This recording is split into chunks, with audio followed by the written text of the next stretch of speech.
I'm tired. I've been on this plantation all my life. I've been enslaved all my life. I'm tired of being pushed and pulled. I'm tired of the master doing his bidding. I want to leave.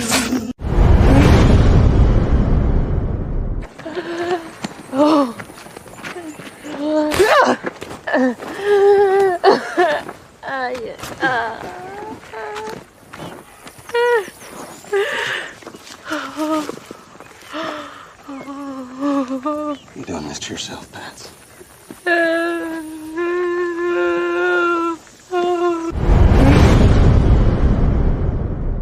know why we not afraid? What? He's great in Turbo.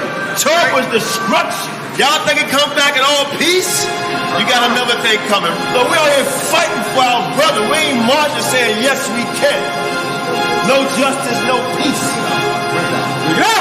Fight for your sons and your daughters. I'm not wrapped too tight. Got 400 years on my back. I'm angry dog. I'm black like that. Won't contact with you whites. And all the niggas I stand here with, they share my same sentiment. I'm fucked up tonight. Won't kill my brothers no more. Want all the smoke, motherfucker popo. This is my battle cry. Oh! Isaiah 14:21, that ancient version of that gun that fall. They stole our name, they stole our shit. We real Judites, motherfucker Jewish. We lords. Generals, arm your soldiers. We fight tonight like we supposed to. They inherited lies. I'm referring to all whites. I'm referring to riches, white privilege, given through genocide. And they gotta pay for that. God say Jacob gon' take it back. I cry aloud, I spare not. This good bread, my sharecrop. This lily grew through concrete. We march to our own drum beat. We the chosen. No inclination to kick it with y'all. Raise Babylon to the ground, then watch it fall. Obadiah said you'll be wiped up for theft. These are just words, worry about what come next. It's for Negroes, Latinos, we better than all, not equal. My natives no red dot that feather. Me primo be smooth like that leather. Until it's time to bring the war dogs out, put the headdress on. War paint and I'm not wrapped too tight. Got 400 years on my back. I'm angry dog, I'm black like that. Won't contact with you whites. And all the niggas I stand here with, they share my same sentiment. I'm fucked up tonight. Won't kill my brothers no more. Want all the smoke, motherfucker popo. This is my battle cry. I got the spirit of grandfathers past. Front porch sitters, Nat Turner dangerous. A real life illustration of angry and that painting. Of Malcolm staring out the window with patience. One hand on the curtain, right hand on the AK spits. 47 rounds, all to bring down Satan. Same way Abel was killed by Cain. This will be an introduction from the fuck shit into the fire. Probably join the list of artists who died before they retired. Most High said I'm hired. Sire will never spit a line aimed at my kind, less meant to uplift. Toughness will be redefined in my rhymes. A squad of men with the spirit of God, with an affinity to point their weapons not at the brethren but at the enemy. Khaki colored kids, baptized in the flames of combat fashioned. In the trap we escaped, our fate was to be great and noble. Moses reincarnate, so be hopeful and know I bring word from A and O to Pharaoh and white folk, let my people go, cause it's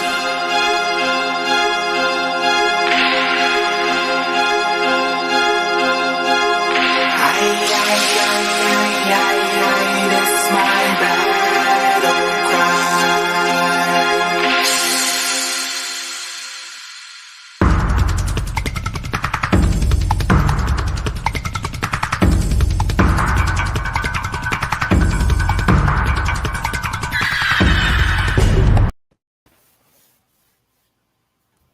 All right, Israel, Shalom, Most High bless. Thank y'all for tuning in to FOPE Israelite School and FOPE Israelites. We appreciate everybody. Star, Lima, Naphtali, King Judah Show. Everybody's in the building. Demas, Everybody that's watching, we love y'all. Appreciate y'all. Tonight, Elder Yehuda going to bring out a powerful class, and this class is dedicated. Even though we already did it before, but this class is dedicated to Elder Bakwash. Elder Bakwash. He was asking about was all the 12 tribes in the land on the time of Yahawashi / Yeshua, which we proved, and Elder Yehuda going to prove it again, that all the 12 tribes of Israel was in the land during the time of the Messiah. So we're going to prove that tonight, because, like I said, these guys are always trying to find a way to get around the teachings.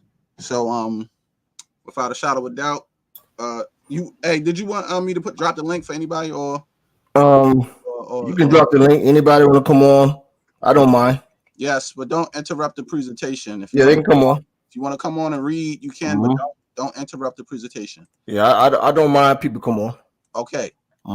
So I just dropped the link, and you can take over now, Elder Yehuda. You want to share your screen or whatever you want. Oh yeah, matter of fact, let's do that real quick here. Okay. Yes.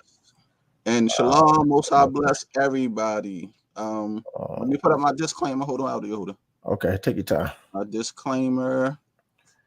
Let me share my screen while you're doing that.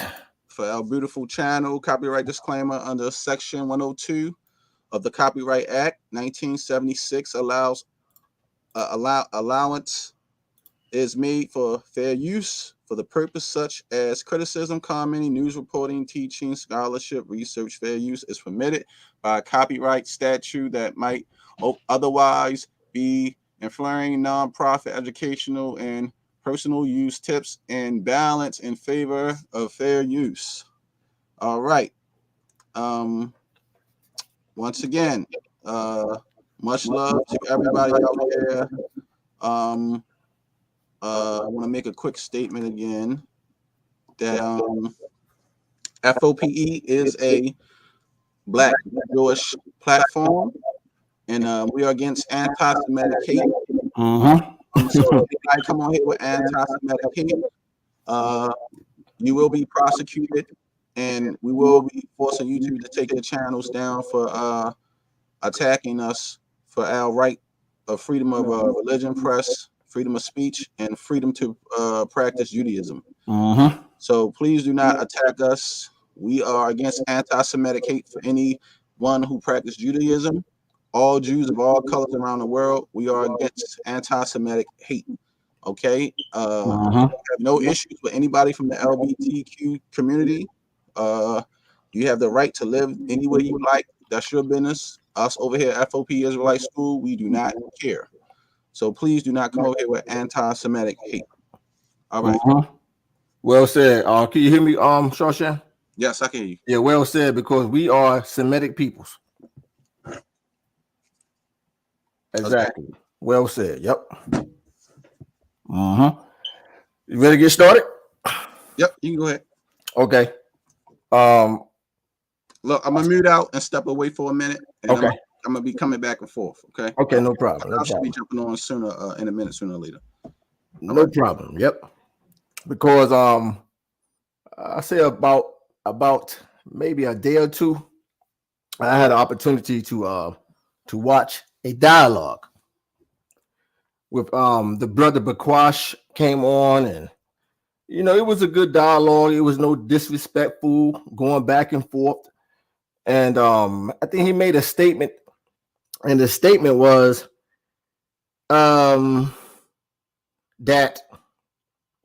the 10 tribes was not dwelling in the land during the time of Christ. Okay. And that the book of Isaiah 11, chapter 11, is a future prophecy, when in fact Isaiah 11 was a past prophecy. Okay, Isaiah 11 was a past prophecy. So the question is, was the 10 tribes in the land of Judea, what was called Judea, during the time of the Mashiach, Christ? That is the question. And the question is did the 10 tribes hear the gospel of the Messiah? That is the question.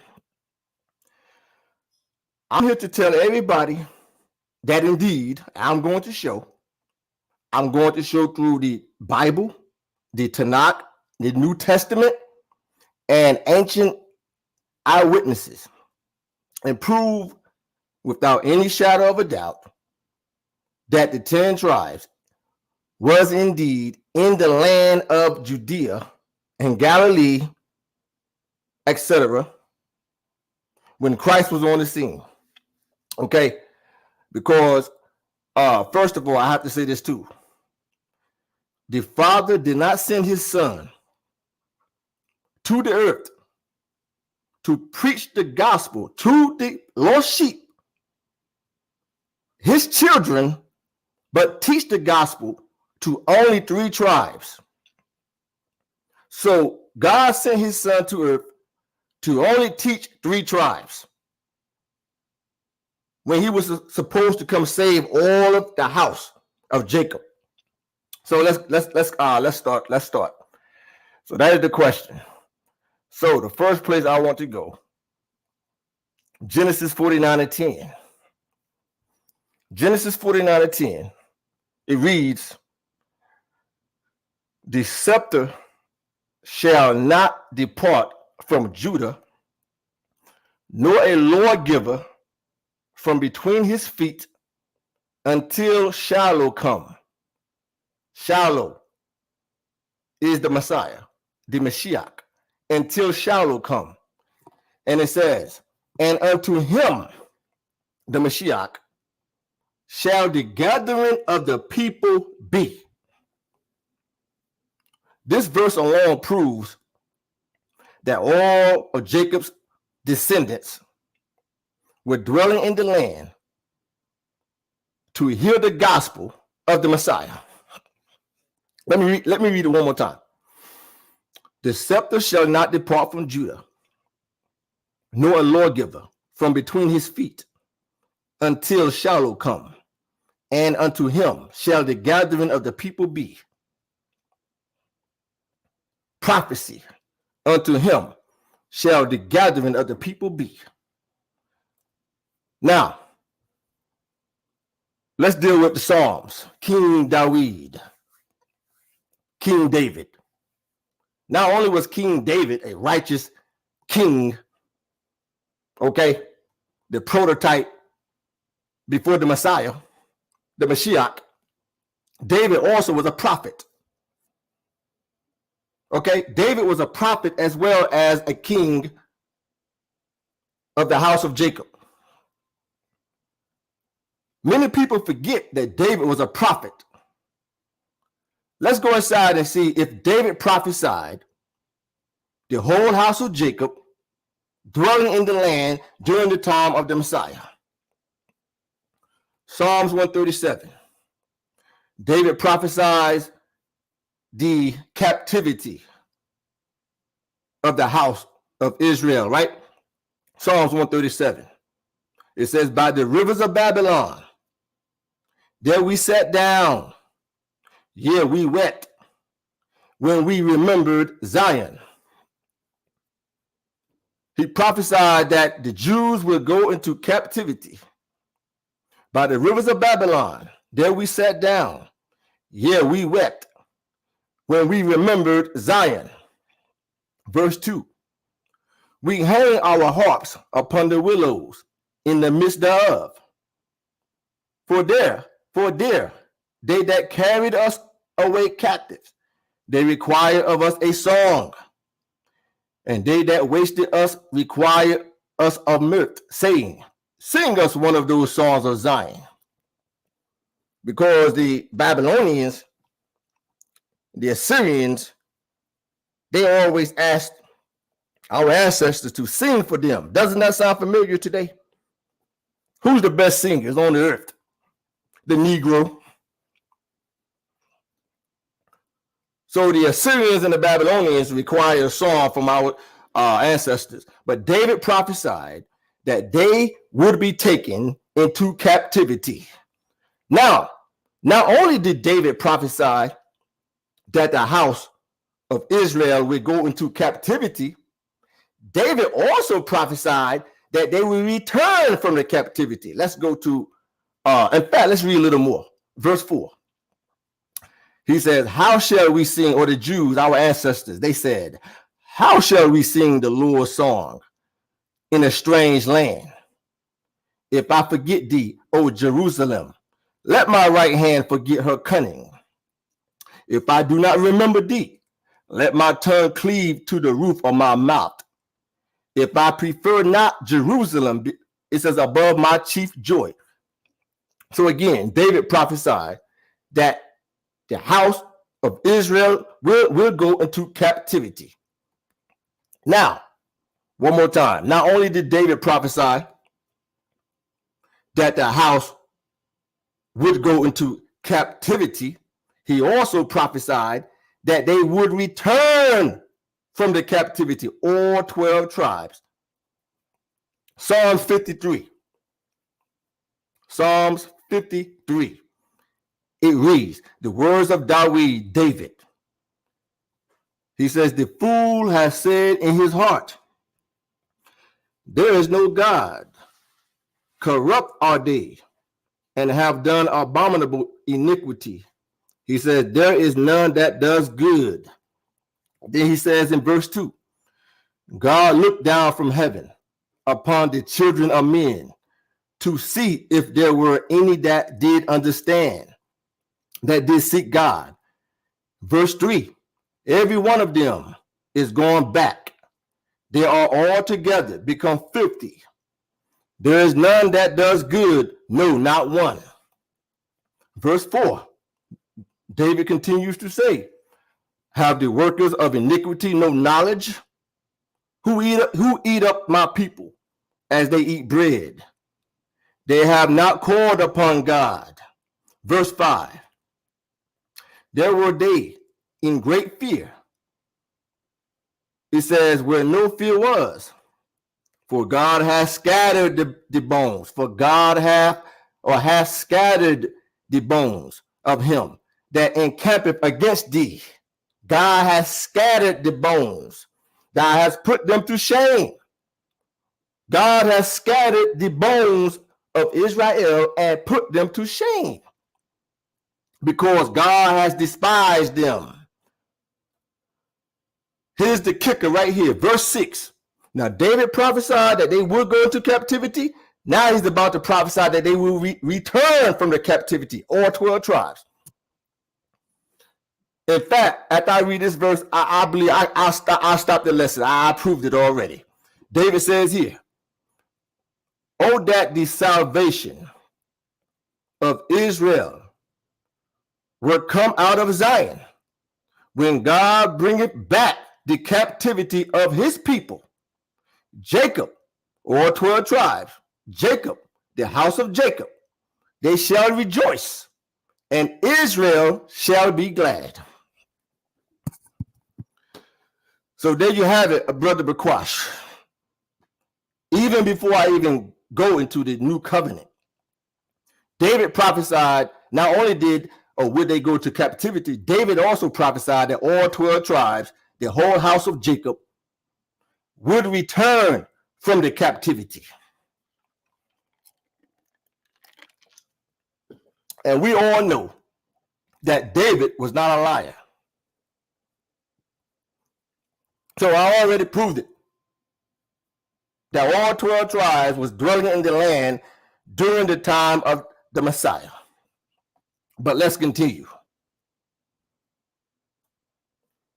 I want to touch on Isaiah 11 real quick before I go into the new covenant. Isaiah 11. Because I also heard the brother say, and I got love for the brother too. I heard him say that Isaiah 11 is a future prophecy. No, Isaiah 11 is a past prophecy. It happened already. It's what David prophesied. It's what Isaiah prophesied. Jeremiah, Ezekiel, Hosea, they all witness each other. They all witness each other. Whatever David said, he witnessed Jeremiah. Whatever David said, he witnessed Isaiah. There was all witnesses. Isaiah 11 proves without any shadow of a doubt, just as David said, all 12 tribes returned back to the land. Because why? They had to hear the gospel of the Mashiach. The whole house. Isaiah 11, verse 1. It says, and there shall come forth a rod out of the stem of Jesse, and a branch shall grow out of his roots. We know that David come from Jesse and Christ, and the Spirit of the Lord shall rest upon him, the Mashiach, the spirit of wisdom and understanding, the spirit of counsel and might, the spirit of knowledge and of the fear of the Lord. So Isaiah, just as David, is prophesying the Messiah would come on the scene. Verse 3, and shall make him a quick understanding. Christ was a quick understanding in the fear of the Lord, and he shall not judge after the sight of his eyes. He did not judge people. When he was walking the earth, teaching the gospel, he did not judge nobody. Neither reprove after the hearing of his ears. But with righteousness shall he judge the poor, and reprove with equity, or equity for the meek of the earth. And he shall smite the earth with the rod of his mouth, because every word he spoke, he slew the wicked with the words of his mouth, and with the breath of his lips shall he slay the wicked. Verse 5, and righteousness shall be girdle of his loins, and faithfulness the girdle of his reins. Verse 6, the wolf also shall dwell with the lamb, and the leopard shall lie down with the kid. This is the metaphor. And the calf and the young lion and the fatling together. And a little child shall lead them. Christ was that little child that led them. He led these wicked nations and these wicked Pharisees and these wicked Jews who did not believe. And the cow and the bear shall feed, and their young ones shall lie down together. And the lion shall eat straw like the ox. This is a metaphor. And the suckling child shall play on the hole of the asp. The asp was the serpent. The serpent was the Pharisees. Why? Because Christ called the Pharisees the devils, and he called them snakes. He called them vipers. This is a metaphor. And the weaned child shall put his hand on the cockatrice den. Verse 9, they shall not hurt nor destroy in all my holy mountains. When Christ was roaming the earth, there was no wars on the earth. That's why he's called the Prince of Peace. Let me repeat that one more time. When Christ was roaming the earth, when he came the first time to teach the gospel, there was no wars on the earth. Nowhere on the earth. That's why it says here in verse 9, they shall not hurt nor destroy in all my holy mountain. For the earth shall be full of the knowledge of the Lord, as the waters cover the sea. Verse 10, and in that day there shall be a root of Jesse, which shall stand for an ensign of the people. The ensign of the people, meaning to call the people. God is going to call his people. He's going to gather his people.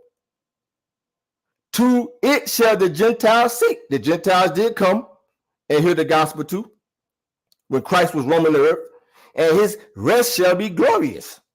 Verse 11, and it shall come to pass in that day, just as David said. David said not only would they go into captivity, David said that the whole house of Jacob will return from the captivity.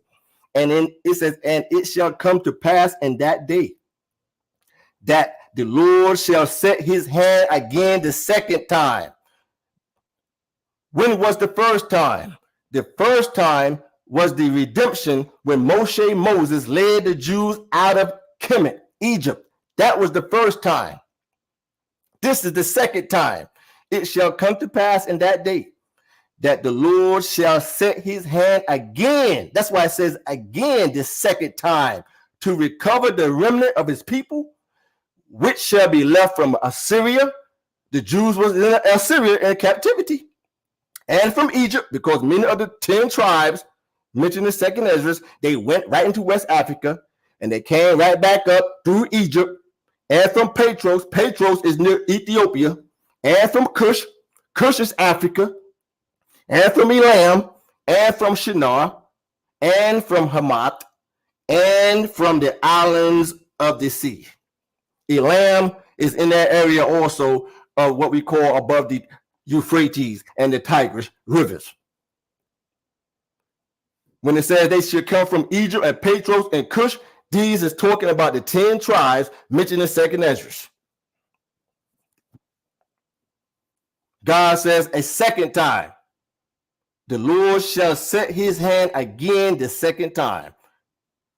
One more time. The first time is when Moses led Israel out of Egypt. That was the first time. So, Brother Bakwash, if you're watching, Isaiah 11 was a past prophecy. He witnessed David. He witnessed Jeremiah. You will see. Verse 12. And he shall set up an ensign for the nations, meaning he's going to call the nations, and shall assemble the outcast. Now, here's the verse right here that confused many people. Verse 12. He shall assemble the outcasts of Israel and gather together the dispersed of Judah. Let me read it one more time. He shall assemble, just as David said, he shall assemble the outcasts of Israel and gather together. See, many people, they do not read these verses correctly.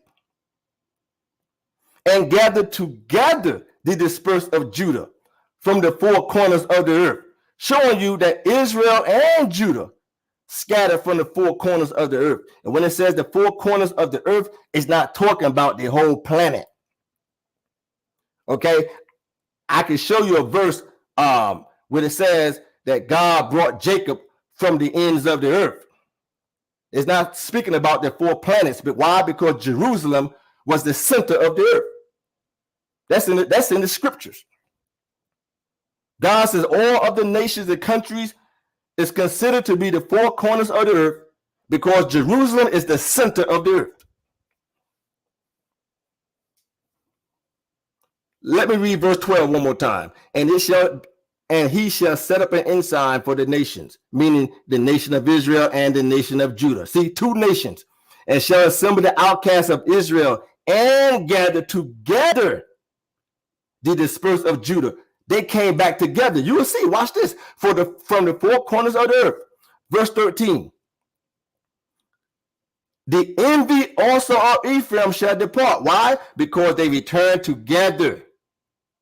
They was in captivity together above the Euphrates and the Tigris rivers. Together. Remember, Shalmaneser and many other of the Assyrian kings, they took the so-called northern kingdom first. But they was in captivity for a few hundred years. And they took Judah. They took Judah and placed them in the same locations. For many years, up into the Persian Empire, Judah and Israel was in captivity together. That's why it says the envy also of Ephraim shall depart, and the adversaries of Judah shall be cut off. Ephraim shall not envy Judah no more, and Judah shall not envy Ephraim no more. Why? Because they return together. Here's the key right here. Here proves it. This proves that they return together. Verse 14. But they shall fly upon the shoulders of the Philistines towards the west. Okay, Babylon and Persia was east of Jerusalem. They was east of the homeland or the Holy Land. They shall fly upon the shoulders of the Philistines towards the west, meaning Judah and Israel together. They shall spoil them of the east together. They also spoil the men of Edom and Moab and Ammon. Edom and Moab and Ammon, they was called, and Ishmael, they was called the men of the east also. Why? Because that was east of Jerusalem.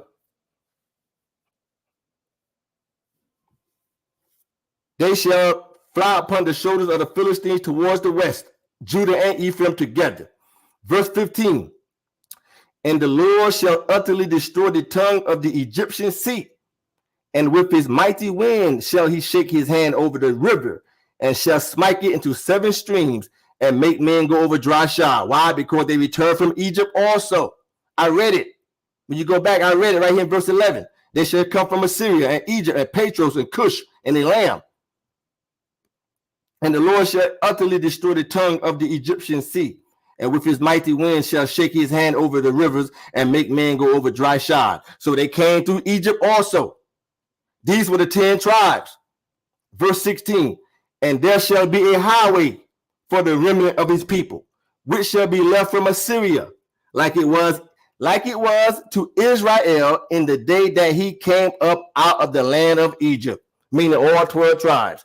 The same way God redeemed Israel led by Moses is the same way he redeemed them after the Persian captivity.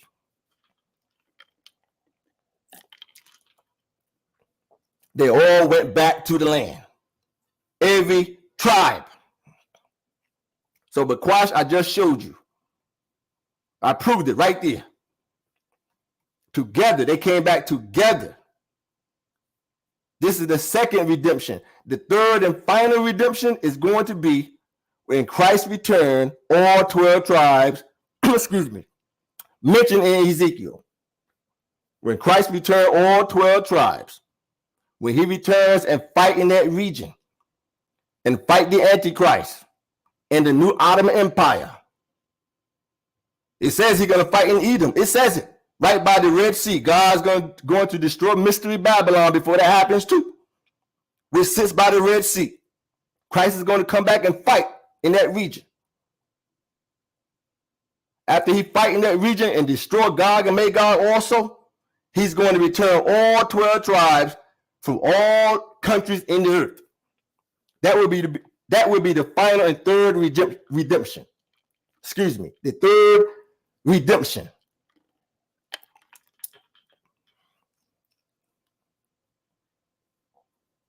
Now, let's go to the new covenant. Before we go to the new covenant, let's go to the Tanakh. The voice is heard in Ramah. Hold on for a second.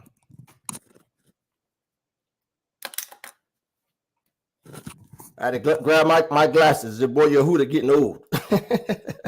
The voice is heard in Ramah. Rachel weeping for her children. Jeremiah 31:15. Rachel weeping for her children. This happened when Herod slew all those male babies, trying to kill one child, the Messiah. He slew all those male babies from every tribe, which is the 144,000. They were the first fruits unto the Messiah.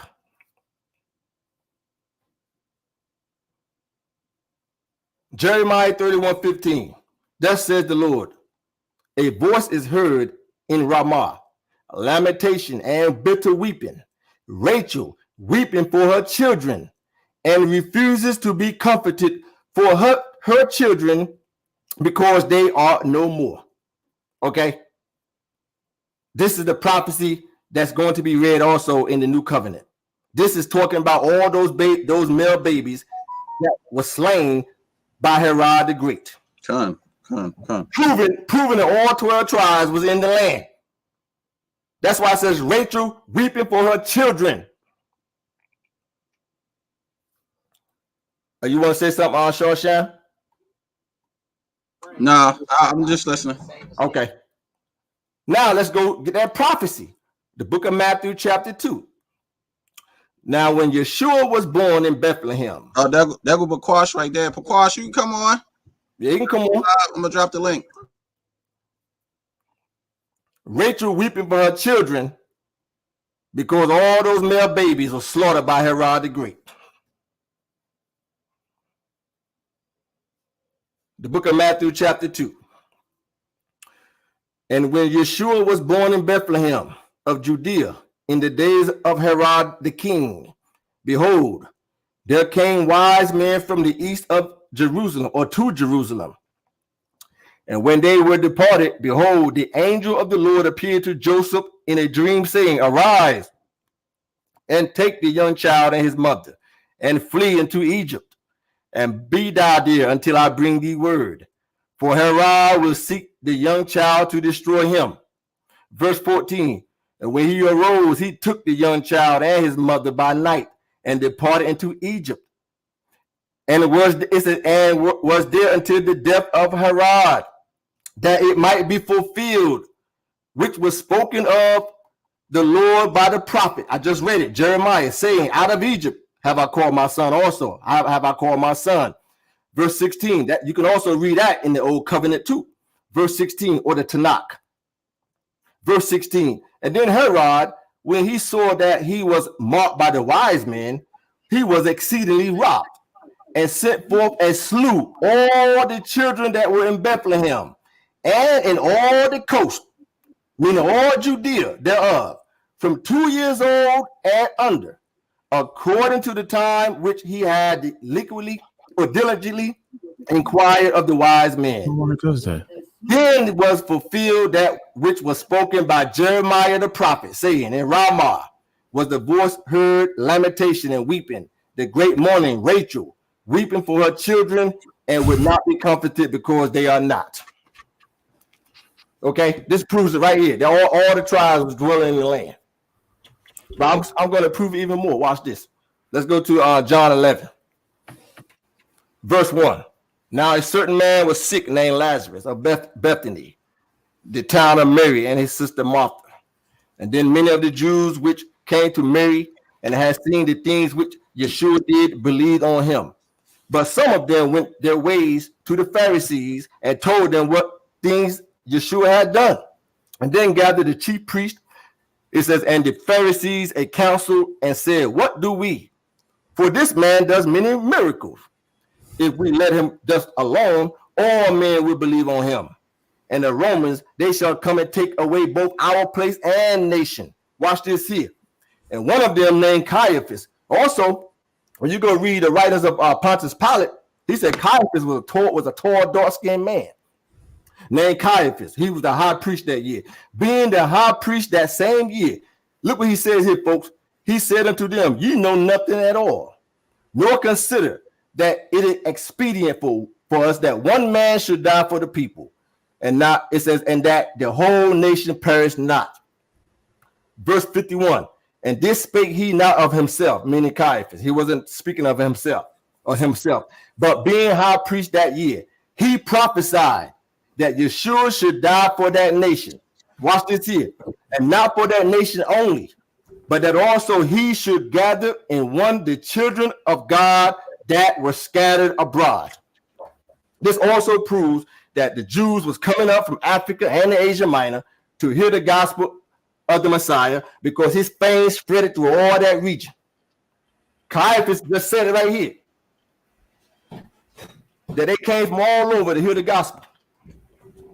As God made it so. He made it so all 12 tribes heard the gospel. Verse 53.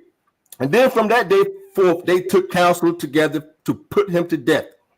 And Yeshua therefore walked no more openly among the Jews, but went thence into a country near the wilderness, into a city called Ephraim, and there continued with his disciples. Matthew 10:1. And when he had called unto him his 12 disciples, he gave them power against unclean spirits to cast them out, and to heal all manner of sickness and all manner of disease. These 12 Yeshua sent forth and commanded them, saying, Go not into the way of the Gentiles, and into any city of the Samaritans enter you not, but go rather to the lost sheep of the house of Israel. They went to all 12 tribes. God did not have his son come to earth just to teach 3 tribes. No, they all had to hear the gospel. And he says, and as ye go preach, saying the kingdom of heaven is at hand, because he brought the gospel to earth, which is the kingdom of heaven. as mentioned in 2nd Ezra. So he said, go rather to the lost sheep. He told his 12 disciples, go rather to the lost sheep of the house of Israel. That also proves that all 12 tribes was dwelling in the land. Matthew 9:33. And when the devil was cast out, the dumb spake, and the multitudes marveled, saying, it was never so seen in Israel. The miracle that he did, people said this was never seen in Israel. Matthew 8:10. When Yeshua heard it, he marveled and said unto them that followed, verily I say unto you, I have not found so great faith. No, not in Israel. He was among all 12 tribes. He came in contact with people of all 12 tribes. And check this out. All his disciples was from different tribes, folks. How did I know that? I had the writings called the contenders of the apostles. Okay, the contenders of the apostles, they were the disciples of the disciples. They were the students of Christ's disciples. That's how the biblical scholars know how Paul died. He was beheaded. That's how they know that Peter was hung upside down. They know how all the apostles died because of the writings of the contenders of the apostles. The contenders of the apostles let us know that Christ's apostles or disciples, they each came from a different tribe. For example, they said that Matthew was of the tribe of Issachar. Watch this here. Matthew 15:24. But he answered and said, I am not sent but to the lost sheep of the house of Israel. He came to teach all 12 tribes. He had to teach all 12 tribes, all of them. Now, whether they want to believe his gospel, that was on them. He did his job. The Father sent him to do his job, and he did it. He taught the gospel to all 12 tribes. Now, many of them, they didn't believe on him, though, because they were so far up Moses' ass. All they cared about was the Lord Moses, the Lord Moses. They didn't believe on him, though. They thought he was a false prophet. That's why they had him crucified. The majority of the people voted crucify him. Now, watch this here. The contenders of the apostles. Now, anybody who believe in the Bible and who believe in the Messiah, the Mashiach, the new covenant, I highly recommend you buy this book right here. Again, these are the students of the disciples. Yes, folks, the disciples had students, folks. Matthew, John, Thomas, all of them had students. They had to pass on the gospel so they could pass it on. That's how the biblical scholars know how the apostles died. That's how they know. They know through these writings right here. Now let's go inside and read what they say about and these. You see these saints of Africa. These are the disciples of the apostles. They was all black too. They was all black. Now watch this here. Let's go inside and see what they said about the tribes that the apostles came from. Now, this is not a clear copy. I didn't scan it from my book. I do have my book, but it's put away. Either way, let's read it. The genealogies of the 12 apostles. Because what did Christ say? He told the apostles they always going to sit on thrones judging Israel, all 12 tribes. Watch this here. The father of Simon was, it said, who was surnamed Peter. Or Simon, who was surnamed Peter. Let me put my glasses on. The father of Simon, who was surnamed Peter, and Andrew, his brother, was of the house of Reuben. Peter and Andrew was from Reuben. That was of the house of Reuben. Again, these are the students of the apostles, folks. Watch this here. And his mother's mother was of the house of Simeon. Simon Peter's mother loved him greatly. Look what it says here, folks. Simon Peter's mother loved him greatly, and she named him Simon after the name of her father's family. And because Andrew's father loved him greatly, he counted him among the family of his father Reuben. You see that? It says Zebedee was of the house of Levi, and he took to wife a woman of the house of Judah, who bore to him 2 sons called James and John. Now, because the father of James loved him greatly, he counted him among the family of his father Levi. And similarly, because the mother of John loved him greatly, she counted him among the family of her father Judah. And for this reason, she brought him forth to Yeshua, for she herself was of the house of Judah, and Christ also was of the house of Judah, according to the flesh. And they were surnamed children of thunder, for they were of both the priestly house and the royal house. And Philip was of the house of Zebulun. Bartholomew was of the house of Naphtali. Now his father was look what it says here, folks. It said Bartholomew was of the house of Naphtali. And it says now his former name was John. So before Bartholomew got the name Bartholomew, his name was John. But look what it says here. But our Lord, meaning Christ, changed his name because of John, the son of Zebedee. So Christ changed his name to Bartholomew. You don't find these teachers in the new covenant. Let me finish. He beloved, and it says, and Matthew was of the house of Issachar. So you telling me that Matthew was a Mexican? Matthew was a Mexican. Watch this here. And Thomas was of the house of Asher. And James, the son of Alphaeus, was of the house of Gad. And Thaddeus was of the house of Joseph. And Simon, the son of Cleopas, who is the same as Nathanael, was of the house of Benjamin. And Judas Iscariot was of the house of Dan. And when you go get this book, it lines right up with the new covenant. It talks about where they went and taught, who they taught. I'm talking about the disciples. Matthew, Peter, John, Paul, all of them. It tells you where they taught, and it lines right up with the writings of the new covenant. Lines right up. But one thing I like about this book here, it tells you where they went and how they died also. Like Thomas died in India. He was teaching the gospel in India. Why? Because the book of Esther say that the Jews were dwelling from India to Ethiopia. So Thomas went and taught the gospel to the Jews in India. But they killed him too. They killed Thomas too. But this book tells you how they all died.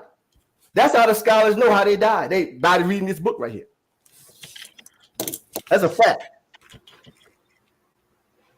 I think they said Peter was hung upside down. Paul was beheaded. Thomas, I forgot how he died. They killed him though. I can't remember how he died. The only one that really wasn't slain was what you call it? Who wrote John that wrote the book of Revelation. And it talks about him being on the island of Patmos in this book too.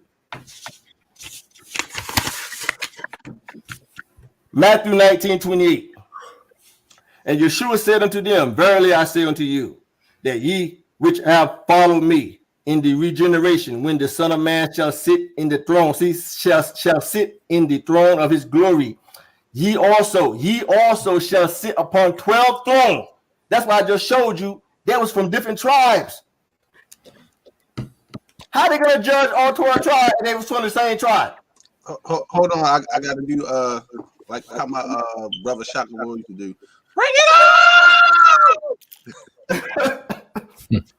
I mean, think about how are they gonna judge all 12 tribes and they was all from they was all from, let's say 4 of them was of the tribe of Judah. How are they gonna all judge Judah? So can I ask a question on that statement right there? Go ahead. So are you saying that the 12 tribes or the 12 thrones that the Lord is talking about is assigned to each tribe? Well, you know what, Bakwash? I would assume so because I just read from the contenders. And Bakwash, I highly recommend you go buy that book, brother. That, like I said, these are the writings of the students of the apostles. Well, I would have to. Yes, and Bakwash, it lines up with the gospel. Lines up right with the gospel. I'd have to research it myself and check that out. Yeah, go research it.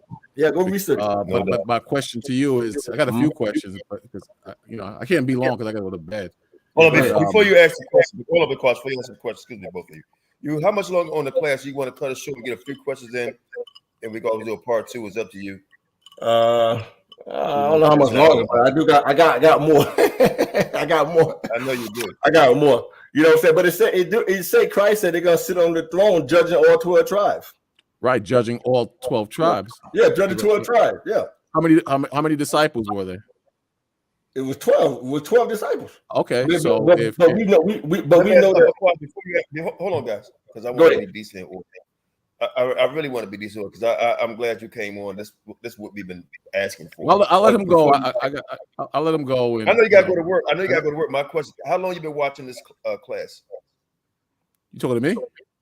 Yeah, me for about a half an hour, I would say, maybe 20 minutes to half an hour. Did you catch the beginning? I had some questions in when you was into Isaiah 11 also. Because you said how the I think it was the 12th through the like the 14th verse. I can't remember, but definitely the 12th verse. You said how that happened already. That was a past prophecy. Yep, Isaiah 11 was a past prophecy. So the Most High he gathered the 12 tribes from the four corners of the earth. Listen, I can have another lesson that breaks that down, and so I can show you verses where it says that God took Jacob from the ends of the earth. That's a metaphor. It's not talking about the whole planet, because Jerusalem is the center of the earth. When it says the four corners of the earth, I can show you in other scriptures where it says the four corners of the earth, but it's talking about that region. It's not talking about the whole planet. So, I'm sure you can, but then you went to like I think it was the 14th verse about Edom, about them putting their hands on Edom. Right. Because that happened already too. Because did you know that the Edomites went to captivity? No, but again, we know that whether Edom went into captivity, if they did, it was a small captivity. That's one, and two, you would have to verify that in scripture on the level of what you're reading in Isaiah 11 chapter. For example, let me hold on. Go ahead. Hold on. No, let him go. No, it's good. It's good because I don't want to divert. Isaiah 11 chapter and get twisted up what we're trying to prove in the New Testament, because that's an argument we go back past, present. That's not the argument. The argument was not the argument. The discussion was the 12. Did Christ speak to the 12 tribes in the New Testament? That's the question you asked. Okay. Well, then going back to he made a statement about in the 19th chapter in the 28th verse about the disciples sitting on 12 thrones. Yeah. He didn't say that each disciple is going to represent a different tribe. There's no proof that each disciple was of one of the tribes, and each of them is going to rule on one throne each, judging the 12 tribes of Israel. It's like if me, Shem, and Qanath received a blessing, and I said, you four are going to sit on the four thrones judging four tribes of Israel. That doesn't mean we're all of different tribes. It's that you can't confirm that. That's a bit kind of stretching a bit, you know. No, not really, because I just showed you in the contingents of the apostles, and they was the students of the disciples. They knew what tribe they was from. So are you saying from that book that you're reading that each disciple that the Lord went and brought into the fold, which were 12, each was of one of the 12 tribes of Israel, and future prophecy that was that one disciple was from Issachar, one was from Naphtali, and so on and so forth. Each one was going to sit on 12 tribes on 12 thrones, judging all 12 tribes. Is that what you're saying? Based on that book? That's exactly what I'm saying, brother. That's exactly what I'm saying. So then, you can take out confirm. Go ahead. So you can confirm that each disciple was of one of each tribe of the tribe of Israel. That's what you're saying, and you're basing that not on scripture but on that book. Exactly. Really? Yep. So, what tribe was John? Which John?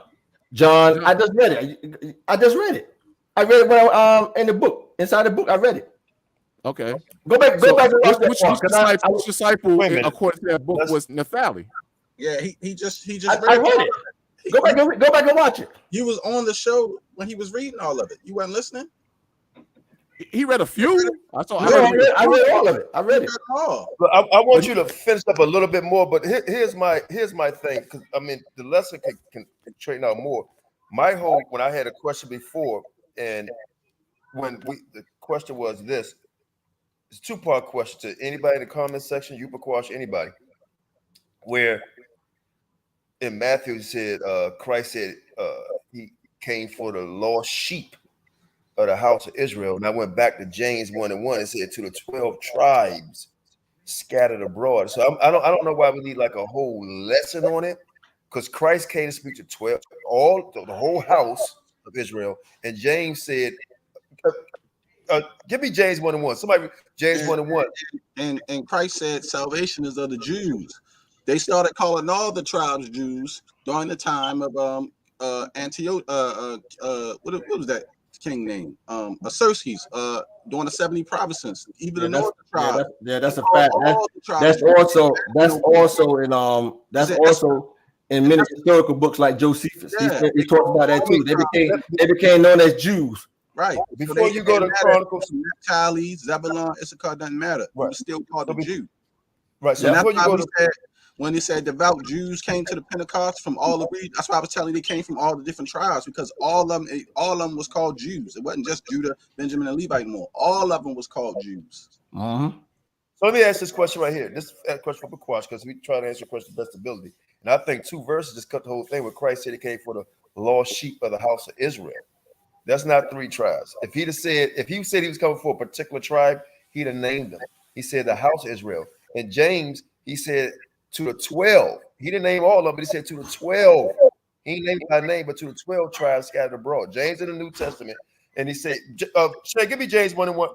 James 1:1 real quick. And it wrote letters to all the Jews, which were the 12 tribes dwelling in that region. There was all in Africa, there was in Asia Minor, there was all over in that region. Right. There was in India. They were dwelling all in that region. Okay, this is James. Let me just read this real quick, and we didn't read this 1,000 times, but I just want to read it for clarity. I got it. James chapter 1, verse 1. James, a servant of Yahweh and of the Lord Ha Mashayach Yahawashi Yeshua. Stop right there. So James said a servant of Christ. No, a servant of Yahweh. A servant of Yahweh. Go ahead. James, a servant of Yahweh and of the Lord Ha Mashayach Yahawashi Yeshua. And of the Lord Ha Mashayach Yahawashi Christ. The Most High and Christ. And what else he said? To the 12 tribes which are scattered abroad. Greetings. Okay, that's 12 tribes, and James is in the New Testament. So all the tribes heard the word from Christ. And James witnessed King David. King David also prophesied that all 12 tribes will return from the captivity. King David prophesied it too. They all prophesied. Listen, they all witnessed each other. They witnessed King David, Isaiah, Jeremiah, Ezekiel. They all witnessed each other. I'm not disputing if other tribes were in the area where Christ taught, other than Judah, Benjamin, and Levi. My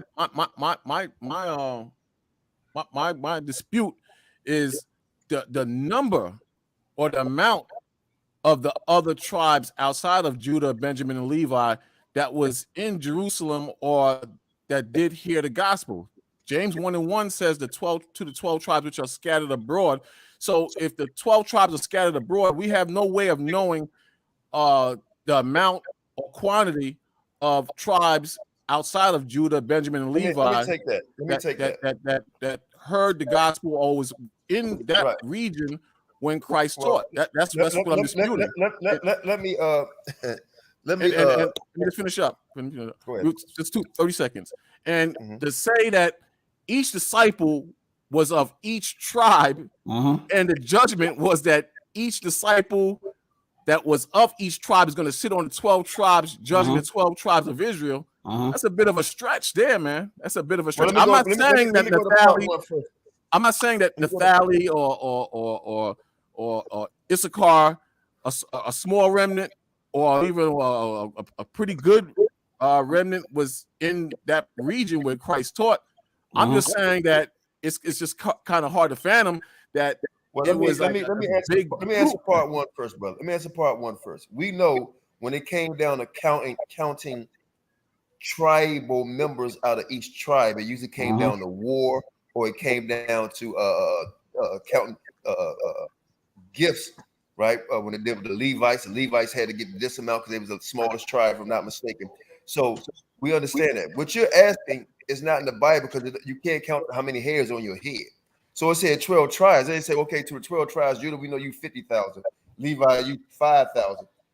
That's in all due respect, that's an asinine question, brother. You said your question was did the 12 tribes hear a message, and the message was from Christ. I mean, to say, well, I know the 12 tribes heard it, but it don't say how many. That don't make no damn sense. That's just like saying when you look at the chart, how many people is Judah? Hold on, I'm almost done. How many people is Judah over here? How many people is Naphtali over here? The Bible never speaks on certain numbers like that unless it's war. This was not dealing with war. This was dealing with the message to the 12 tribes. Now that's kind of being that's kind of playing. Hey, brother. After Go ahead. So Qanath, in the gospel, name the main tribes that's mentioned in the gospel, Judah. And if there are any other tribes out of Judah, Benjamin, and Levi, can you name the person? I said Judah, I'm gonna answer it. Judah, Benjamin, and Levi, but we know it's more. It's more than apostles than 12. We do know that. I believe it was like 250 more. Listen, man. Exactly. After they built the second temple, they can't listen. After they built the second temple, you can read this in the scriptures, in the Qanath. They came up by the thousands. Listen, they came up by the thousands out of Africa and Asia Minor all the time. We read that the other day. And there was among all those tribes. How to prove it? Let me pull this. Let me pull it right. Just a little second. No, let them prove that. I'm going to answer it. I'm going to answer it. When you say we're not talking about how the tribes of the apostles, brother. You said the question was, did Christ teach the word to the 12 tribes? Was all the tribes in the New Testament? That wasn't the question, because I'm agreeing with you. I'm agreeing with you that I'm not saying that there was absolutely no other tribe in that land other than Judah, Benjamin, and Levi. What I'm disputing is I find it unlikely that it was a large amount, considering the Syrian captivity and what you just read in James 1 verse 1. It was a large amount, brother. You know why? Because during the time of the Syrian captivity, when the 10 tribes escaped during the Civil War, they went right past Jerusalem into Africa. It's in Second Ezra. Go back and watch the Second Ezra breakdown. No.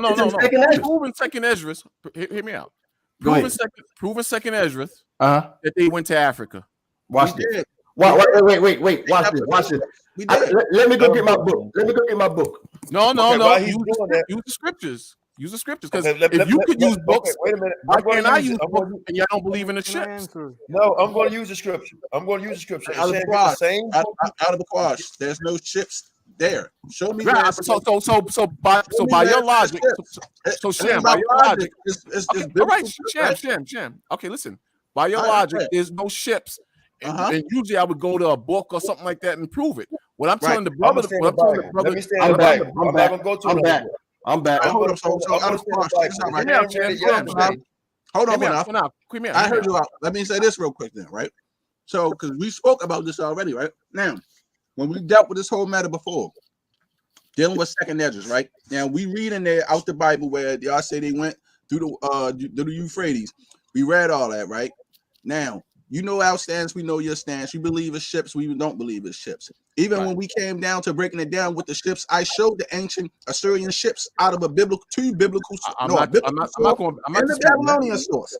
And it clearly showed you they did not have ship vessels. And the vessels they only held 2 to 3 or 4 people. So you're telling me you're moving, huh? I think he agree. I think he knows. I'm saying that's fine. So according to the scriptures, you're saying it doesn't mention ships. All right, fine. So according to the scriptures, the brother, what's his name? Yehuda. He's gonna get the verse in 2nd Esdras where they went to Africa. It's gonna listen. You know, it don't say Africa because that word was made up. Come on, you know what I mean. I'm just being real. Okay, so if I have to take heed or follow that the ships are not in scripture, then you have to show where you say they went according to scripture, and if it's not in scripture, okay. Wait a minute. I don't want Yoda. I don't want to bog down. We have done this. And Sham, get that same verse we read yesterday, because you don't have to say Africa, but we're going to read Africa. Ham, whatever. It doesn't matter. No. Hold on, Sham. Get that same scripture we read yesterday from the prophecies. All right. Please read that. Hold on. But Quash. Yes, sir. The prophets of God tells you they went to Africa. Zephaniah and Isaiah. God says from beyond the rivers of Ethiopia, he said his people is going to bring their offering. Yeah, they're going to bring it. Listen. Let me finish, brother. Let me finish. Zephaniah, and Jeremiah, they prophesied at the same time. When Zephaniah prophesied, he knew exactly where the 10 tribes was at. And Isaiah said the same thing. They was in Ethiopia, beyond the rivers of Ethiopia. That's where the 10 tribes went. And you told me to prove it. You told me to prove it to you. Ask you a question. You said prove it to you. In 2nd Esdras, I'm about to prove it to you. All right, hold on. Let's get some order. Wait a minute. Because the comment section saying too, please, everybody talk at the same time. I'm gonna let you go next. Just let me read this one. I was going to read the Esther form, and then please read that, because he said Africa. So we're going to read Africa. Right. We're going to Africa captivity. Read it. Right. Wait. Before you read that, it's a historical and biblical fact that during the ancient times, many parts of Africa was known to be Cush. And Libya. It was called Libya also.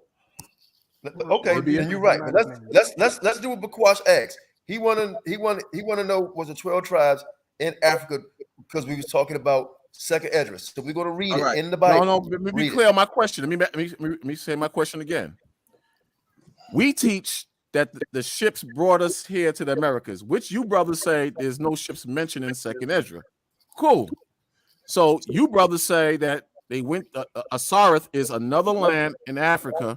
So what? So unless you can show me in scripture that they went to this other land in Africa, then okay, that's what I'm about to do. I'm about to do that now. I'm about to show it to you right now in the scripture.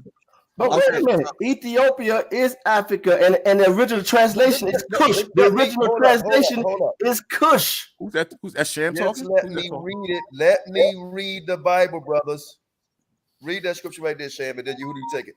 Read them few scriptures I wanted. All right, so we reading where the children of Israel went after the Assyrian captivity. So this is the book of Esther, verse 1 and 1.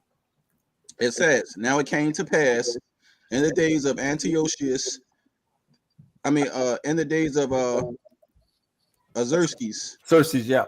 This is Xerxes, which reigned from India, even unto Ethiopia, over 170 and 20 provinces. Okay, that's verse 1. Now I need to jump to chapter 3, verse 9. Chapter 3. And start at verse 6. Now, hold on before you go there. Now, what chapter? 3 verse 9. Wait a minute. He just read from India to Ethiopia, right? Qanath. It wasn't Ethiopia before. The original translation, keeping the original translation was Kush. I know that. It's Kush. Kush. And many parts of Africa were known to be Kush.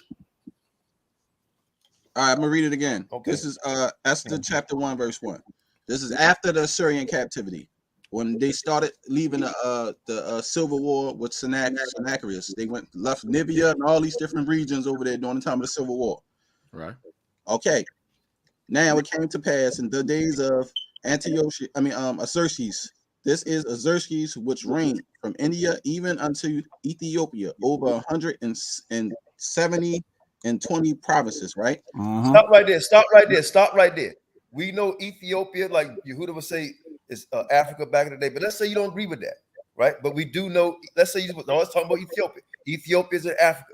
But it also said 120 provinces. That's not over here in America. That's not in the North Pole, South Pole, or Russia. It said 120 provinces, right?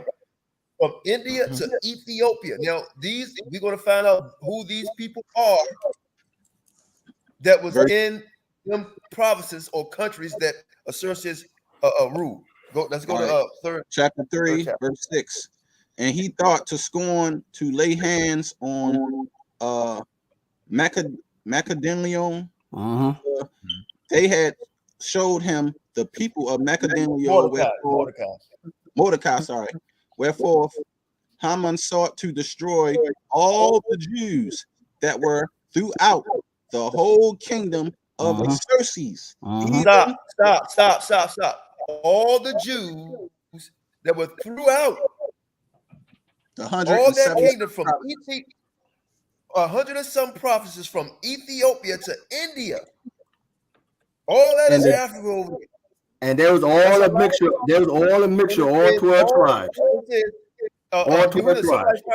You would get if you can't put a map. Can I ask you a question? Can I finish the last verse though, before you ask your question? Verse 8. And Haman said unto the king of Xerxes, there is a certain people scattered abroad. Scattered abroad. Stop. Scattered abroad, like James 1:1. Scattered abroad. A certain people, them Jews. Go ahead. Scattered abroad. A certain people dispersed amongst the people, and all, not one, but all. Wait a minute. That's scattered abroad. In all the provinces, meaning all 170 something, they were scattered in all the provinces of the kingdom, and their laws are diverse from all people. Neither keep the law of the king, meaning the Xerxes laws. Therefore, right, the Assyrians laws, or the Persian, right. Neither keep the king's laws. Therefore, it is not for the king's profit to suffer them. So they were scattered out of all 100 and something provinces from Ethiopia to India. That's after the Assyrian. No, he said he want me to prove it in second Ezra. Let's get the witness in second Ezra now. Let's get a witness. He said, Sham is finished? Sham, you finished? Yes. Okay. Get the witness, and then after you get the witness, and let him speak. Go ahead. Before I get the witness, I want to ask him a question on what he read, but go ahead. I want to ask him a question. Go ahead. Yeah, go ahead. All right. So during that captivity, were all 12 tribes oppressed and a part of that captivity, or were other? No. I'm gonna tell you who was oppressed. All the tribes was oppressed except Judah, and Dan already migrated out to Ethiopia. But all the tribes was oppressed because we already shown that they took Benjamin, they took Levi. We proved that in the breakdown. I'm talking about what you just read during the time of Esther.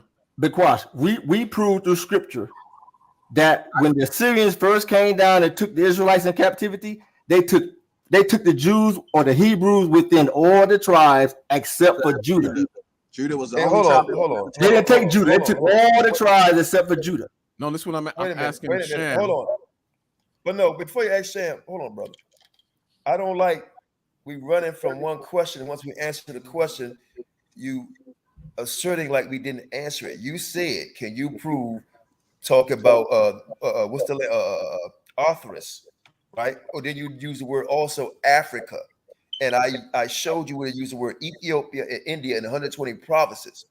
That answered the question. You're confusing me now. You saying what Sham read just now? I'm just asking a question, so I know I'm on track with what you're trying to say. No, that's fine. Go ahead. Go ahead. You're saying what Sham read, you're equating that with the land of Asareth, or the brother he's about to read something now that's going to show.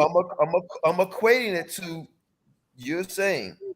You talk about how this is after the Assyrian captivity. Yeah, this is after. Yep. Okay. This is after the Assyrian captivity. In fact, right? That's during the Persian. I didn't mean to cut you off. That's during the Persian captivity. The Persian captivity. Right, the Persian captivity. The doctrine is they all went on ships and came over here. No, go back to what you were saying earlier. Wait a minute. But wait, I'm trying. Listen, I don't want to get frustrated. You said you used the word Africa. Can you first? We showed it to you in the New Testament using James 1:1. Then you went on, well, how many people? I know it's 12 tribes, but how many people was in certain tribes? That's answering that question. Then you say, well, can you prove they was in Africa? Right? No, that's not what that's not what I said. That's not what I asked. Okay. I said I did it twice already. You said, can I prove that? I know Jews were in Africa. No. I know Jews were in Africa. There's no shit. That's not even a question.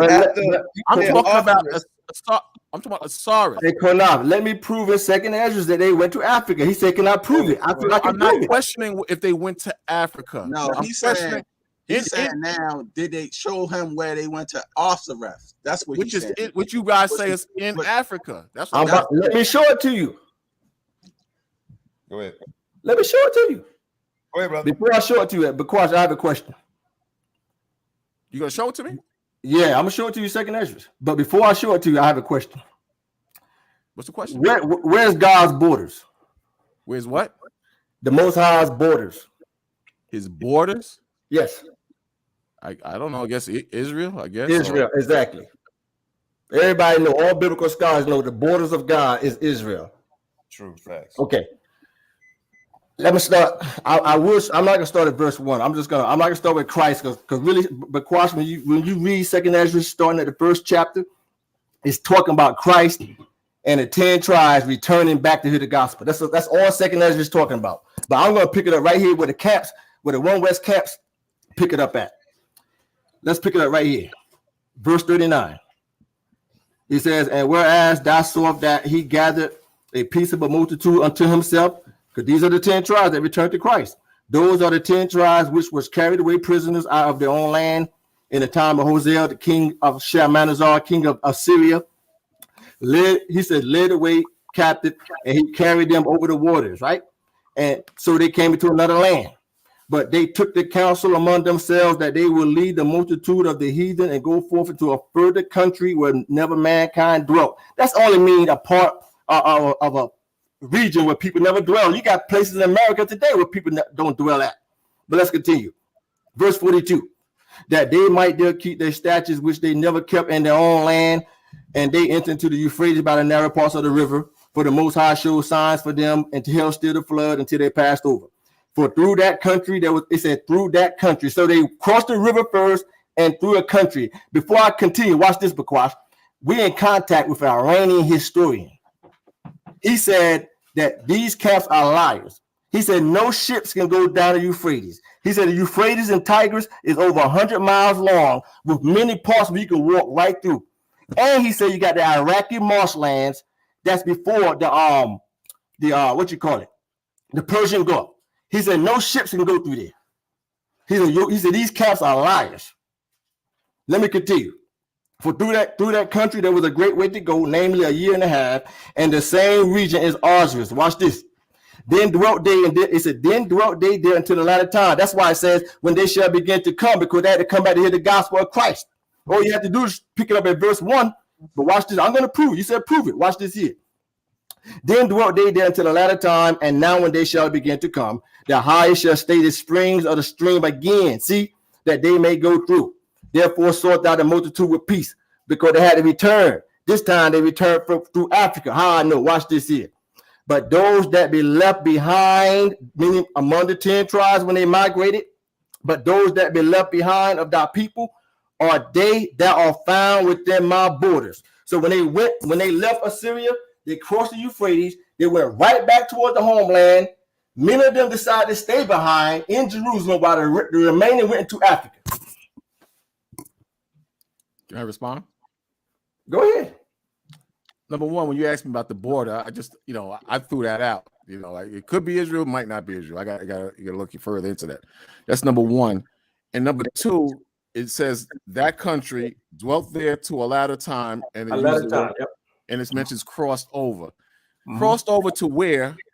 Dwelt there to a latter time. Mm-hmm. What lands are these? What land is this in Africa? Brother, all you have to do is go read the prophet. Do you believe Isaiah? Do you believe Isaiah and Zephaniah? They said God's gonna, after He built a second temple, they're gonna return from beyond the rivers of Ethiopia. Yeah, but that's where they went. That's where they went. They went right to Africa. Go read Hosea. Watch this. Let's go to the book of Hosea. Go to the book of Hosea. Slow down. Go ahead. Are you equating what you just quoted with Second Ezra and them crossing over? And they all with the order. I have a question for you. No, I meant yes or no. Are you equating that with Second Ezra? Yes, I am. But I have a question for you. So where's the land? I have a question for you now. Do not the prophets, do they all agree with each other, or do they all contradict each other? Do the prophets all contradict each other, or do they all agree? You want me to answer? It's a question. Okay. The prophets all agree with the prophecy of the Most High. But what I'm saying is that you have to be in deep detail as far as what we're talking about right now. Because, all right, fine. Are you saying that Asareth is in Ethiopia by the quote you quoted in, I think it was Zephaniah? Are you saying that Asareth is in Ethiopia? What I'm saying is this here, brother. The prophets prophesy. They prophesy. The Jews will return from beyond the rivers of Ethiopia to bring supplication to the Most High. After the second temple, the 10 tribes. The 10 tribes, when they left Assyria, they went right back to their homeland, brother. They went right back. And where? Jerusalem and Israel. They went right back to their homeland. So how do you explain the part in the verse when it says where no man ever dwelt before? Where is that? Brother, in ancient, let me answer that real quick, Shasham. In ancient times, brother, this is a fact. West Africa, beyond the rivers, had many parts where no man ever dwelt. But you didn't say that.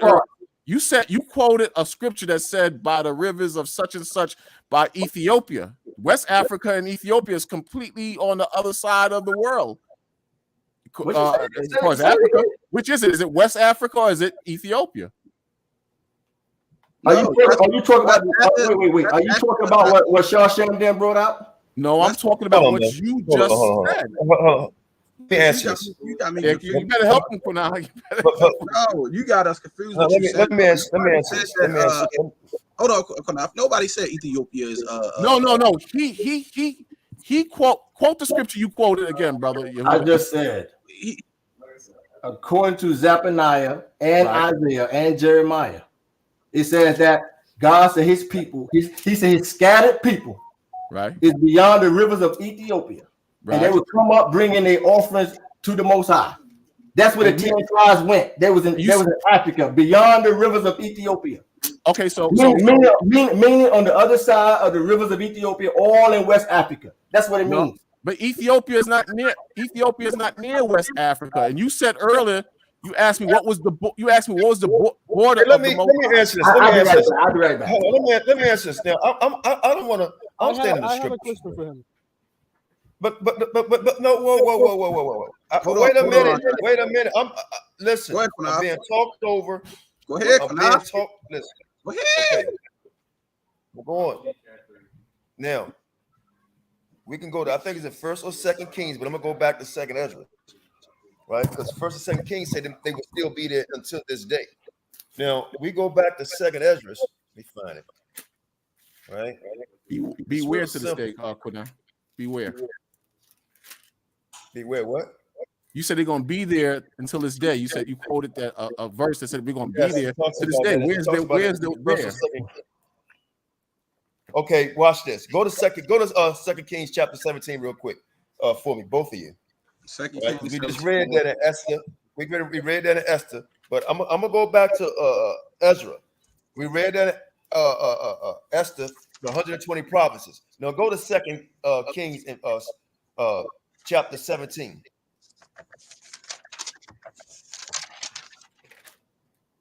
23.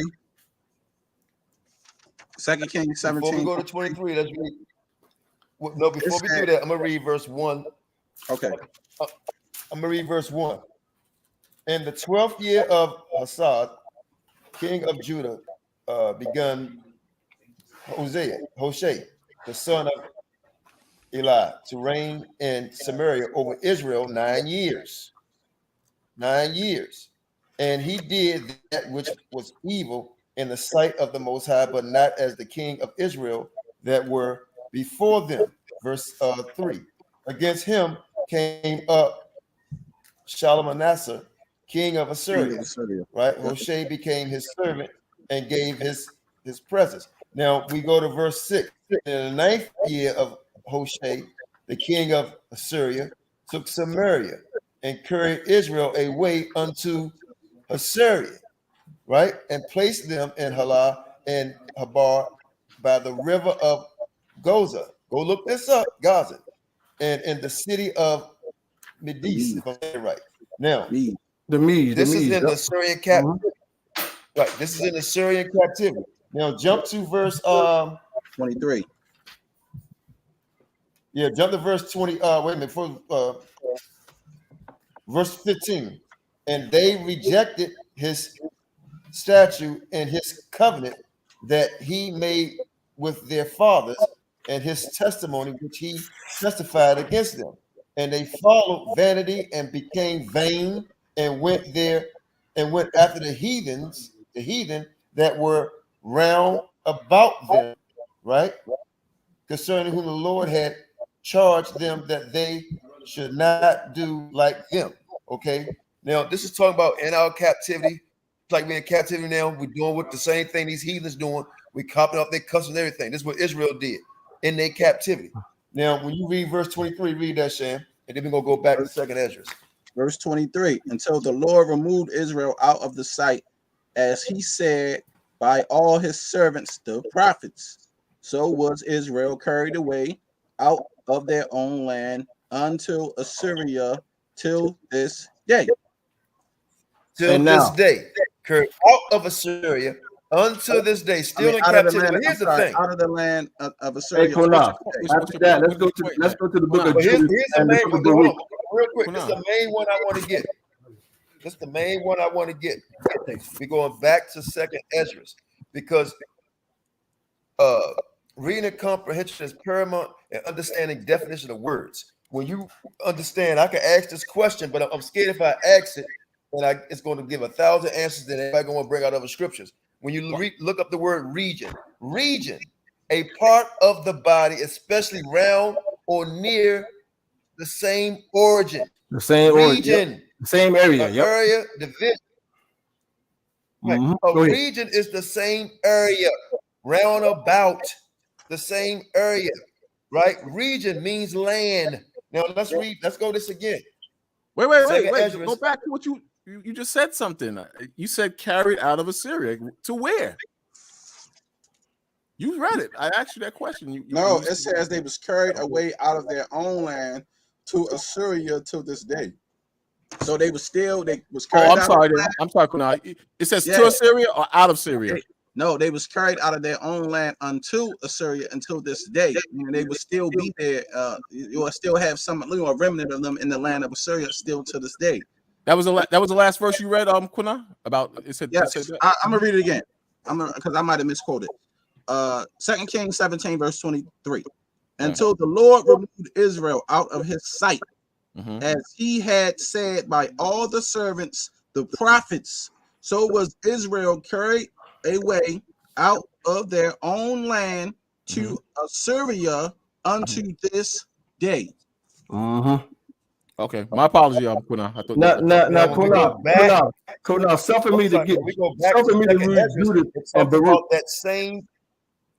Say it again. Okay. I didn't hear you because the brother was talking. Say it again. Okay, then when you go back to when you go back to second Esdras, right? I can't find my other glasses, so pardon me. Hope I get it right.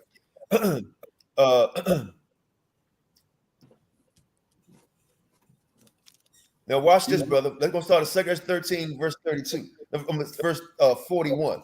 But they took this counsel among themselves. This verse 41, 2 13 and 41. But they took this counsel among themselves that they would leave the multitude, leave the multitude of the heathens. Leave. The word, key word there is leave. I'm glad you read that part. Before you continue reading, let me say something real quick, Qanath, before you continue reading. When he said they took the counsel among themselves, they were scattered hundreds of miles apart away from each other. They were scattered. They wasn't all living right on top of each other. They were scattered hundreds of miles away from each other. But you know why they took the counsel among themselves, Bakwash? We also learned that the Assyrians had a civil war. After the death of Sennacherib, his 3 sons had a civil war for power. Exactly. But hold on, that's something that's going to go someplace else. I want to stick with what he's talking about here. Let me finish. No, this is what he's talking about. They had a civil war. So they took the counsel among themselves to leave. But they were living hundreds of miles away from each other. Right. It's right. Exactly right. It was doing that war between them two, not Israel. I know that, right? No, I'll try to explain it to you. Right. I have a question for him. I have a question. But it says, but they hold on, Andre. Let us finish first, and you get your questions after we done. Go ahead, Qanath. You can ask him a question after. Go ahead, Qanath. But they took this counsel among themselves, right? This during the time of the war, like Yehuda said, that they would leave the multitude of the heathen and go forth unto a further country, not a further country, right? Not cross the water, go over the ocean, the sea, a plane, further country, right? Go a further country where never mankind dwelt. Further country, that they might there keep their statues, which they never kept in their own land, that they enter into the Euphrates by the narrow passages of the river. Narrow. There's narrow. Not deep. Of the river. Not deep.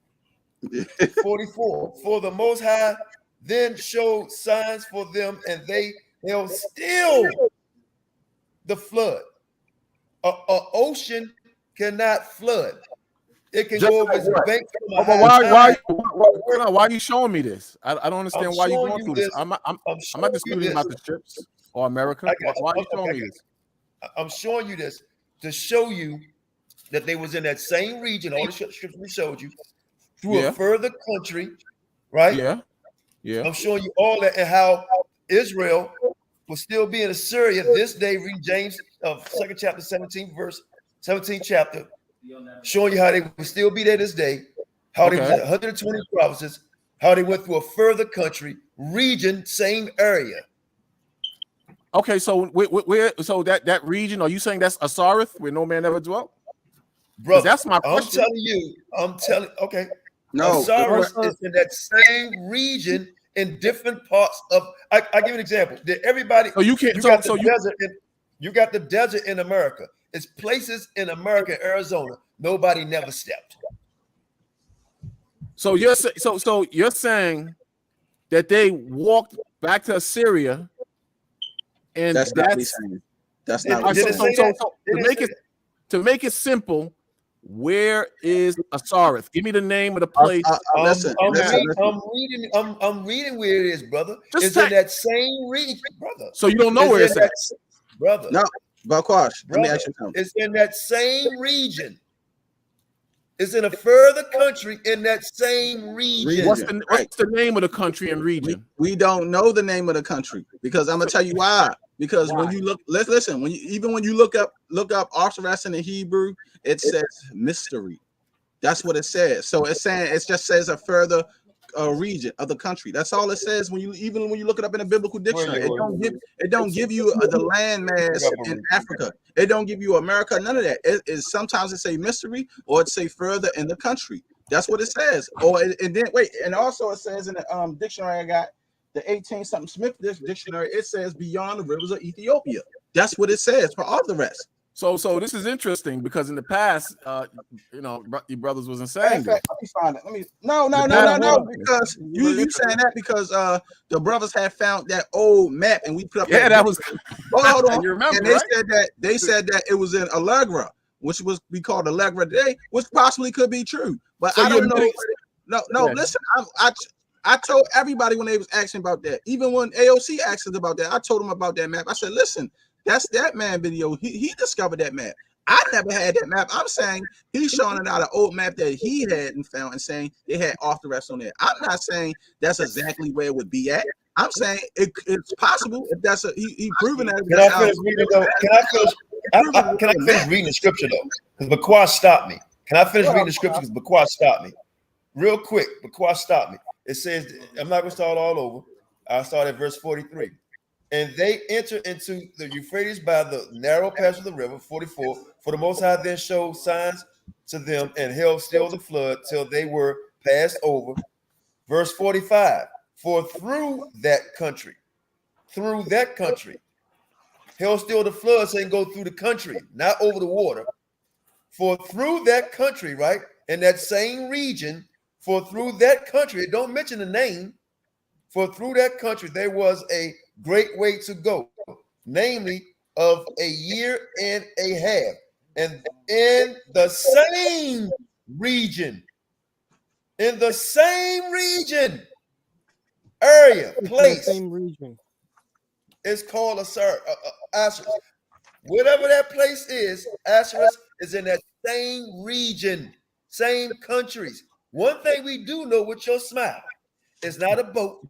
They didn't cross the river because the Assyrian captivity we was in, right? That same region cannot be America. And to say through that country, you have to cross the water to get to another country. The whole flood, only thing floods is springs and rivers and creeks and ponds. Oceans don't flood. They have what they call high tide, low tide. Oceans don't flood. Hey, Qanath, let me get a witness to what you just read. Shad, do me a favor. I want to hear what the other brothers wait, I have to before we forget, brother. Shad, do me a favor. Go to Joshua 24, read verse 2. Okay. Yeah, Joshua 24. Read verse 2 and 3. This is a precept, Bakwash, to what Qanath just read. This is a precept. When it talks about the flood, when God held still the flood, this is the precept right here. Joshua 24, verses 2 and 3. And Joshua said unto the people, thus saith the Lord of Israel, your fathers dwelt on the other side of the flood. Stop. Your fathers dwelt on the other side of what? Of the flood. This is talking about the Euphrates River, Bakwash. The same river when God held still the flood in 2nd Esdras. This is the same river. Go ahead. Read it. Start again. Read it again. And tell me where you at. Chapter 24. Chapter 24 and verse 2. And Joshua said unto all the people, thus saith the Lord, power of Israel, your fathers that dwelt on the other side of the flood in old times, even Terah, the father of Abraham, the father of Nakar, and they served other gods. Read verse 3. And I took your father Abraham from the other side of the flood. From the other side of the flood. That's the Euphrates.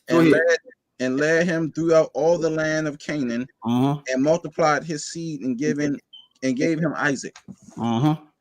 So, Yehuda, that's a precept right there. Yehuda, can I ask you a question? Go ahead. Is there substantial proof that was the Euphrates that the flood was held back in during the time of Joshua? Well, Abraham came from the other side of Euphrates. Is there proof? Euphrates is No. Hold on, Yehuda. Yehuda, don't fall for it. Don't fall for it. I'm not falling for it. I know what you're trying to do. No, because this we're going to stay right back in this. No, further country. Hold on. This what you asking question. Let me ask you a question. When it says, I want to hear the brother. I would like to hear the brother Andre's question before. Well, I don't want to hear Andre right now. Wow. Right? I'm gonna let Andre speak. I'm gonna let Andre speak. Who is Andre? Who is that? Verse 45 Andre, in 2nd Ezra chapter 30, verse 45. When it says, "For through that country there was a great way to go." When it say through that country, what does that mean? Is that talking about water? What's that? I'm sorry. You say ask the question again. Let's start at 44. For the Most High then showed signs for them, and held still the flood till they were passed over. So what flood did he hold over so they could pass over? What the flood in the river. Let me get a precept real quick. Let me get a precept because I have to, bro. Because we're gonna forget. I'm trying to tell you. You're gonna forget. I'm not. I'm not. It's not gonna take long. Watch this. Watch this. Joshua. Watch this. Watch this. Joshua 5. This is the precept. Watch this. Joshua 5, verse 1 and 2. And it came to pass when all the kings of the Amorites, which were on the side of Jordan, the Jordan River, westward, and all the kings of the Canaanites, which were by the sea, they heard that the Lord had dried up the waters of Jordan from before the children of Israel until we passed over. Right. So he's giving you an example how he dried the river passed over. Now, wait a minute. Hold on. Somebody. Okay, Bishop. Let me go back and read this again. Okay. Verse 44. No, verse 43. And they entered into the Euphrates by the narrow passages of the river. Right? Right. The Euphrates by the narrow, that's how they entered it. Then it says, for the verse 44, because remember, they entered through the narrow passages of the river, which mean a spring and a stream. The narrow passage of the river, the Euphrates River. Verse 44. For the Most High then showed signs for them and held still the flood. Held still the flood what? Through the Euphrates River. Right? Till they were passed over what? That Euphrates River, right? For through that country, right? Now, the Most High held still the flood through the river. How in the hell you get the Persian Gulf, right? The Indian Ocean. Indian Ocean. Go around Africa. Africa. Why is that so hard? Why is that so hard to believe? Hold on, brother. Please let me listen. I'm getting kind of frustrated because y'all won't let me finish. He held still the flood, the Euphrates from flooding. Now you said, why is that possible? How is that? Why you say it's not possible? Well, that's an asinine question because you said they use ships. So why do you have to hold still the flood if they got boats? I mean ships. Cannot a ship go over water, whether it's flood or not? I don't know. Here go my question to you. Wait a minute. But here go my question to you. If every y'all let me finish. Verse 44. For the Most High then showed signs and wonders and held still the flood. That's the Euphrates River. For through that country there was a long way to go. He held still the flood over the Euphrates, and then they walked through the country. They didn't walk through the Persian Gulf. The Persian Gulf flooding up. The Indian Ocean flooding. So you tell me, when he held still the flood in the Euphrates, y'all doctrine is he held still the flood in the Indian Ocean, in the Atlantic Ocean? No, it didn't say it didn't say that. You're adding that, and I want to. No, you're adding. Show me. Okay. And hold on. What? Why was the flood held? Why did he stop it from flooding? Real quick. He used a precept as far as Joshua. I believe that was the Jordan River. No. I want to say right here. Compared it to the exactly. That was the Jordan River. Don't say the Jordan River. That was a precept. That was a precept. I got many more precepts. Tell me what flood did he hold up so boats for ships can go over? The Euphrates. So ships can go over. He stopped the flooding so ships can go over. Into what? Listen, Euphrates. But we've been through this 100 times already. It's funny how the scholars No, funny how because you want to skip it's it. funny how the scholars, most of the scholars, they make movies about it. All depict scenes White and scholars, history. White scholars. You looking at the black. Hold on. All right, but you got a white scholar, you got a white Bible dictionary in my face right now. What you talking about? So, but it's funny how they use. It's funny how they use scholar right now. Listen, it's funny how they use our interpretation and what we believe overwhelmingly in numbers compared to what you're saying. I'm asking you one more. I'm gonna ask you this question. It says they went through the narrow passage of the river.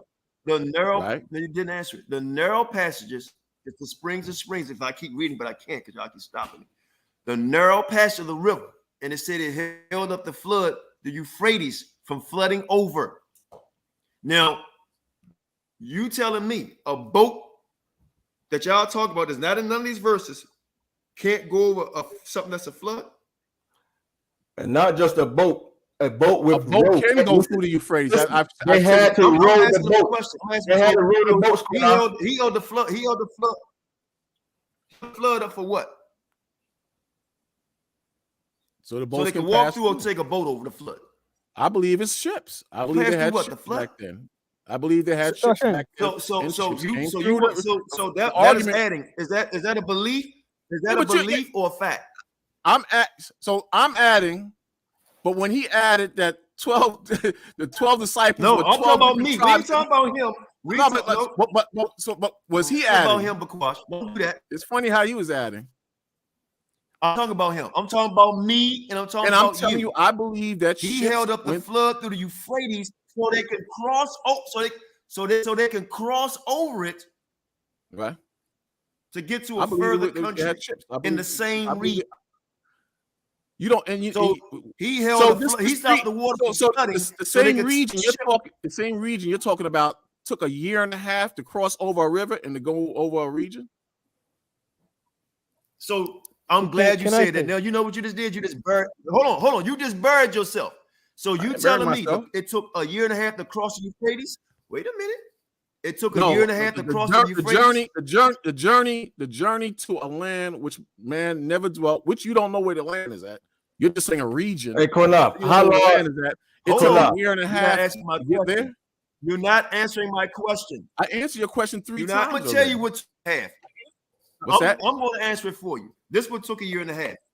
I'm gonna answer it for you because it didn't take a year and a half to cross the Euphrates River. Because that's what you said. That's what you guys are saying. It took a year and a half to get to where they get. It took a year and a half to get to where it took a year and a half to get to where they was going. It took a year and a country. What country? Through the country. Through what country? Through what country? Through what country? It don't matter. It's a land bag. It does matter. It doesn't matter. It matters a great deal. Hold on, brother. There's no record, like I told you a couple of days ago. There's no record. King David walked through the Euphrates with camels and horses. There's no records. So they crossed a little river that the Most High held the floods back, and they walked for a year and a half. Bakwash, I have a question for you, Bakwash. No. How many people? You're adding. If you let me read. It says, "For through that country there was a great way to go, not through the water." And how long was a great way to go? How long? A year and a half. And where was this country at? Through that. Why are you skipping? Let's not get to the country where it was at or the name of it. Let's not deal with the name of the country where it was at. I'm going to deal with the name of the country because yeah, it got you. You're trying to force it. I'm never going to agree on it. It took a year and a half. Go back and forth because there's no answer this question. Tell me what this means. Verse 45. For through that country there was a great way to go. What does that mean to you? There's a way through the water, which was shipped, or through that country. What's that? Is a country water or a landmass?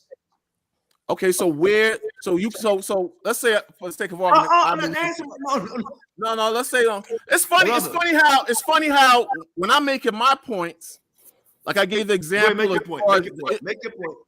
You're making your point by not asking my question. But when I make my point to the up, it's funny how when I make my points on the other subject. it's funny how when I make my points on other subject matter, or with one brother, then you jump in and you flip the whole subject matter to the ships or what you want to go into. But when I have questions on other things, like for example, the whole Joshua thing, I said, what river was that? He said it was a Euphrates. No. I said it was a Jordan River, brother. Yes, I did. Yes, I did. I said it was a Jordan River. I said it was a Jordan River, and I said I'm using this as a precept. A little while ago. I said it was a Jordan River, brother. Okay, so let me get another thing. Then when I went into the I said it was a precept. Okay. It's the bad precept though.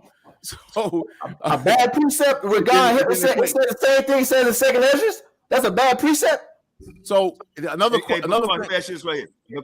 Smash this right again. Here. We're in captivity. But I'm just going real quick. We're in captivity, right? Right. And all our captivity and slavery, right?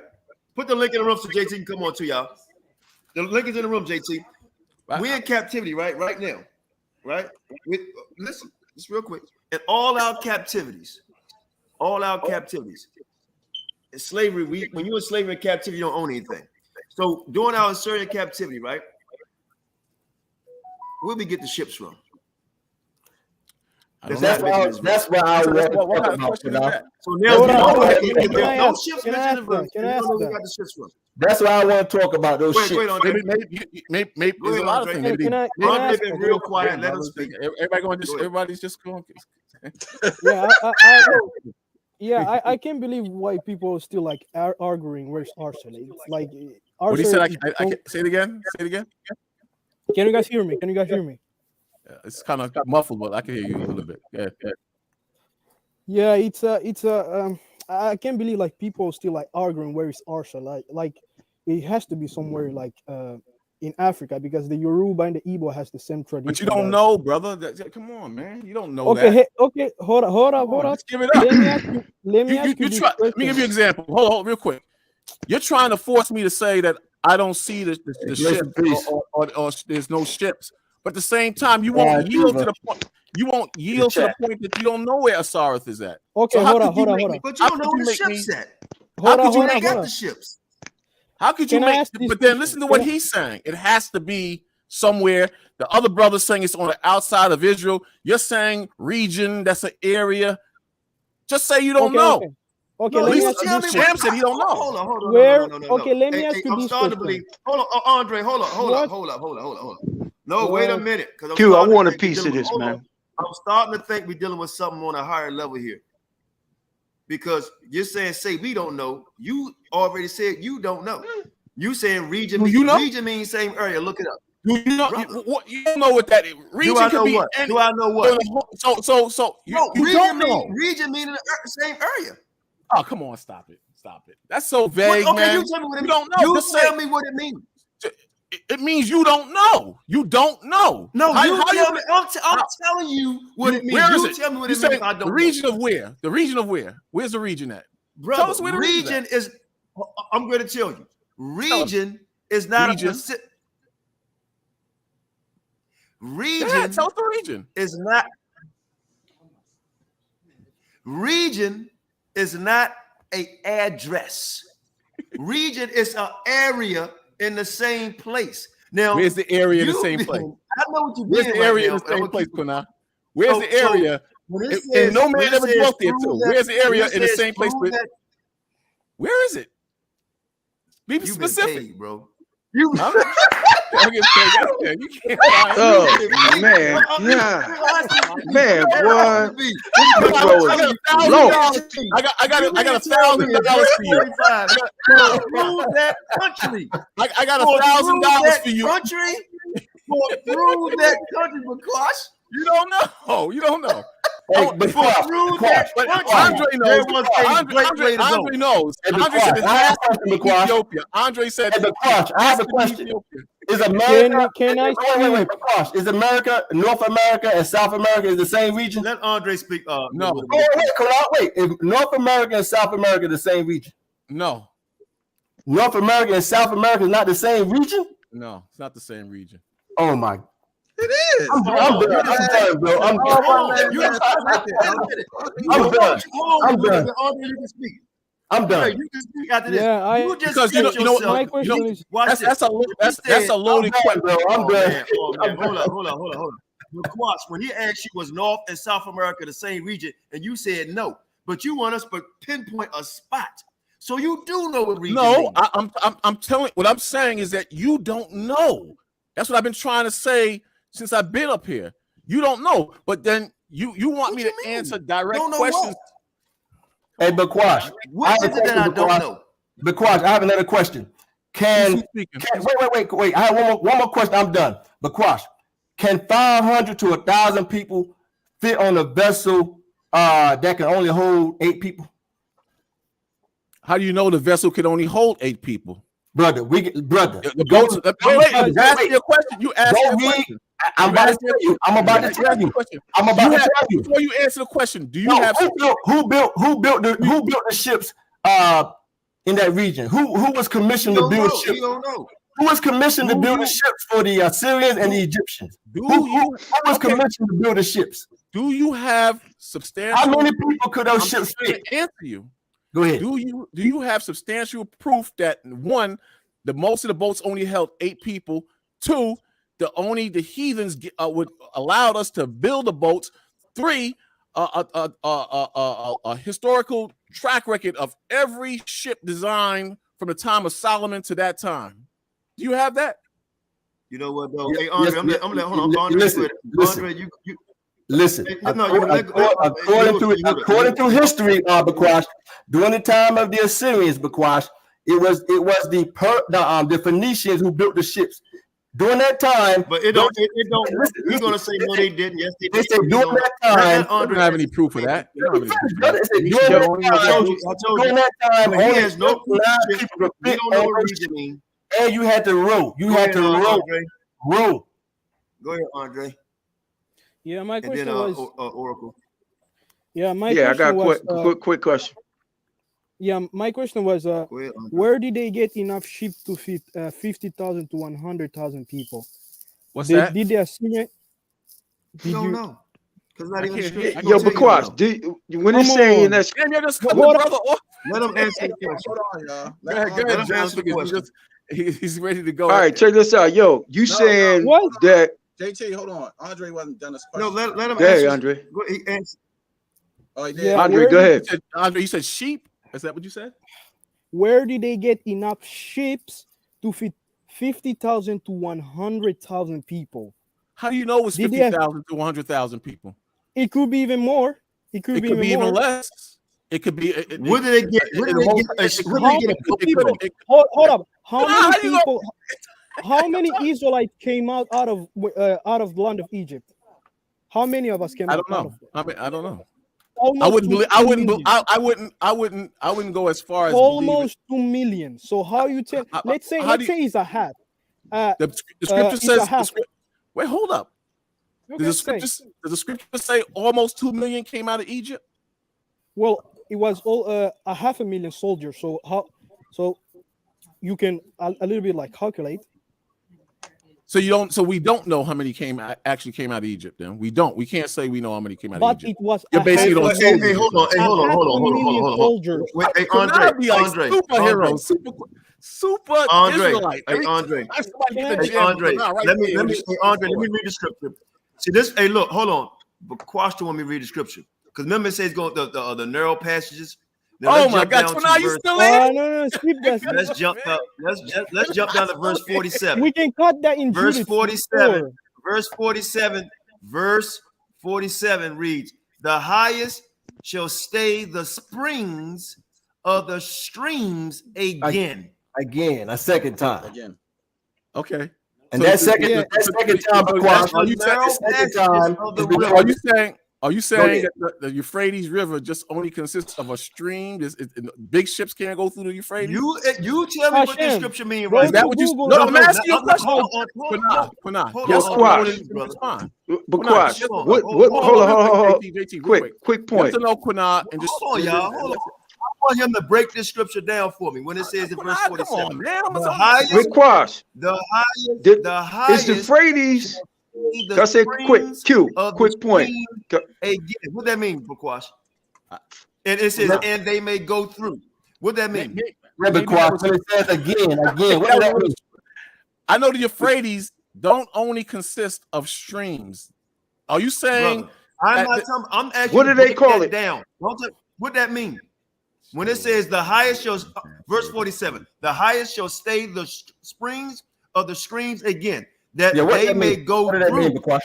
I don't know, brother, but I know. Well, how can you teach us anything? Every verse we go through, you say you don't know, and don't mention no boats. You don't know where they got boats from. I say something quick. How big? How small? How many people? You don't know where they got it from. And then when I read these I'm going by like the brother. You don't know. I asked you what region means. You don't know. When it says through that further country, you don't know what that means. That's not true. I'm using simple logic. You mentioned region. A region. No, what you're doing is playing devil's. Check this out, yo.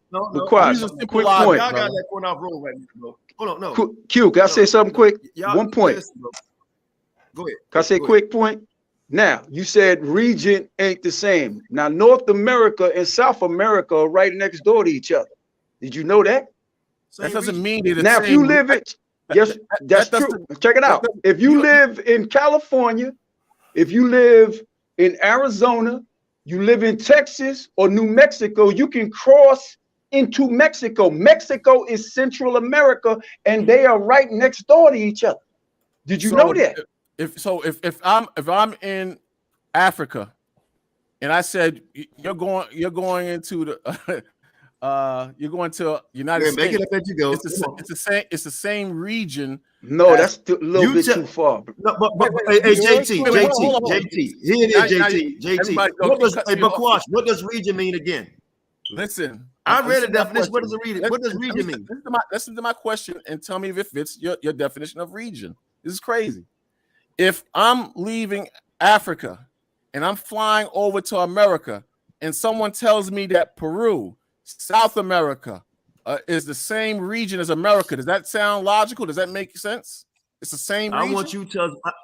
It's not the same thing. I'm not falling for that. Okay, whatever. I want you to tell us what region means. A region is a certain area. It's a certain area that has borders, or is segmented. It's in a section away from other regions. In other words, can two regions be next to each other? Brother, what does region mean? I just told you. You're wrong. It's a certain can you look area. it up? Can you look it up and read it? It's a certain area. Okay, read it again, man. It's not a certain area. It's in the same area. Okay, so South America. So Peru. Didn't I say, bro? Didn't I just say where we at right now? Where will we be considered at? So Peru, which is on the southern tip of South America. Didn't I say in the same region as America? McQuash, where we are is North America, right? This is North America, right? And South America, does South America exist? Listen, man, is where we at right now North America? Yes. Okay, then now, what did I just tell you? I said, if you live in Arizona, you live in California, Texas, or New Mexico, you can cross into Mexico. Mexico would be considered Central America. Let me ask you a question. If you're in a state, any state, Texas, whatever, can one state have a separate region from another in the same state? No. Come on, man. So is America, and watch this. Is America? Hold on, no, here go one last question. My last question. Is America and Assyria or the Euphrates River, is America and Assyria the same region? What? Exactly. Is America and Assyria the same region? Is that the same region? Now check this out. Quick point. No, let him answer it. Let him. No. Go ahead, man. I don't even know what you're saying. I don't even know what you're saying. What is running? No. By saying what, like I asked the asinine question, I'm asking your doctrine question. That's what y'all teach. Man, you still is America, what y'all call I know America, what y'all call Arthurus, right? Is that the same region as Assyria? No. So you're admitting that's it. Is it the same? You said Assyria? Over here in the east. Don't you know? Now I believe you're not being true. No. Now I think you're not being truthful to me Because because now you're telling me what now you telling me I don't get where you're going, Qanath. I'm trying to figure out where you're going. I don't know what region means. I don't get where you're going. No, I asked you a question.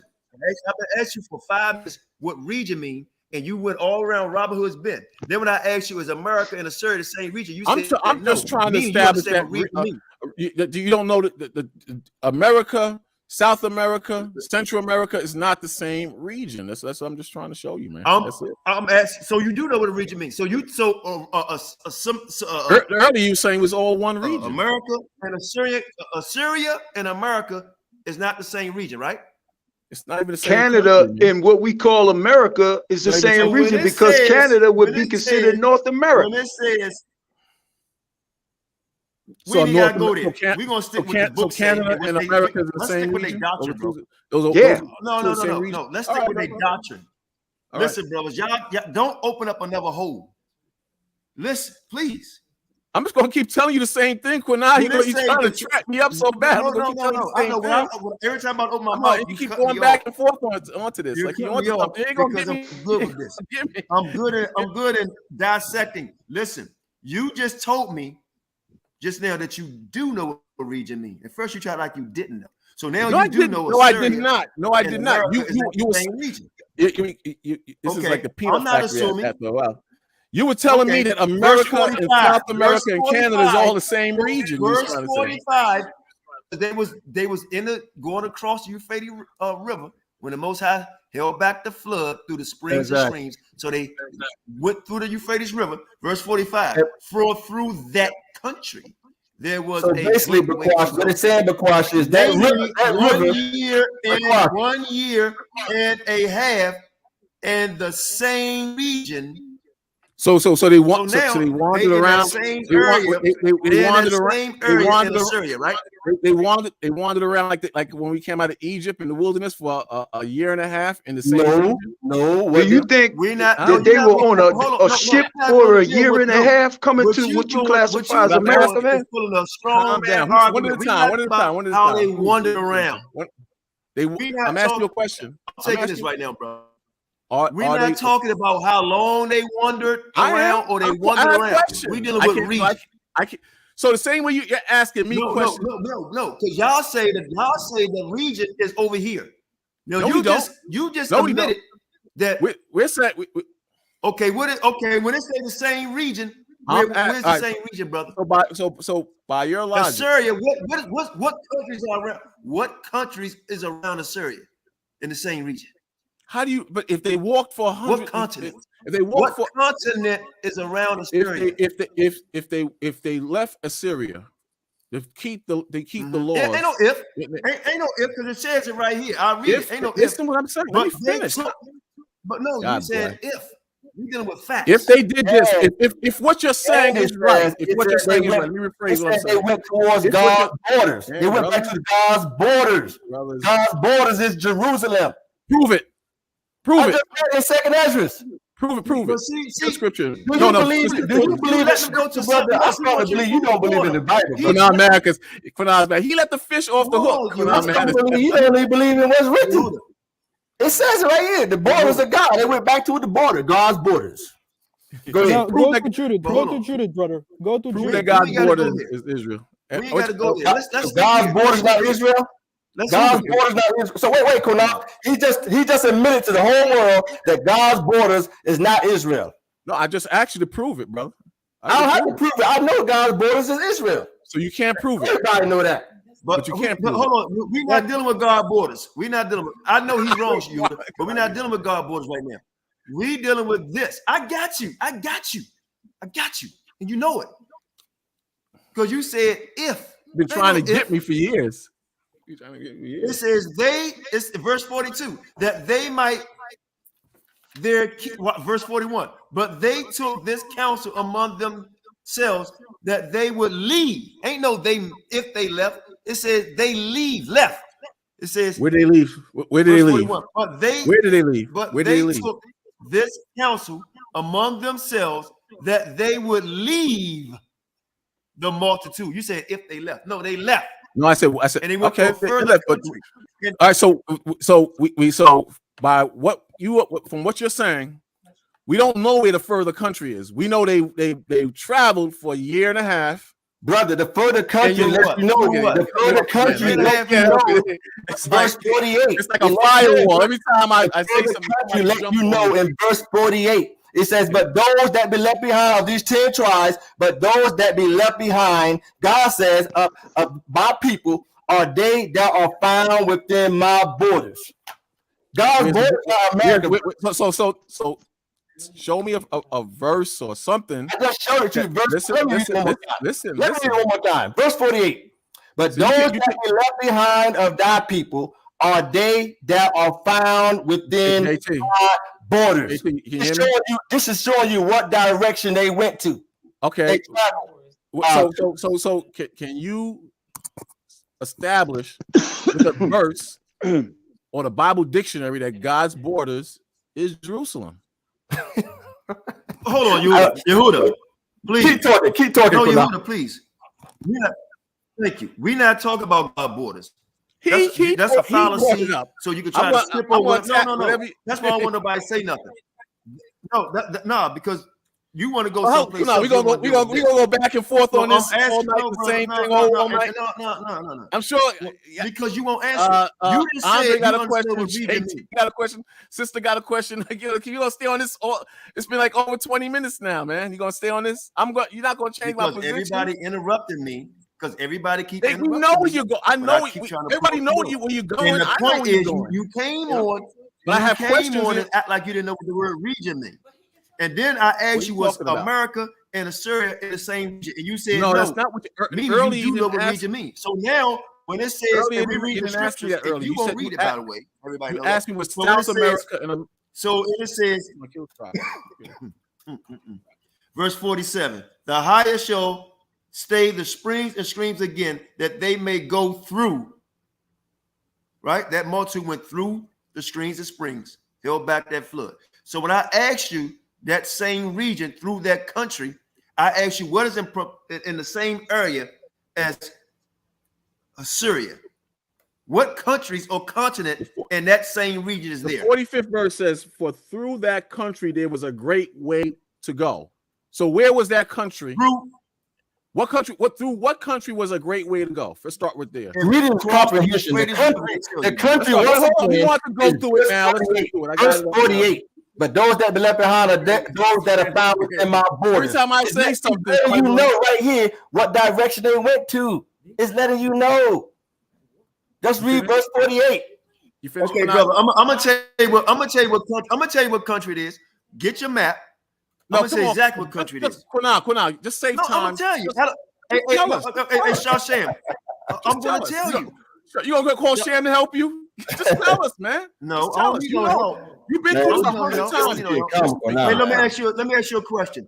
What three states is hold on, brother. What 3 states surround our? What? Just tell me. What 3 states surrounds our? What 3 states surround our? Or North Dakota?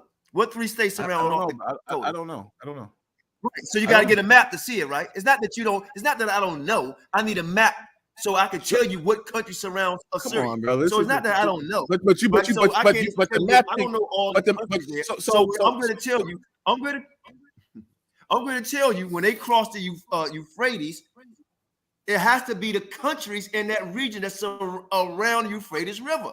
No, but you don't have no proof of that. You're speculating. To India, all them countries in that same, countries in that same region around Euphrates River, all them countries around it. Right? No. Through that country in that same region. It says for through that country there was a great way to go. So we know that you have to prove where did they get enough sheep. I'm sorry, JT.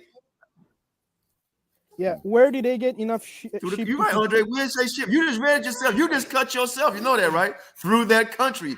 A year and a half. They say hold on.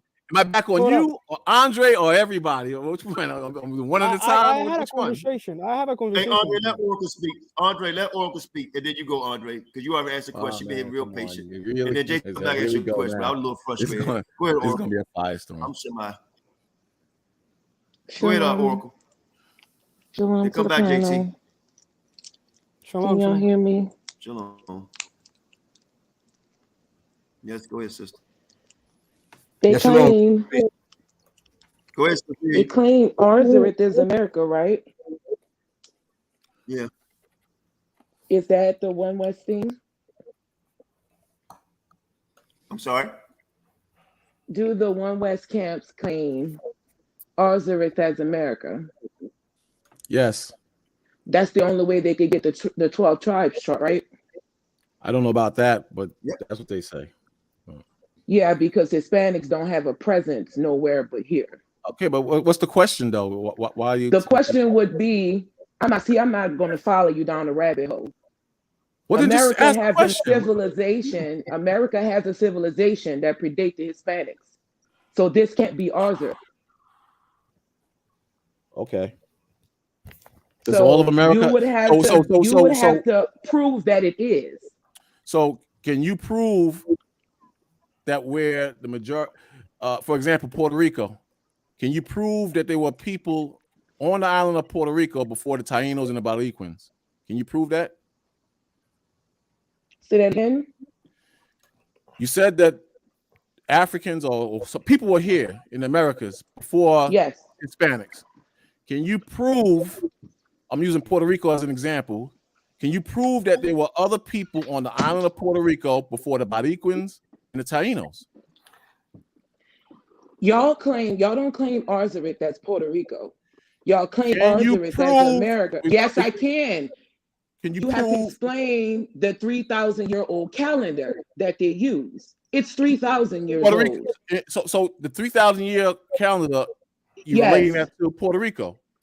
Yes. To the Hispanics. They use a calendar that's 3,000 years old. I'm dealing with Puerto Rico right now. I'm not going down the rabbit hole. Well, then what? Puerto Rico is a you made a statement. I'm it's asking. It's as big as my closet. The Puerto Ricans aren't the only ones on the chart. Majority of the people on the chart are in Central America. They're in Mexico and they're in South America. Can you prove? Yes, I can. Yes, I can. The Olmec civilization predates them. The Olmec civilization and the Pot-Belly civilization along the Mississippi River. Is that Puerto Rico? Puerto Rico, y'all claim as one tribe. Okay, and I'm dealing with Puerto Rico. You have a problem with that? No, I'm not going down the rabbit hole. I'm not going down the rabbit hole. I'm not going down the rabbit hole. Hey, Bakwash, when you go somebody else, I can't. Hey, Bakwash, as the sister said, when you go look at the timeline, this is a fact, Bakwash. I'm not dealing. Wait. Let me finish. Because you can't answer the question. Hold, sis. It seems like you can't answer the question I just posed at you, so you don't want to deal with it. I got it, sis. Bakwash, this is a fact. When Moses led the Jews out of Egypt, guess what civilization was flourishing in America? The Olmecs. Thank you. So how the hell, if the Jews came out led by Moses, the same time the Olmec civilization was flourishing, how can they be Israelites? Okay, fine, but they were trading they kills that line right there that they came to America. That they were trading back and forth with the Olmecs.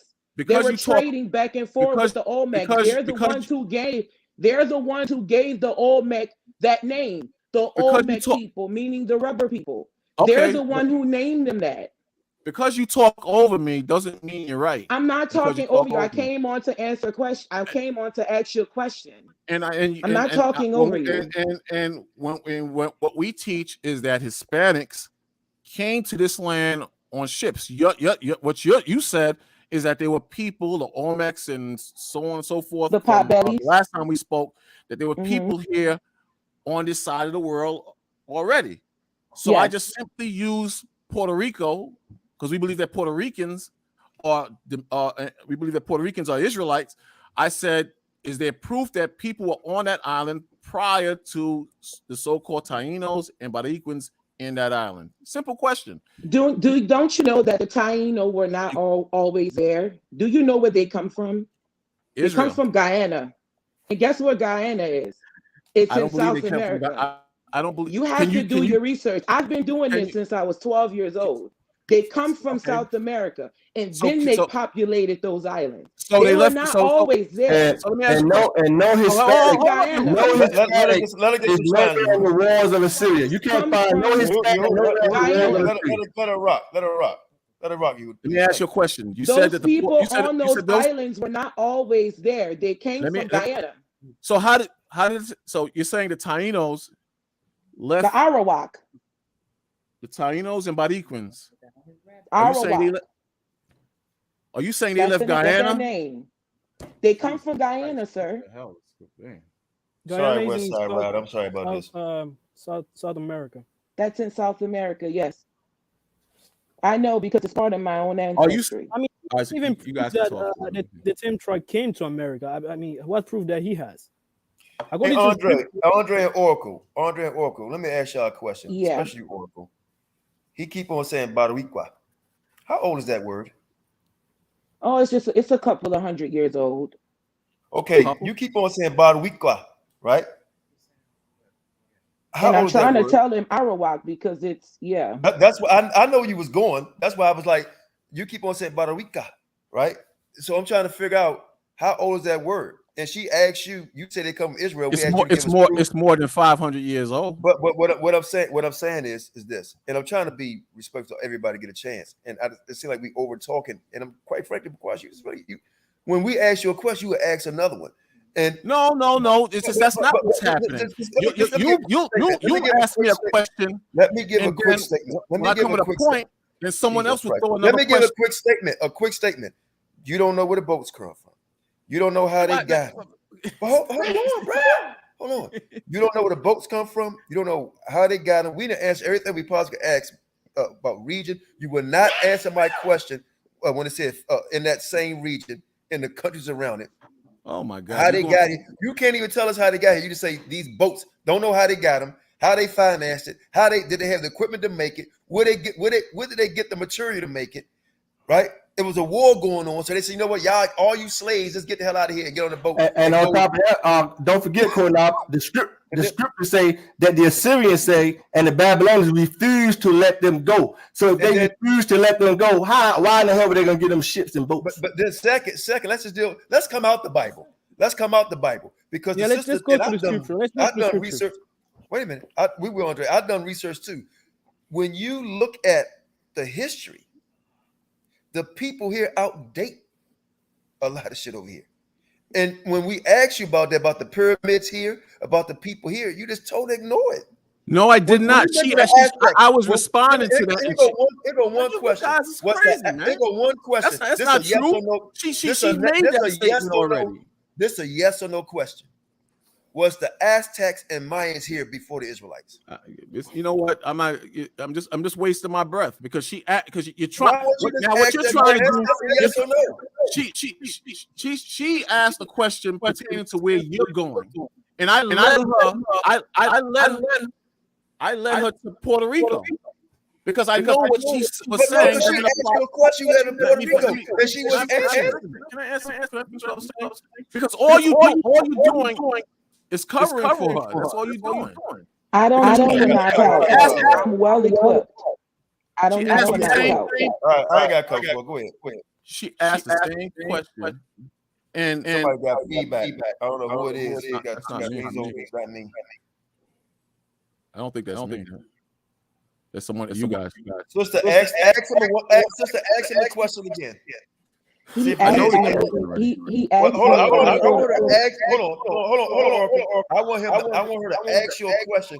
And let's see if you answer it or ask the question. Go ahead. Ask the question. He asked me, did I know about Puerto Rico?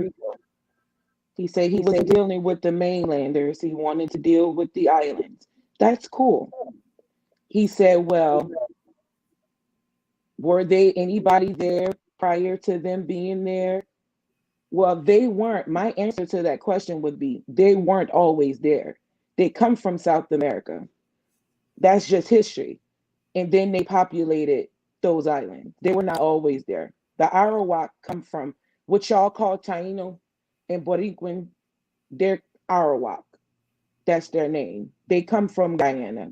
They're Guyanese people. So that would be my answer. If you want to ask the question, you can. Okay, so my question to that was, so on the island of, prior to them going on the island of Puerto Rico, was there anybody there before them?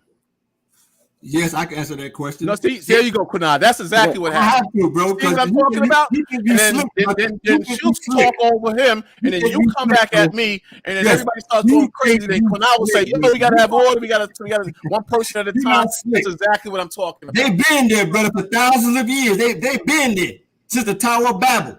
You think I'm talking about? They always been there. The Arawaks, they always been there. You see what I'm talking about? It was peaceful. I was going to answer a question, and he jumped in. Hold on. Now I peep game, yo. I peep game. Let's get some order. Can I finish? Yeah, that's what I want you to do. Just please go ahead and finish. Ask him a question, and let's hope we get an answer without him asking a question. I would answer a question. She didn't ask the question. She made a statement, Qanath. And I questioned that statement. I questioned that statement. Okay. She said that they weren't on that island. They came from Guyana. Okay, and I simply asked, ask him a question, please. She's telling you to trap me up, sister. That's what he's saying. Trap me up. No, I simply said that prior to them, if what you're saying is factual, prior to them going on that island, which I would like to see the facts on that too, but prior to them going on that island, was anybody on that island? No, but because they've been in South America for thousands of years. You said yes or no? No, I'm saying they eventually went to the islands, but I'm saying they've been in South America for thousands of years. And the question I wanted to ask you. Wait, hold up. You didn't even answer the question. Okay. I'm going to answer it. Let me answer. Now Qanath going to jump on now. Let me answer. You guys are slick, man. My question to her said that were there people on the island before the Arawak got there or before the blacks got there? Before the Arawaks got there. No, because they were in Guyana thousands of years. And then they nobody was eventually on the migrated island. out. Nobody was on the island. No, the islands, those little islands, nobody really inhabited them because they were all pooled in South America. They've been there for thousands of years because of their calendar. But I'm just trying their calendar is over 3,000 years old. I'm just trying to pick your mind that nobody was on the island prior to that. And as far as Puerto Rico, people came from Guyana, the Arawaks, like you said. They came from Guyana and occupied that land. Is that what you're saying? Yeah, all of the islands, Jamaica included, Barbados, they kind of just waved their way. So everybody came from the area of Guyana and occupied Puerto Rico, the Dominican Republic, and the various islands, right? Is that what you're saying? Yeah, the Arawak were the largest group, but there were other, because like South America has probably over 1,000 different tribes. So the Arawak being the biggest group. That wasn't hard. I would like to see that proof. Go research it. It's part of my history as well. So that's why that's all. That's a strong man argument, right? And it's the deflect and escape, because he asked you a question, but he has no proof that Israelites came over here no goddamn shit. And that's what I'm talking about, bro. I understand the slick talk. And that's the slick talk. Qanath, I wasn't deflecting. Who was there in Puerto Rico? And it was already a civilization. Qanath, I was not deflecting anything. You told the sister that if she had something to say. She didn't ask a question. She made a statement. I simply asked a question on her statement. It's not like I changed the narrative from what she was saying. I just asked a question. I have one more question. But here go one question that all One West would not answer. Who was here first? Let me finish the question. Was the Olmecs, Mayans here before the people, the imaginary ships the Israelites came off on? Yes. Who was here first? I don't know. Thousands of years. I don't know. Solomon, they said Solomon from Tarshish had ships going back and forth. That's what a lot of people say. I don't know. But that's not the doctrine. How can you say you don't know? We learned about the Aztecs and Mayans in high school, and my grandparents learned about that. Okay, down in Mexico, they got pyramids and statues and all that, and you don't know. And they have a 3,000-year-old calendar. You found a good way to slip that in. You finally got it in, but again, ask me anything. Show the proof. Show the proof. The proof is just open up a book or just Googling. You will see the Aztecs, Mayans, and all of them was here way before we got here. Yeah, okay, but where though? Anyway. Not everywhere. Not everywhere. We spoke about this the last time I was on here. Not everywhere. They were. I can tell you where they were. Not everywhere. The brother, go ahead. The sister just said it. Their headquarters was like Veracruz in Tabasco, going all the way down as far as Honduras and going stretching far north as Chicago. They found the potbellies up there too. Whose headquarters? No, I'm saying the Olmec headquarters was Veracruz and Tabasco, but the civilization stretched as far as El Salvador and Honduras, and it goes as far as the Mississippi mound all the way up to Chicago. They found artifacts. Guess what, sis? Guess what? When you go do the research, you will see that the Olmec civilization was flourishing. I say it was flourishing. And they were trading back and forth. When during the time when Moses led Israel out of Egypt, they said that the Olmec civilization was flourishing. Prove it. Prove it. You got a book on it, right? Through the calendar. I can do the screen capture. Prove it. During the time of Moses. I'm telling you, go research. You don't believe me. You don't believe me. But you got these fools on the comment board talking about I'm not proving anything or answering any questions. I asked you to prove that. I asked you to prove about the 12 tribes sitting on. Wait, hold on. Wait a minute. Hold on, y'all. Hold on. Wait a minute, brother. Ain't nobody in my comment board no fools. All right. And they hold on, Qanath. Ain't nobody on the comment board no fools. I asked the sister. I said, sister, can you ask him a question without him asking you a question? Because I just want to see, can you? And Qanath, for the third time, she didn't ask a question. She made you're right. But what I'm saying is, every time we ask you a question. That's not true. That's not true. You want me to answer the questions the way you want me to answer the questions. I said every time I ask a question, you said that's not true. You don't even know what I'm about to say. You said it 3 times already. Here go my statement then. Okay, my statement is this. It's been many questions that all of us has asked you, and a lot of your answers have been, I don't know. Or just prove it. How can somebody tell us something? No, it has not been just proven. Okay. When you, Andre, when you said that millions of people came out of Egypt, you didn't have to. He said been disproven. When you said millions of people came out of Egypt, you couldn't prove that. Then you said, well, there was a certain amount of soldiers. There were 500,000 soldiers. No, hold up. How about women? You hold up. You could not prove that, and you didn't say, well, I got to go and research that. Maybe I'm wrong. You didn't say that. Another brother will ask a question and you walk away like you said something heavy or you made a point. But you didn't make a point. What's that? 500,000 soldiers. How do you know they had I'm thinking about that. How do you know such and such millions came out of Egypt? How do you know that specific number? You don't have 500,000. Let's talk about, and there were elders, women, and children. How do you know how many people, from what you said such and such millions came out of Egypt? How do you prove that? How do you know that? Where's the facts on that? See, he ain't going to say, well, I don't know. Say you don't know. Bro, if there's 500,000 soldier going to war, right? What do you expect? The women, children, and the elder? There should be enough. There should be almost 2 million people came out of Egypt. You know how crazy you sound right now. You know are you serious? How crazy is that? You know how crazy you sound right now. But yet you're saying I'm not answering a question. I guess that's an answer. That's an answer. Well, prove to me where did they get enough? I guess. Listen. I guess that. Where do they get that equates to an answer?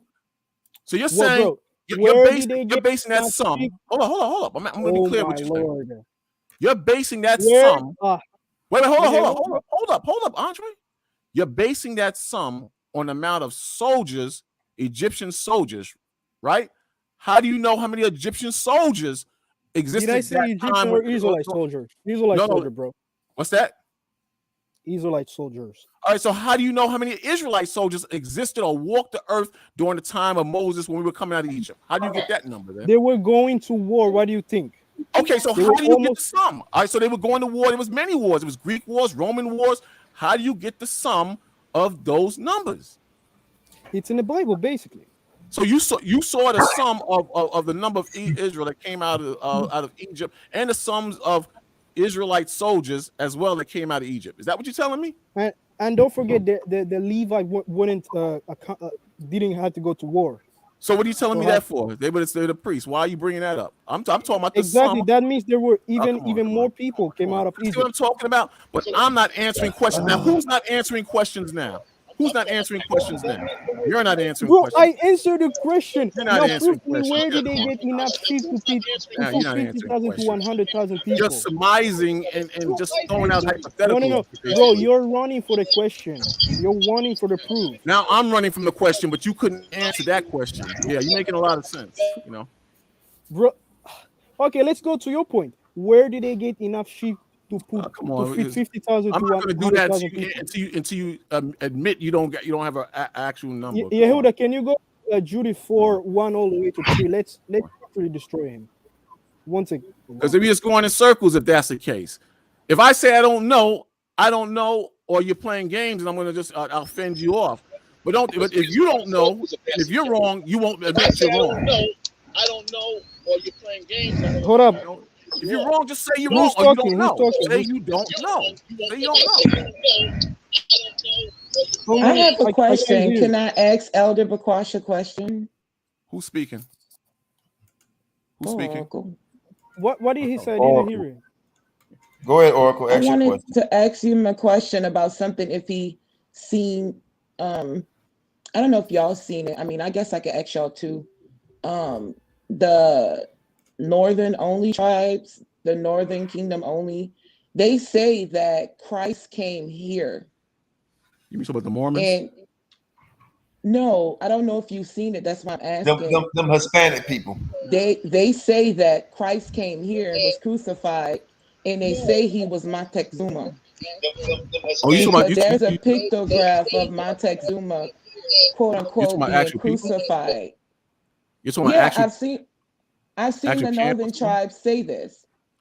Well, I mean, I just want to see if y'all saw it or heard it. A lot of people say things. If it's not scripture, then I mean, it's crazy. You can't just when people start creating doctrine or tripping out, you can't just label it on the northern tribes because we believe in that. You got Chinese that claim to be the children of Israel. You got hundreds and hundreds of doctrines that's floating around with different nationalities. No, that's what they call themselves. That's what they call themselves, Northern Kingdom only.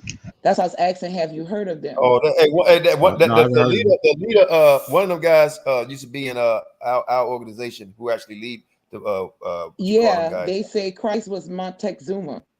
Yeah. Okay. Well, are you surprised? You sound like you're surprised. No, because it goes to what I'm saying. They've always been here. So they're creating a doctrine that would fit because they know they don't have an Eastern presence. They know they've been here for thousands of years. So it would make sense for them to create that doctrine because, Christ preaching to the tribes, of course, he was on the other side of the ocean. He wasn't on this side. So it doesn't surprise me because they know, as long as history can record, they've always been here. I mean, so it makes sense why they would say that.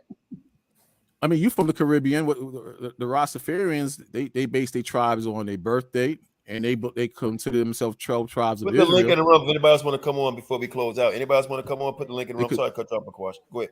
They consider themselves 12 tribes of Israel, but at the same time consider themselves Africans. So, I mean, you got a lot of people that believe different things and claim to be Israel, but they don't accept Hispanics as Israelites as well, but they preach Ethiopian doctrine and they look at it from that aspect. So there's always going to be people that's going to have strange breakdowns. You know what? Let me say something. Give me 30 seconds, man. You know what? I'm not understanding. And Bakwash, give me 30 seconds. Nothing. Oh, give me 30. Just give me 30 seconds. My things I can't understand is nobody know where the ships come from. Nobody can explain. Nobody can explain how. Nobody can explain how Mexicans are Ishikar. Nobody can explain how the Indians is Gad, but you don't believe the breakdown. Nobody can explain all this stuff, but we don't know anything. Then when we bring our stuff, proving stuff, whatever, we don't know. I'm trying to figure it out. I would ask him a question after. Not only that, they had to row. They had to row the boats and ships. They had to row. No, they had sails. No. Not the time of the Syrians, they didn't have sails. They had to row the boats. Did Solomon have sails on his ships? It was Solomon in Second Esdras? No. I'm asking a question because he said they had to row the ships. I'm being Christ-like. I'm gonna ask so Solomon had to row. So Solomon had to row his ships. Other people. It wasn't Solomon who rowed the ships. Wait, Qanath, ask the question. It wasn't Solomon who rowed the ships. It was the Phoenicians who rowed the ships. So they did the Phoenicians when they. And guess what? That's what the Phoenicians said, Bakwash. They said they came over here with only 12 people on the small vessels, and it took them how long? They say, Qanath, it wasn't a year and a half. I'm not talking. It was not a year and a half. You said they had to row. They rowed. Exactly. They came over here. They rowed. So ships didn't have sails on them. Is that what during the time of King Solomon and the Assyrians? They did not have no sails. They did not have sails, brother. During the time. So that's a fallacy, brother. King Solomon got to do our conversation. You know when the sails existed, Qanath? Wait, Qanath. Wait, let me ask you a question, Qanath. You know when the sails existed? I'm listening. I'm trying to hear the sails existed during the time of the Greeks and Romans. But before that, they didn't have no sails, brother. So people didn't have sails. That's a fact. During the time of Solomon, people boats didn't have sails. Is that what you're saying? Exactly. Really? Okay. Okay, gotta look that up. Here go the thing. I'm glad you said during the time of Solomon. Who was Solomon? Wait, I'll go back to you said something earlier. What happened? You finished with that? Who was? No, because I'm gonna when you pull the fallacy, let's deal with your fallacy. Who was Solomon? What fallacy did I pull up? Because you went to Solomon. Who was Solomon?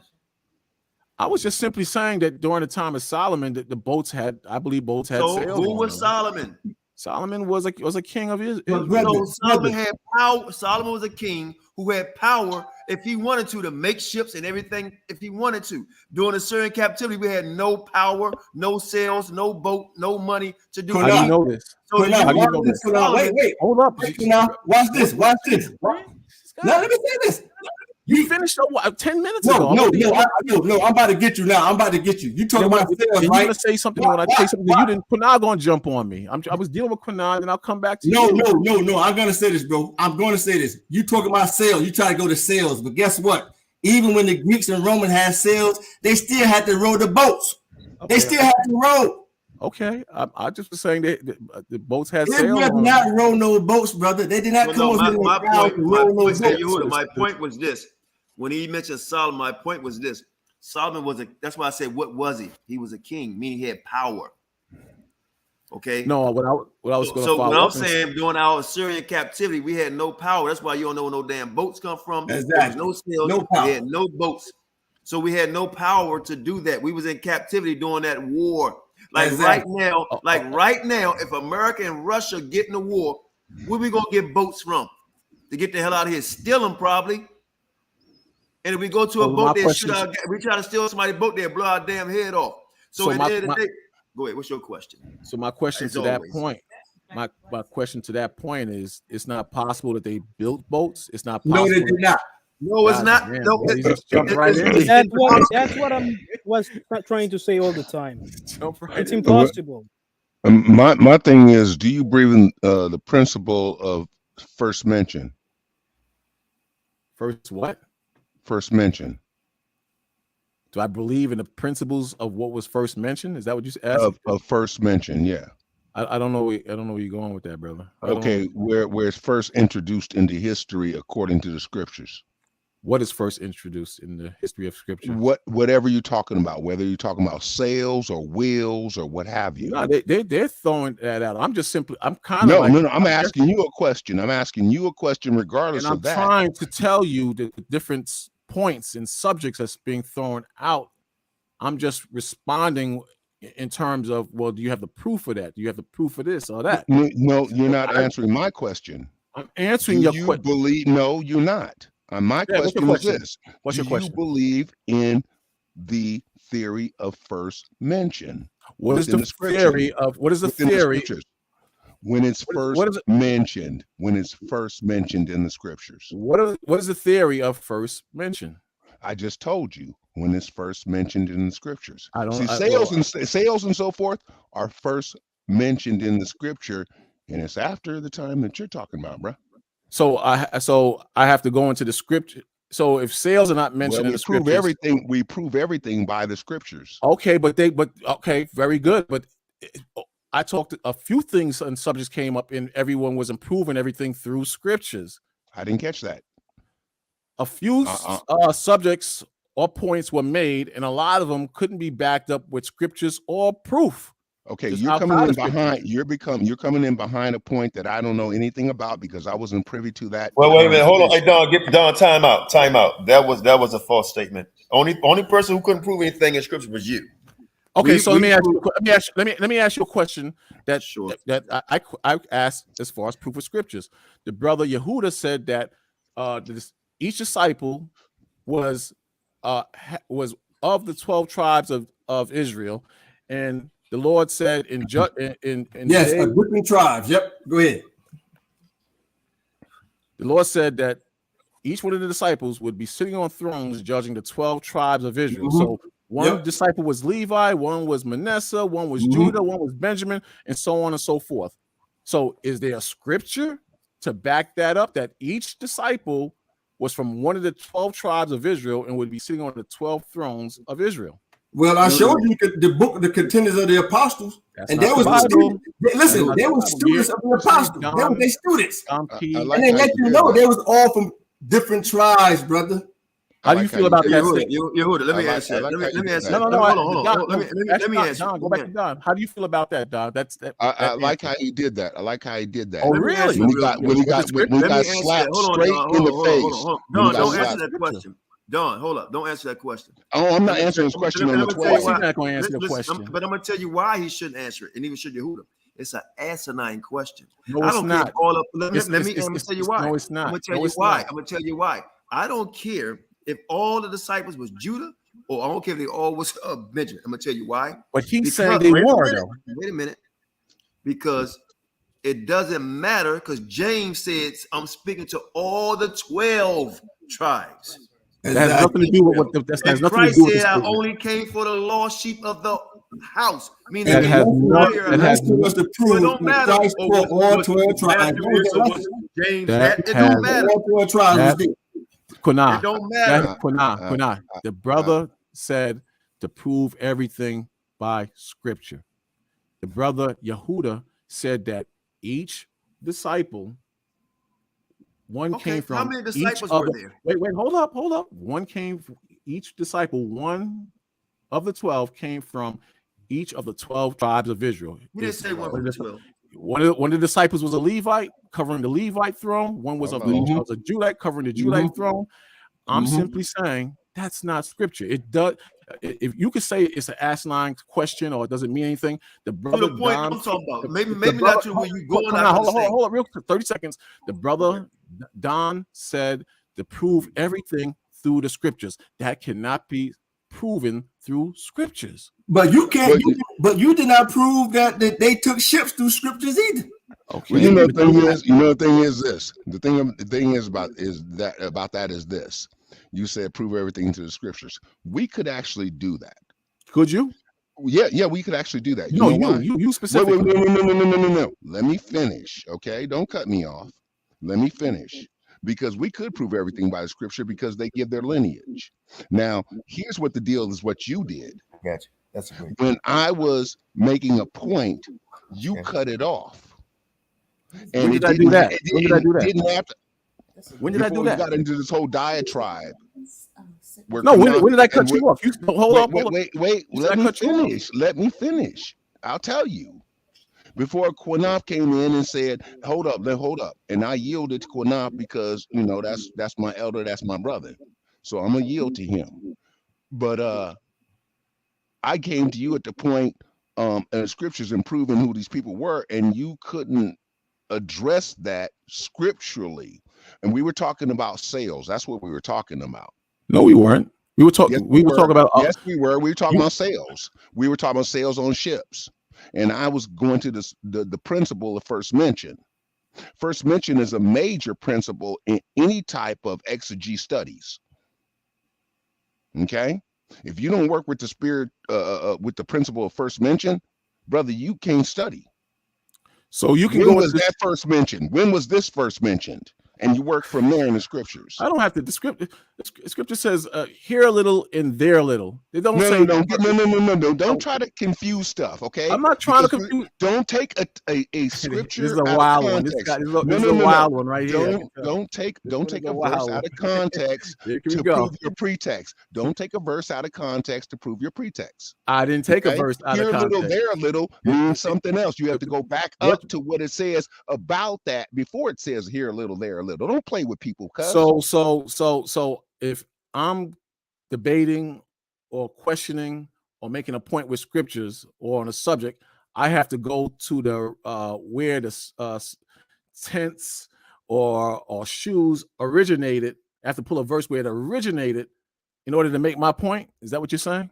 If you're working around a scenario, you have to put the scenario within the context. You can't pull a verse out and make it a pretext for you what you want to say. So I can't pull a verse. You have to keep it within its context. Within its context, it all has context. And I gave an example with the 12 disciples and the 12 seats promised in the kingdom of heaven. I said, prove that each disciple was from one of the 12 tribes. Let me answer that, Don, real quick. No, this is why I'm asking my question. Because we're not the 12 disciples don't have anything to do with the 12 sons. Listen, can I say one thing? The 12 disciples don't have anything to do with the 12. That one man who made what? The 12 tribes. Now, the nation of Israel. You're doing semantics now. You're playing semantics. You're doing semantics because the brother made the statement. It wasn't the brother. Are just disciples. Disciples are just disciples. The son. That's not what the brother said, though, Qanath. You're trying to. Here's the thing. You haven't done this either. What have I done? Go to their lineage because they're all the sons. I don't have to go to their lineage. I know that's no. If you want to disprove a point, go to their lineage. I don't have to do that. Because they're all the sons. Oh, I don't have to do that. Because I know for a fact. Because you can't disprove that they're not the 12 sons. Hey, Don. Just like these brothers are not bringing forth and saying they are. Hey, Don. Don P. All I did, Don, was read the contentions of the apostles. They were the students. Listen, they were the students of the disciples, and they said they was all from different tribes. That's all I did.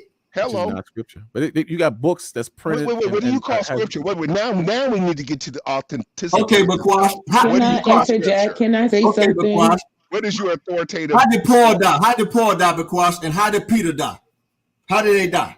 They say he was hung upside down. They say. Now, where did they get it from? Wait, Don. Where did they get the information from? There's many books where you can get that from, but my point is, a lot of books has misinformation. For example, the Josephus. That's a book that a lot of brothers use for study, but there's a lot of flaws in the Josephus. You have the Blue Letter Bible. We're not talking about Josephus. Go ahead. We're not talking about Josephus. Ask me a question, brother. We're just saying we're not using Josephus to correct you along the way. So that if you want to prove your argument, don't use Josephus. He asked. I can use whatever I want. I'm answering his question. That don't mean you're right. Okay, but then let everybody decide that for themselves. Let me finish my point. Go ahead, brother. I have a question though, because what flaws do you see in Josephus? I can't be specific, but it's common knowledge. Brothers common knowledge. Oh my, there we go. Everybody knows. Everybody knows. Time out. Go ahead, Oracle. Go ahead, Oracle. I just want people to like remember that from what I've read, I don't know about you guys, from what I've gathered, Israel was not a seafaring people. From what I've gathered, they've always walked, or they've maybe written on the backs of animals, but from early as Genesis, we can see that the early seafarers were not Israel. It was the Cushites. Going back to Nimrod, how did Nimrod get in that land? He had to sail there. You can't walk across a sea. I'm trying to remember. From what I gathered, they never built ships. I'm trying to remember the younger brother. It was either Asher or the younger one. Andre, I'm sorry, brother. We all got in the heat in a moment. I apologize. I see you jumped off. You want to come back on? You Israel walked. They walked everywhere. So you're saying that the Israelites camels and all never that built ships, walking over the I'm saying from what I've gathered, no. But if you read in Genesis, this is just me. Maybe you guys know something different. The scripture, y'all are more sharper than I am. Where did Nimrod go and was a mighty man? Where was he? What land was that? What's that? I think it's in Genesis when they said Nimrod began to be a mighty man in the earth. Was it a mighty man? That's in Genesis. I can't remember. I know I can't remember. I think he was in Mesopotamia, and we know Mesopotamia is not in Africa. It's across that sea. So how did he get across the sea? He didn't walk. I mean, that's just what I've gathered. Like as early as Genesis. This is right. What wasn't Peter a fisherman? Or you talking about deep sea, I guess, but wasn't Peter a fisherman? I'm saying seafaring, as in people that can get on the sea and know where they're going and know how to navigate the seas. That's basically what I'm not saying. Nobody can go get a little boat and go fishing, but it takes more to navigate and to cross those treacherous waters because of the monsoons. It takes more than a fisherman's boat. You won't be able to do it, but maybe you gather something else. But from what I've gathered, Israel was not a seafaring people. Well, if the heathens could do it, I'm sure our people can do it, and we're the children of the Most High. But we have to remember they were like goat herders and stuff. So not all Israel. Let me ask you a question. You don't have to, and I know you can't prove the boats and everything.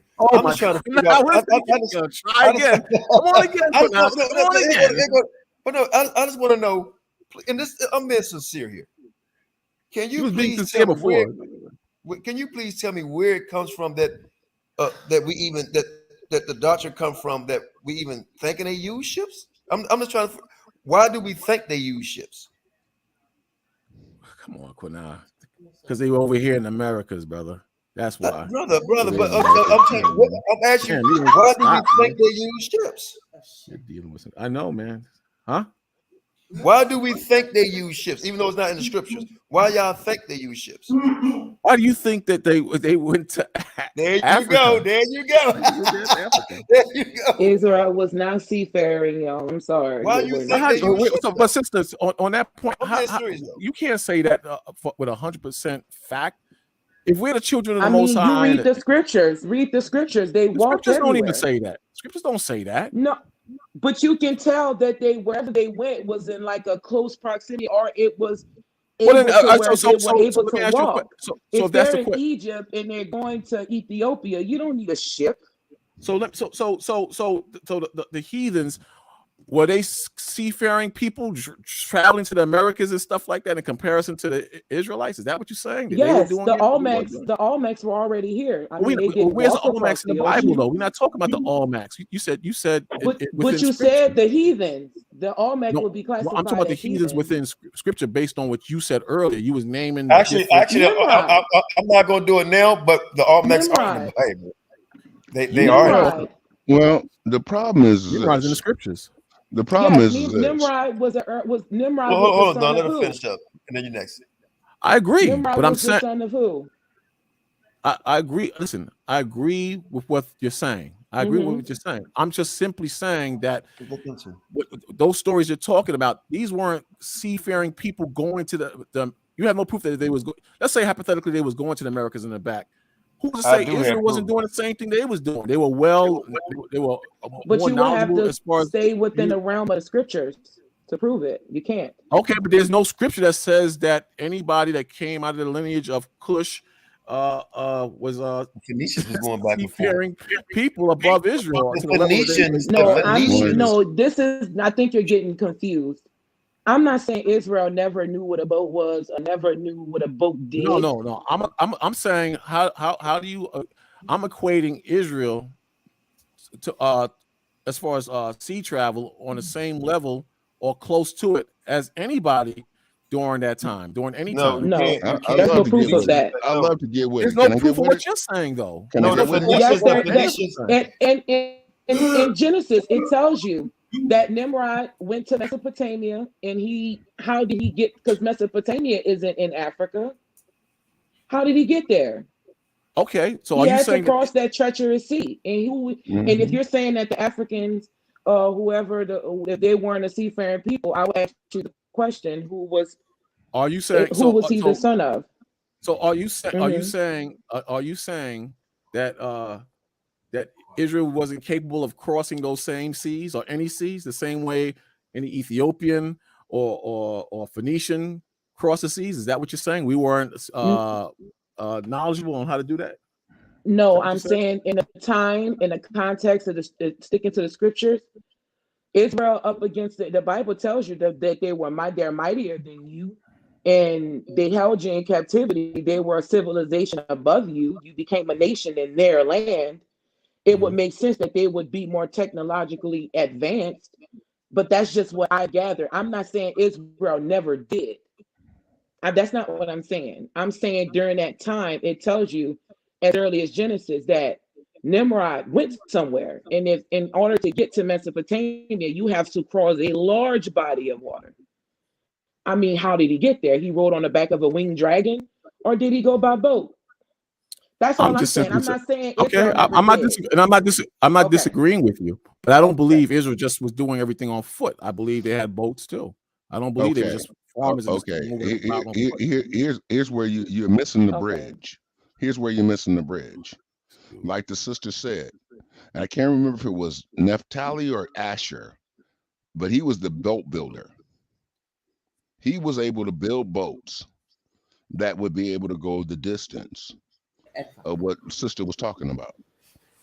Okay, now Joseph ran the world. What do you mean by that? Why do you think? What do you mean by that? Why do you think you? What do you mean by that? I'm trying to tell you, if you stop interrupting me, why do you think you got all these artifacts over here? Okay, you're losing me.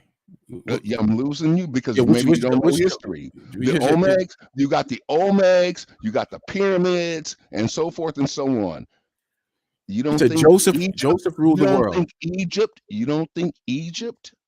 You said Joseph here. You don't think Egypt came over here? If you keep asking your question, but if you go in your simple mind, you'll understand what I'm saying. You understand what I'm saying. Go into your simple mind and stop trying to trap me into a corner, because that ain't gonna happen, cuz. To tell you the truth, I don't even really want to talk to you, because you got. All right, let's keep it respectful, y'all. Let's keep it, because I'm a torch. We're going to end the show. We're going to end. I want to not rule the world. Did Egypt not rule the world? Did Israel not rule the world? Whatever. Did Israel not rule the world? Prove it. The proof is on the land. You said Joseph on the land. You said Joseph ruled the world, right? That's right. Okay, guess what Joseph ruled? It sounded like you was trying to allude. Guess what Joseph ruled? Tell me what Joseph ruled. He ruled. He was number one. He was second in command in Egypt. Guess what Joseph ruled? What did he rule, brother? You just said it. See, Pharaoh didn't pay attention to anything except for what was in front of him. How do you know that? because that's what the scripture says. Show what scripture? Get the verse and show it. Remember, you said everything begins. Anybody want to get that, or do I have to get mine? Because I'm clowning them. Oracle, you're not clowning me. You're clowning yourself. You gotta prove it now. Oracle, clowning. Don't ask somebody to get it for you. Everybody in the world came to Joseph for food. You fool. Okay, no, that's not what you were supposed to prove. Go with the He ruled the world. Everybody came to him from the world. Can you show that in scripture? Can you show that he ruled the world? That Joseph ruled the world? Wow. Do we have to go back to Sunday school with this cat? Take me to Sunday school. Take us all to Sunday school. Show us. Let me go get my sefer. Let me get my sefer because I didn't realize I was in elementary school. You gonna get your what? Get your. Well, hold on. No. What we're gonna do? We've been on here 3 hours. Oracle's laughing. We've been. It's already done. Next time, man. We're going to end this. Qanath, I love you. We've been on here 3 hours. I'm done. Qanath, I'm done. I am convinced. You're done, all right. Put a fork in you. No, put a fork in you. Convinced without a shadow of a doubt. Either the Most High that blinded Bakwash, or he just doing this shit deliberately. Oh, what the hell? And Bakwash, I love Bakwash. He's my friend. Glad he come over here, but some of this shit is crazy. I'm gonna let y'all get the final word, man. Then I'm gonna go ahead and end it. Y'all go ahead, man. Everybody get 2-3 minutes apiece. Let me get my final word in. Qanath and Oracle, I love you, brother. I ain't got nothing. I just hope the Most High, the Ruach HaKodesh, enlightens you. And I'm done. I'm out.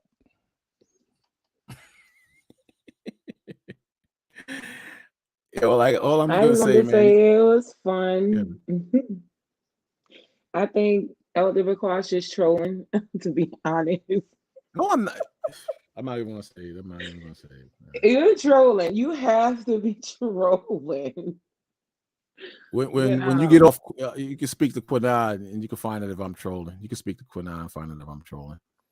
You know. Okay, maybe I'm not familiar with you enough, but I just think that you're trolling us. I'm not trolling. The brother called me and told me about what's going to happen tonight. You know, what y'all gonna be discussing, and if I want to come on at 9 o'clock, 9:30, something like that, and I came on at 10 o'clock. See a lot. You see a lot. Yeah, that's true. I've been knowing Bakwash for like maybe 10 years or more. I don't know, but I'm just want her to notice you called me earlier today. You know, she said I'm trolling. Yeah. We called and asked him. You know, because this what happened. Because you was on the it was a couple of days ago. You was on too, Oracle. He had asked the question, "Can we prove that the 12 tribes in the New Testament?" And that's what we were doing. That's what we did. Actually, we've done this. We didn't have done this before, so we just wanted to give a brief lesson on it. Yehuda will finish up and do part 2 to this, but we already done something similar to this anyway. I thought he did, and I thought I did was just 2 verses when James 1:1 said 12 tribes scattered abroad. To me, that's enough. But I mean, it's what it is. You know, I don't think he's trolling. I think Bakwash is a good guy, bro. I've been knowing him for a long time. I just don't. Some things I just don't understand. But I'm be honest with you, Bakwash, how you not seeing it? And then, well, you know what I don't understand was what you don't see is that you classified Dominicans. I mean, I always use Dominicans and Puerto Ricans because those are the main top tribes that get down with the get down. You classify them as heathens, and you got all types of heathens that come to America or just New York alone. Mm-hmm. But let's use America as an example. You got Chinese that come here, Japanese, you got East Indians, you got all types of Hawaiians, all kind of people that come to this country. But for some odd reason, the Hispanics are always in the ghettos with the so-called blacks. Hold on, brother. Hold on. I can't find a scripture, but just because somebody's sitting beside you, don't mean. Let me make my point. It's mute. No, just because somebody in the same neighborhood don't make them. But how do you explain the fact? Listen to the fact. Look at it spiritually. How do you explain the fact that you got all these different nationalities that come to the great melting pot they call America, and for some reason the Puerto Ricans and the Dominicans they always. I'm going to explain it. Can I finish? Just give me 2 minutes. 2 minutes. All right, count. Use your stopwatch. All right, because for some reason you don't want this to come out, but it's logical, and this is what a lot of people see. It's not. Okay, well, let me finish, and then you get muted or destroy it after I finish. Just give me 2 minutes, if I may. Go ahead. You got all these nationalities that come to this country, Mm-hmm. They come and they bust their behinds, but they come to this country. But for some reason, Puerto Ricans and Dominicans are thrown in the ghettos with so-called Negroes. In the jails, they're thrown in the jails with the so-called Negroes. I mentioned to you MMA and boxing. For some reason, Hispanics and blacks dominate those two sports. Music, rap music. You don't see no Chinese rappers on the level of Puerto Ricans and Dominicans. You don't see no Japanese and East Indian rappers on the levels of Puerto Ricans and Dominicans. You have Chinese rappers, you have Japanese rappers, but none equate to Puerto Ricans and Dominicans. Wherever we are at, they're there. We were the Black Panthers, they were the Young Lords. We were looting, they were looting right there with us. So, especially for some reason, these will be some magical special heathens because they always seem to be right in tow with us, whether it's riding, jail, or with the police. If you can line up a Puerto Rican, a Chinese, and East Indian, you better believe them cops are gonna put the nightstick over the Puerto Rican's head before he puts the head over what you classify as heathens or all heathens. They're gonna go right to them Puerto Ricans and blacks. Can you explain to me? Let me answer it. That's a government doctrine. All right, and I'm gonna prove it to you. What does that mean? I'm gonna tell you exactly what it means. I ain't biting my tongue. That's a government doctrine. I'm gonna tell you exactly what I mean by that. Right? I'm gonna break everything down that you said.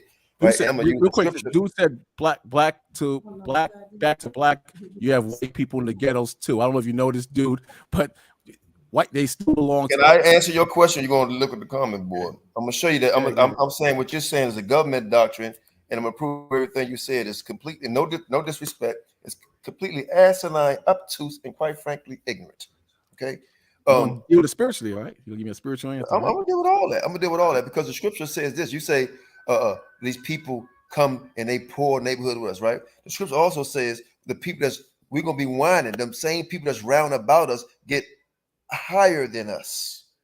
Who? Right? The people that come in. The people that's round about us get higher than us because in New York, and the small percentage of Puerto Ricans that's in New York, right? Out of all the 50 states, let me finish. I didn't cut you off. Out of all the 50 states, ain't hardly no damn Puerto Ricans in all the other 49 states, but just a tiny bit in New York. And all the whole island of Puerto Rico is only 2 to 3 million, right? And that's not, hold on, sweetheart. 2 to 3 million in Puerto Rico of many different nationalities. Third, when you talk about spiritually, they getting locked up and they going through the same thing to my Puerto Ricans. That's bullshit. Okay, because you got 50 states. Hold up, you got 50 states in America where they getting choked out, beat up, right, and locked Who's they? up. Who's they? Black people, where you don't see no Puerto Ricans in Denver, New Mexico, right? Arizona, Midwest, Canada, South America. No Puerto Ricans going through the same shit. Third, fourth, fifth, more black people is locked up in America.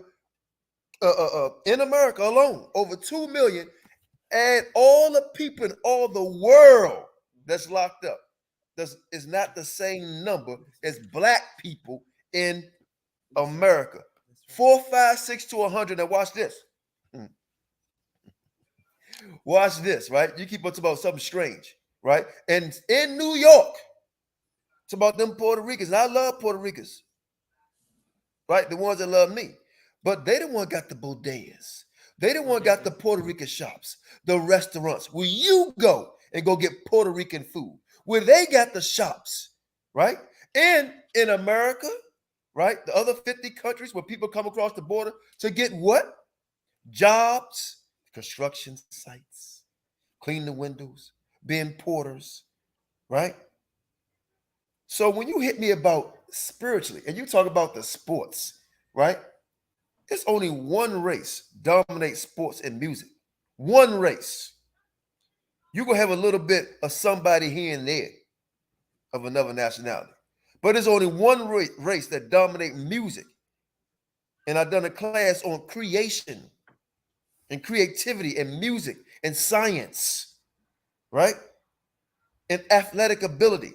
You going longer than what I went. Nobody, hold on, brother. Nobody's in second place. I was over. It's only one person. Can I make us? Can I respond?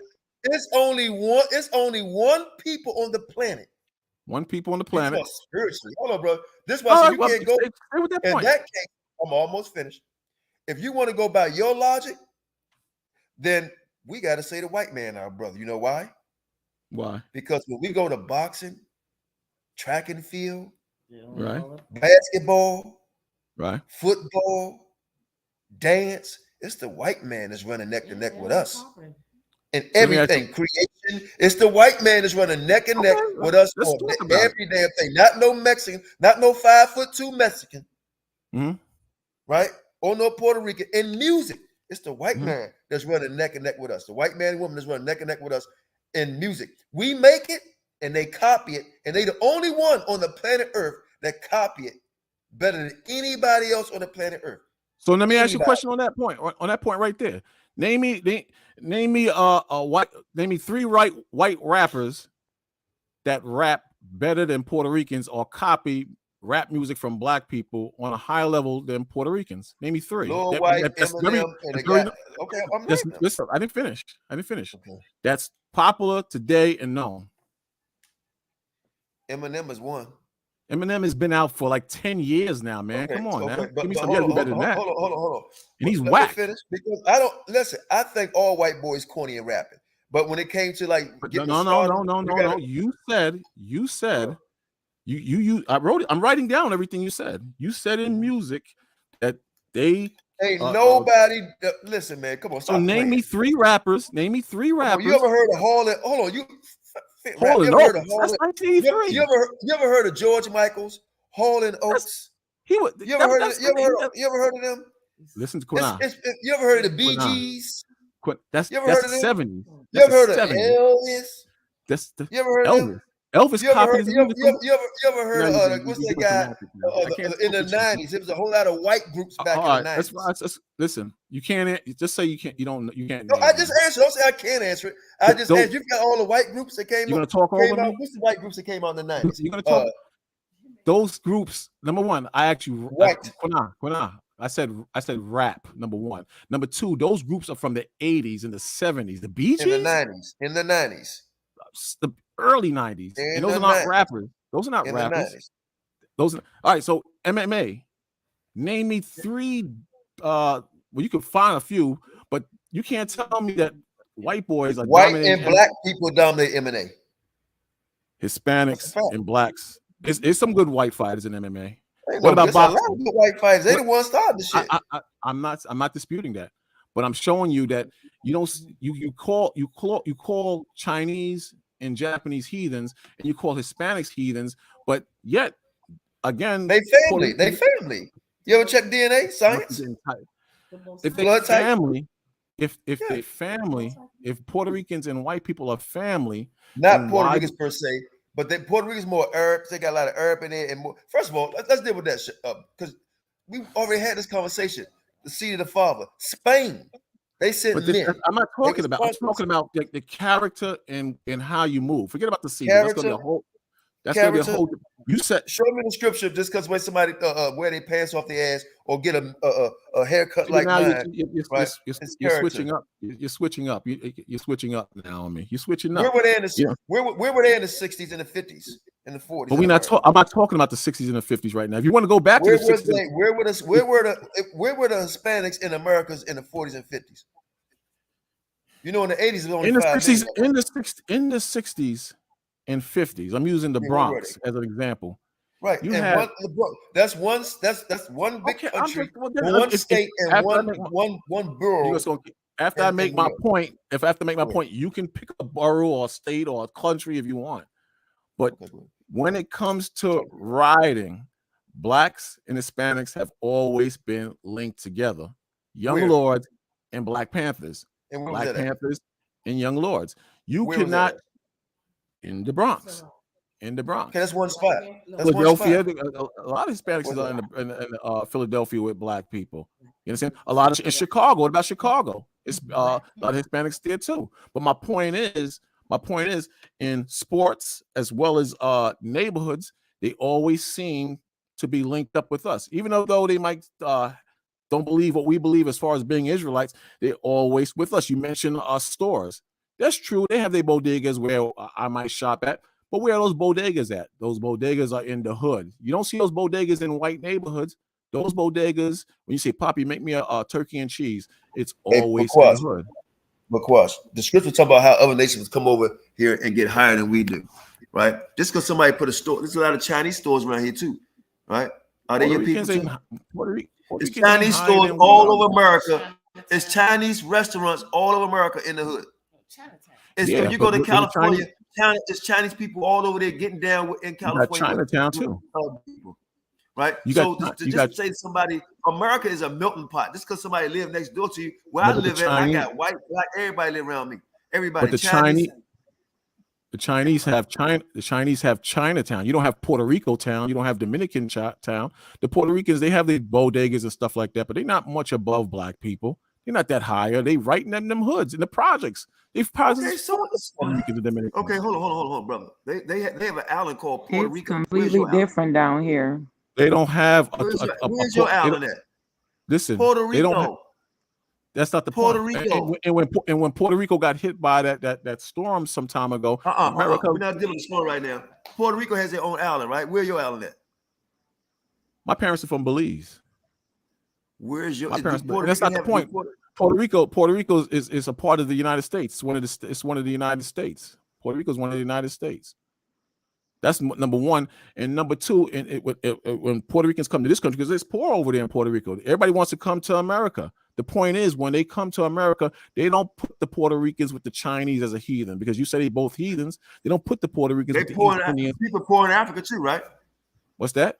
Even the Africans don't. Even Africans aren't even close to us as the Puerto Ricans. Can you tell me that you think you see? They're all the way in Africa. That's why. No. When they come to this country, when Africans come to this country, they don't bond a link. Well, I had some real good African friends, and I had a real good African friend named Jock. I had an African friend on my job. His name was Jacquez Noopsy, and he treated me real good. Let me finish. Okay. Jacquez Noopsy come from Cameroon. Real nice guy, man. Treated me real good. And then this is years ago. And I got involved with the One West doctor, and I dumped him as a friend because I said, "You a goddamn heathen." And then once I got into the understanding, I said, "Damn, I could have possibly pushed my brother away who treated me nice." Right? All that, So I'm just trying for me to try to say, well, because somebody can dance, and guess what? Everything they got. Show me where show me the creativity of any other race on the same level as black people all over the world. That's not the point. The point and the scripture say Israel should be scattered abroad. Where the Spanish people in Africa, in Jamaica, where are they? The point I'm trying to make is that you classify them as heathens, but then you have many heathens, and at the same time, all the heathens don't bond with us like Puerto Ricans and Dominicans, even though you classify Puerto Ricans and Dominicans as heathens. And this is not just a new thing. It's been going on since we've been since the 50s all the way up. When did Puerto Rico started coming to America? What decade? Around the 50s. Wrong. Around the 50s. 1920s, man.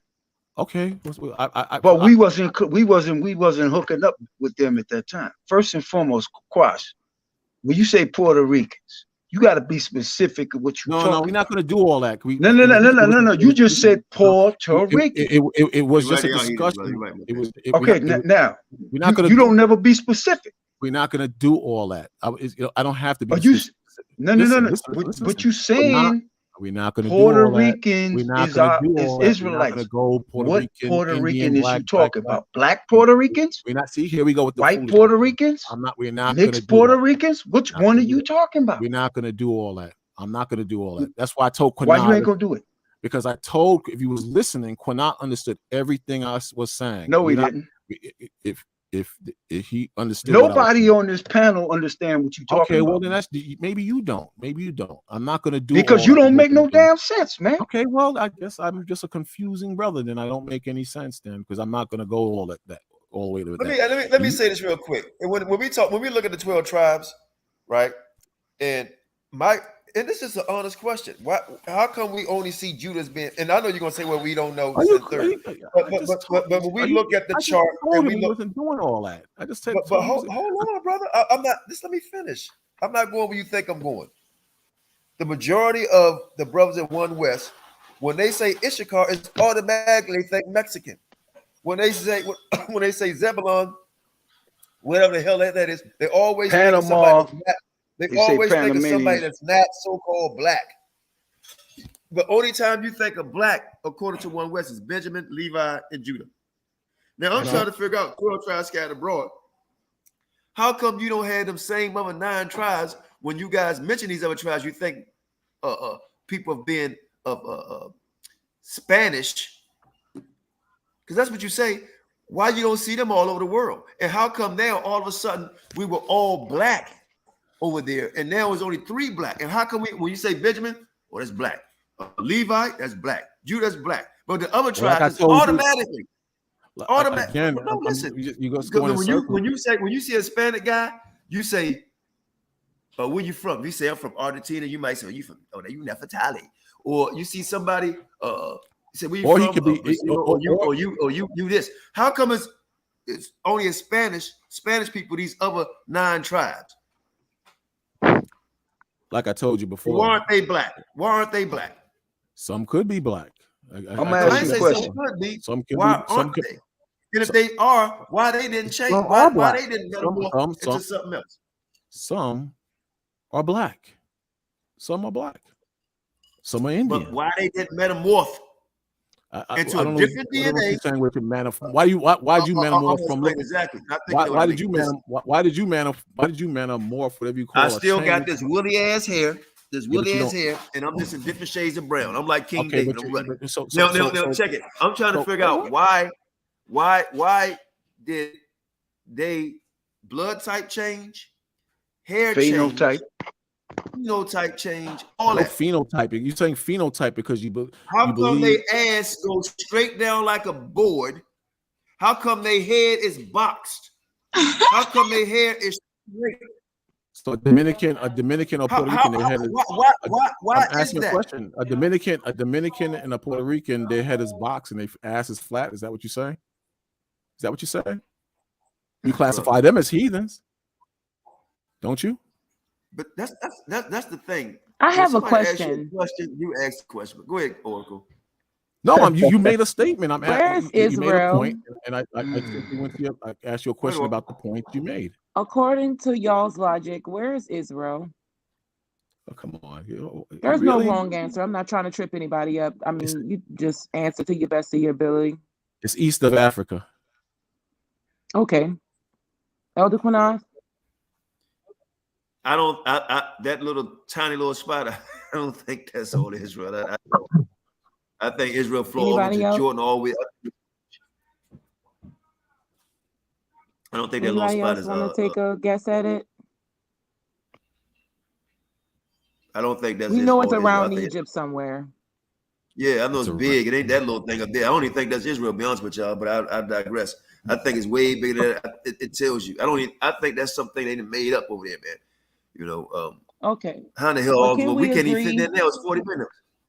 Right. Well, we know it's somewhere around there, right? Not quite, but somewhere around there, right?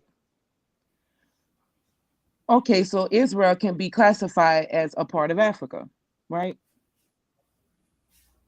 Yeah, I think Israel. I think Africa's the garden. That's a fair assessment. It's a part of, an extension, maybe an island off the coast, whatever. A part of. Yeah.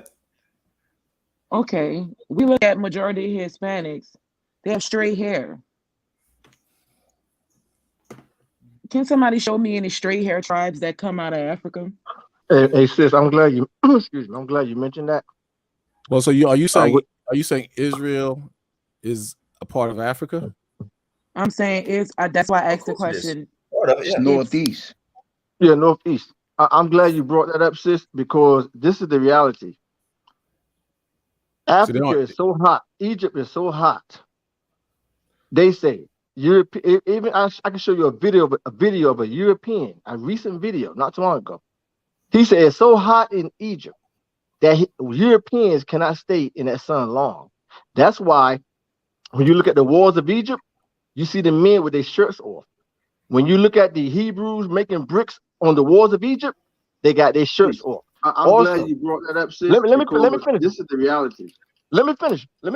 I'm almost done. I'll let you have it. Wait. I'll let you have it. I'm almost done. They say I can show you a video of a European, a recent video. Even in Iran. He said right? It's so hot even in Iran. The Iranians said the same thing. He said most of the people in Iran, they are Turks or Kurds. He said they are not the original people. He said all the original inhabitants was black, including Israel. He said they cannot stay in that sun that long without getting sunburned. Same thing in Israel. The Jews have a high percentage of skin cancer.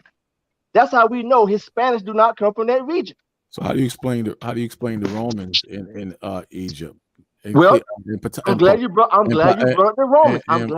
up the Romans. Guess what, Bakwash? They were in Egypt. What about Guess what, Bakwash? I'm glad you brought that out. Guess what? Guess what the Romans wrote?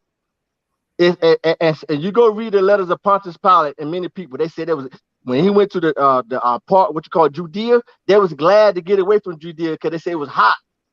The Romans could not stand that heat, brother. Yehuda, watch this. Hey, you do know Edom and Rome fought each other, right? It's in the Bible. I'm thinking what the point that it was making about my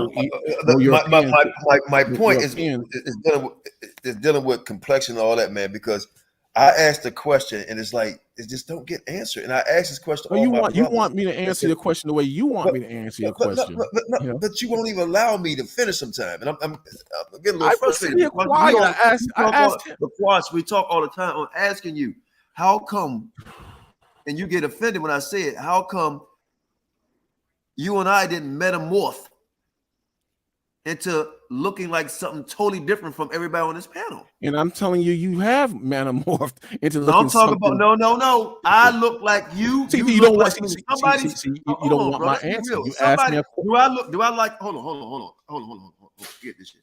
Let me ask you this: do I look like Ricky Martin? Mark Anthony. You're not of Indian descent. You're not of Indian descent. That's not my question. But yo, check this out. I don't believe what you believe. You're trying to make me. But Ricky Martin and Jennifer Lopez, they're not Indian descent either, Bakwash. I know their forefathers not European. Their forefathers are not the original Tainos or the natives. Their forefathers are Spaniards. I know. Let's see, can we get an answer? Why do they look different from me? Because they're of Indian descent. I don't believe what you believe. So they are not of Indian descent. That's a lie. That is a lie. Back to my question. That's a lie. They're not Indian descent. That is a lie. Listen. That goes back to my question. Where is Israel? Everybody's asking me a question. This is what happens, Qanath. You ask me a question, and then when I nobody answer my question. What? Nobody, or I didn't answer your question. No, I'm saying nobody answered my question. Not you. I'm saying the whole panel. I asked where's Israel. Everybody answered. Then I asked another question. There's no straight-haired tribe of people coming anywhere out of Africa. What about the? I have $4,000 for anybody that can show me any native straight-haired tribes that come out around Africa. Well, you can't prove that no straight-haired tribes didn't exist at that time either, because you. Yes, I can. In the Far East, you have a lot of East Indians, so biblically known as Elam. They had straight hair and dark skin. You know, when Alexander Elam the Great, is not Africa. When it's not the point. They're dark and they have straight hair. I'm just trying to make a point that everybody that's dark don't have kinky hair and big lips. I didn't say that. I said any straight hair tribes. I didn't say anything about big lips. Well, I said any straight. No, because I don't want nobody to go in the rabbit hole. I don't want to chase a groundhog. No, you can't. Ain't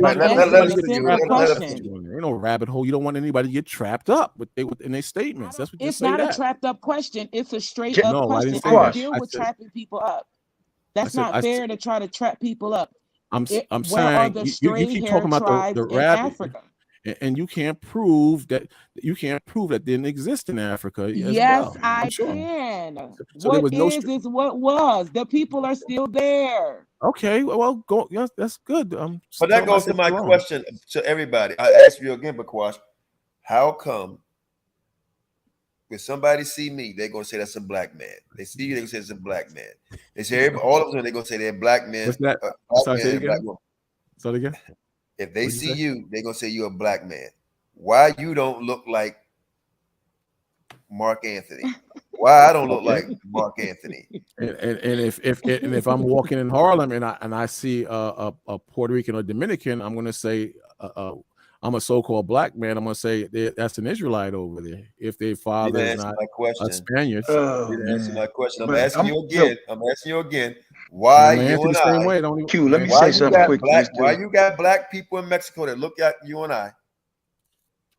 We went through this already. Why they don't look like the same? Why they don't look like? Why they don't look like Mark Anthony? We've been through this already. No. Check this out. On the this island. answer might. No, I'm you trying want to answer your question. Why I've they don't answered look like 100 times. The blacks in Puerto Rico and the Spanish descents of Puerto Rico, are they the same? The blacks of the blacks in Puerto Rico and the ones that come of Spanish descent, are they the same? The Indians. No. See, this is how stupid you sound, man. I don't sound. That chart sounds stupid. It said Negro and Indian descent. Negro is one separate race, and so-called Indian is one separate race, man. That's what you want to believe. I don't believe that. JT, do the Indians and the Spanish look alike? Hell no. What's with the no, hold on. This is the doctrine. The doctrine is you so-called blacks and Hispanics and Indians of Negro descent are Israelites. That's the doctrine. So I'm asking you, how does the Indians look different from the Spanish? Because you named exactly. You talking about the Indians? You named two different people. You said three people. You said you so-called blacks. So we know how the blacks look, us niggas up here. Hold on, the so-called blacks, us niggas up here. So now I want to know what do the Spanish and the Indians look like? So-called blacks, and you keep trying to separate them, and I'm not going to separate them. So-called blacks. Oh man, you're a lost cause, man. Oh yeah,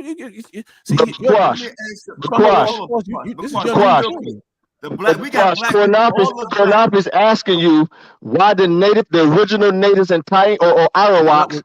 Why they don't look like Jennifer Lopez? Why they look different? That's not what he was asking. Because the original natives, they don't look like Jennifer Lopez and Mark Anthony. They're different people. They're not even the same people. So in fact, Bakwash, the Hispanics that look like Mark Anthony and Jennifer Lopez, etc., they stole the identities. They stole the identities of the original black native Indians. So why doesn't they're not even the same people? You finish? I'm done. Go ahead. No, I'm not finished because I want my question. So everybody's going to ask me questions, but nobody's going to let me answer the questions. Because you named three different. I say Israel, right? I said you so-called Negroes, right? Israel. Period. Y'all say, I say you so-called Negroes and Hispanics of Negro and Indian descent. Okay, hold on, brother. You say no. Y'all you stuck in AREA land, bro. You say y'all blacks. Hold on, please, everybody. You say you blacks, you Hispanics, and you Indians of Negroid descent. No, I don't. I say you. Okay, what do you say? So-called blacks and Hispanics of Negro and Indian descent. Okay, what's the Hispanic and Indian? What's what? You said blacks by itself. Then you said you Hispanics of so-called Hispanics of Indian descent. So right, meaning the Tainos. So what color are the Indians? Brown. What color are the Hispanics? Well, I don't know what you mean. Better yet, Bakwash. Better yet, Bakwash. Talking about Spaniard. Better yet, Bakwash. Who is the forefathers, Bakwash, of the Hispanic? Who are the forefathers? Hey, brothers. Let him answer. Let him answer Q's question because that's a very good question. Let him answer Q's question. When you say Hispanics, you're not talking about the Spaniards. You're not talking about the Europeans, are you? Qanath. I want you to explain to me what you're saying. You said you so-called black and Hispanic. You know already. We believe. So I want to know what's the difference between the so-called Indians. Go ahead, say it again. So-called blacks that look like That's me one. and you. That's one are people. Israelites. We believe that so-called Tainos and Iraqis, or so on and so forth, are Israelites, and as well as North American. That's 3 damn different people. What happened to the Spanish though? What happened to the Spanish? Giving you. Who am I talking? Am I talking to you or am I talking to? Hold on, y'all. Hold on. Let me and Bakwash talk here. Let me and Bakwash because I'm a mute, man. That skin is hard to come off. We're gonna peel that shit off you. Now, you said the blacks. You said the blacks. Right. And now what's the next thing y'all always say? Don't switch it up now. What you always say next? Indians are so-called Indians are Israelites. No, you left out Spanish. You always say Spanish. You left that out. Got it. Who is Spanish? What are you talking about? Y'all always say you blacks and so-called Spanish. Bakwash, please, Bakwash, brother, please don't play no games, brother, because most of the camps they say Negro, Native American, and they say Spanish descent. That's what they say. Okay, all right. Spanish. So-called Spanish, so we understand who we're talking about. So-called Negroes, because you're not really Negroes, and so-called Spanish, because you're not so-called Spanish, and so-called North American Indians and Seminole Indians are Israelites. What is the problem? But why you say Spanish and Indians not the same people? They are the same. As Israelites, they're the same people. What's the difference? They are the same. So how do you differentiate the difference is? Wait a minute. How do you see that? Because you named it. So how do you? Wait a minute, brother. You named these two people. You said they're the same, but you named two people. So how do you recognize the difference? The difference is where they dwelt. The difference is no. I'm not talking about dwelt, brother. You tell Spanish people everywhere, Indian people everywhere, black people everywhere. You said so-called blacks, so-called Spanish and Indians of Negroid descent. So I want to know, how can you tell the difference between a so-called Spanish and a so-called Indian? So you mentioned two different people. The other day, you played a video of so-called North American Indians dancing around fire or something like that. Remember that video? Do you remember that video you put that Sham put on the screen? Somebody put up here real quick, Bakwash. Somebody don't put it up. Don't put it up. Watch the trap. Man, come on. All right, go ahead. Okay, go ahead. I played the video. Go ahead. No, don't play the video. I said I played it. Go ahead. I already played it. Go ahead. All right. So you put that video up. Those brothers and sisters that's in that crowd, even though they classified as Indians, do not look like so-called Puerto Ricans and Dominicans. So how the hell are they the same people then? We know they're the same people. You acting like you. But because check this out. Wait, hold up. I'm talking to Qanath. Go ahead. Let me finish with Qanath. You understand? So for edification, when we out in the streets, which I don't even know why I'm telling you this. We label the so-called North American Indians. We say so-called North American Indians and Seminole Indians, so-called blacks, so-called Hispanics.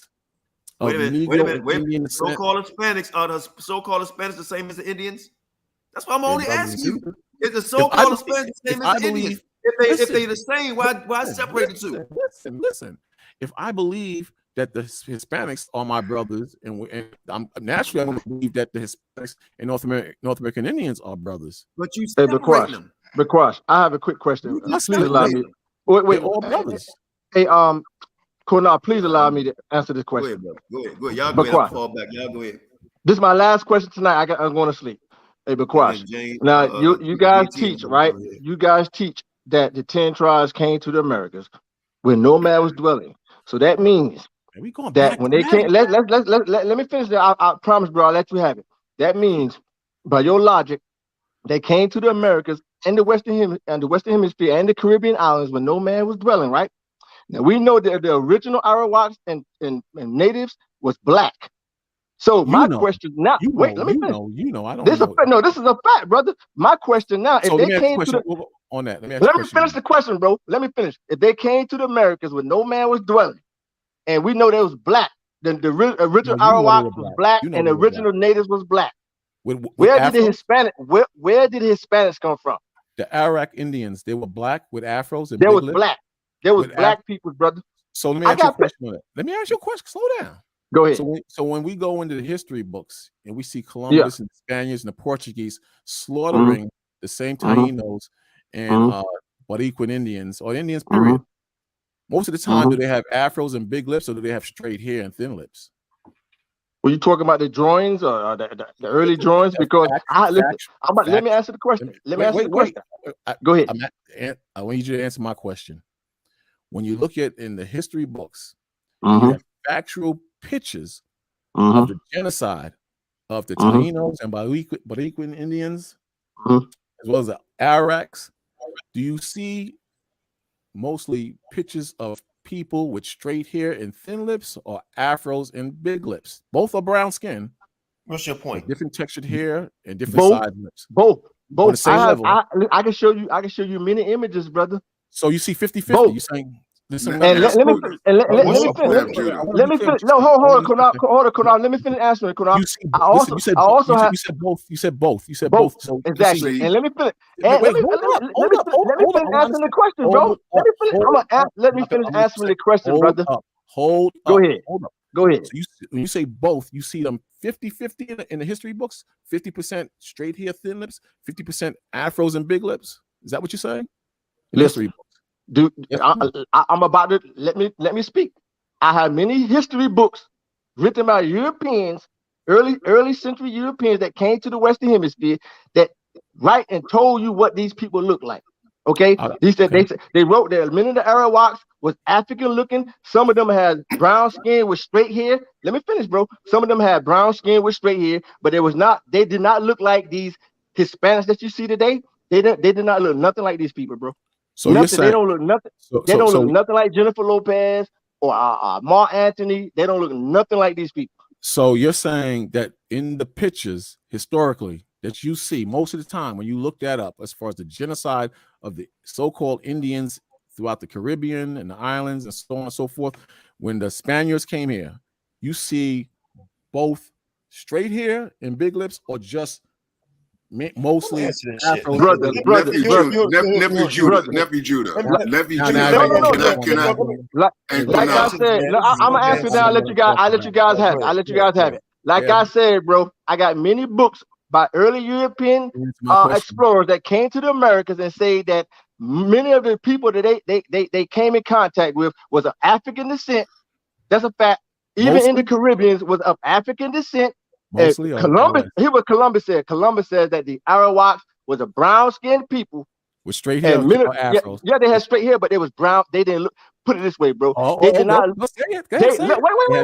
Go ahead, say it. They did not listen. They did not look like. They did not look like what we call Jennifer Lopez's and your Mark Anthony. But watch this. Watch how I kill him. Watch how I kill him. Watch how I kill him, Qanath. Watch how I kill him. Watch this. Who killed off the Taino Indians, the Arawaks? That's not the point. I'm sticking where I'm at. I want you and where you at is nowhere. You can stay where you're at, but exactly, it's nowhere. Hold on, let me edify the people because it's nowhere. Qanath. I'm about to tell him where these Hispanics come from. Okay, I don't care where they come in Hispaniola, right? You know this. Bakwash, don't play stupid. You said it. Bakwash, you know that the Spaniards almost wiped out the Taino men completely. The Taino men, Bakwash. And guess what? Guess what they wrote in the book of Columbus, Bakwash? After they almost wiped out all the men of the Taino men, they brought in men from Spain to repopulate by marrying the Taino women. What did the men look like that they wiped out? All I want to talk about is personal history. I want to talk about his personal history. I don't want to I'm 58 years old. That's where you get his Spanish from. Bakwash. I'm crazy. You're 58. I'm 58 years old, and my family comes from Oklahoma and Kansas City. And guess what my great granddaddy looked like, cuz? Guess what my great grandmama looked like, cuz? What does it have to do with what the brother Yehuda brought up? It is exactly what we're talking about, because that is physical evidence. It's physical evidence. Okay. Exactly. I'm telling you what these people look like, and I'm telling you what my ancestors look like. I'm telling you what my ancestors look like. Real and quick. How we identify. Hey, Don, he said this right here. He said, "I don't care what it look like." That's what I heard. Exactly. No, I said no. I didn't say that. I said but wait a minute, Bakwash. The Native Americans, they was dark skinned with straight hair, Bakwash, but they look Negro.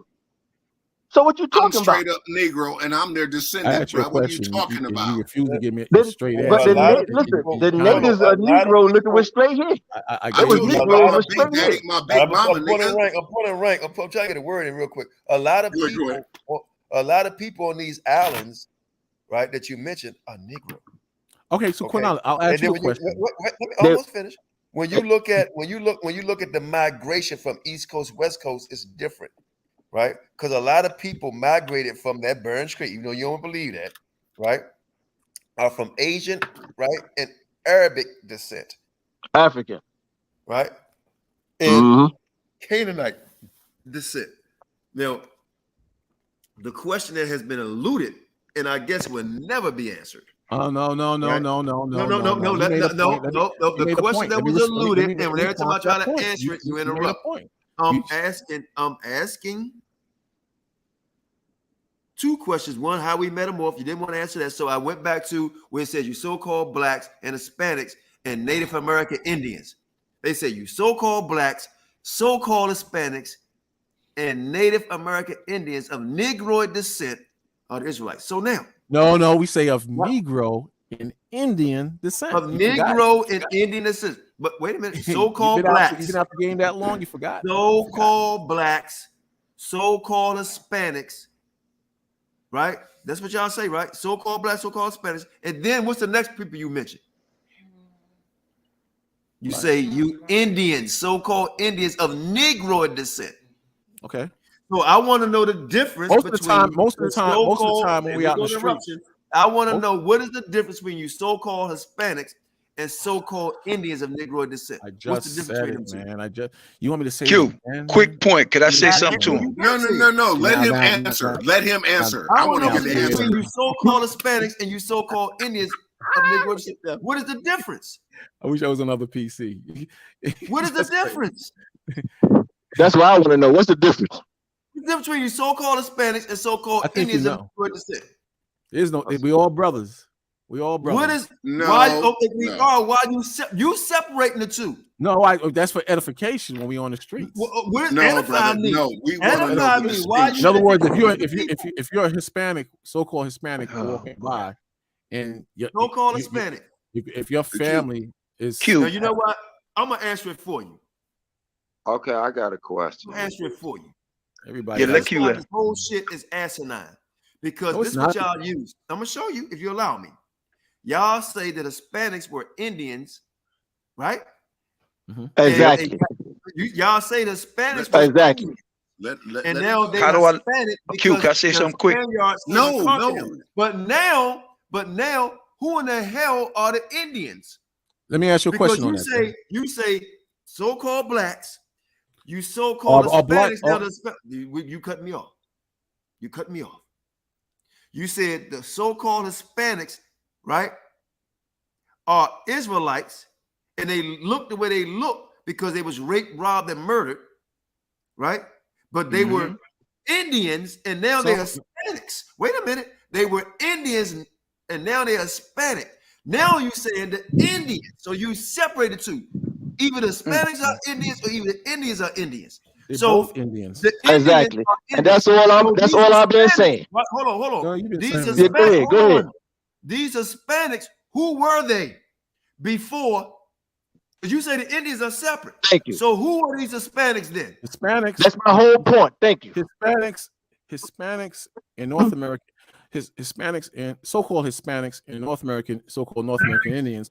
A lot of them look the way they look because I said, who were they before they was Hispanic? They were Israelites. They're Israelites, and they always will be Israelites. They were separate breeds. But I was trying to say Indians before they were so-called. Who were you before? Who were Negroes before they were Negroes? Listen, the Hispanics. What you talking about? Hold on. This is very, and I think McQuash getting some understanding here. No, I'm not. I'm just jumping through the hoops. You say you so-called Negroes. You so-called Hispanics. And then you say you Indians of Negroid descent. So before they were so-called Hispanics, who were they? If you say they was Israelites, then how How did they change the way they look? They never changed. They were Israelites. That's the way they look. You So want to they, believe they? so wait a minute. You telling me them they look that way? Julio Iglesias, They were Israelites. Julio Iglesias always look like. This nigga is dumb. So people that look like Julio Iglesias always look like that in Israel. Israelites. I don't know who. Exactly. I thought you guys used the book of Hosea. The cake on turn. Why after the cake on turn? Why after that? First thing is, brothers need to stand down. Brothers need to stand down off world history. We got new people on, so I'm gonna let them get a chance to speak. We got the other brother came on. He's been very, very quiet. Bakwash, what happened to the cake unturned, Bakwash? What happened to that verse? I ate it. You don't believe that anymore. Neff Judah. But wait a minute. No, I got hold on. Wait a minute, Don. I got 3 people. We got 1 brother who's been on here before the other 2 brothers came on. He's been very quiet. Yisrael, go ahead. You can speak. Then Rashad, and then April. Hey, Shalom. Rashad. The other brother came on first. Yisrael. No. I wasn't trying to jump. No, it's Salaki. I wasn't trying to jump in. I was just saying peace. Okay, most high bless. Thank you. Yisrael, go ahead. Take mic off mute. You talking about me? Come on. You talking about me? Okay, go ahead, Yisrael. Yeah, Mikael, go ahead. Sorry, my brother. Go ahead, my brother. All right, shalom, Qanath. Yeah, this brother Mikael, he moved in the hood. Shalom, brother. Okay, I didn't know that was you. My bad. Go ahead. Yeah, that's my. Hebrews in the hood up, brother. I keep forgetting. I got my real name. I got my real name on here. So, okay, I got 2 questions because I kind of came here ass in, so I don't want to throw it off. But this is something I always was interested in. If you believe, brother, in Isaiah chapter 3 about the daughters of Zion, I have a different understanding of it, but it's somewhat true. With the daughters of Zion having problems with their hair, do you believe all 12 tribes are the daughters of Zion, or they only equate to the Negro tribes? I got that, and I got 1 more question. What was the other question? You had 2 questions. Okay, yeah, because that's kind of strange, because I thought all 12 tribes was the daughters of Zion, but hold up, here go the other one. And my other one was because I don't know if you subscribe to this, if you believe in the chart, my question has always been, being if Mexico is a tribe of Issachar, then who are the Afro-Mex? Judah? Because they're considered Negro. So them Judah. Like I was telling, I don't know if you heard me before on the panel. No, I just came in 20 minutes ago. No, I mean in times past maybe. But as far as the Genesis 49 breakdown, I don't believe that, I don't believe in all the breakdowns as far as Genesis 49 is concerned. But there are books that verify that, where Issachar is at, as well as some of the other tribes. And then furthermore, someone can claim to be Issachar, but they might be an entirely different tribe.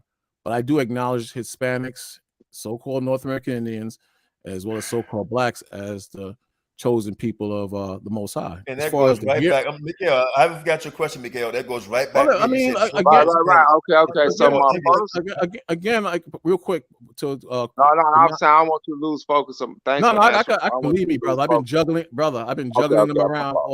Remember my first question about the daughters. I'm coming back to you. I'm coming to you first about the hair. I'm going to you the first question. As far as the tribes and skin color and so on and so forth, I asked a very important question. When the Spaniards came here, because they teach that that the Indians were black over here, and that kind of if they were black and they had woolly hair, in most of the pictures, the historical pictures of the Spaniards chopping up babies and killing children over here, it's 90% of the pictures, 90, not 50, not 60, 40, 90% of those pictures consist of so-called Hispanics with straight hair and thin lips. Bullshit. You looking at little cartoon things that they drew. You know what you do? We got real pictures. You looking at little cartoon shit. You see what happened? You see what's going on? You see this? No, because you said not. You got to speak factual, brother. Qanath, if you Google right now this genocide of the Taino Indians. And who did it? Listen, man, it don't matter who did it. I'm talking about who's the victims. Most of the times, the victims. Who do they portray as the victims?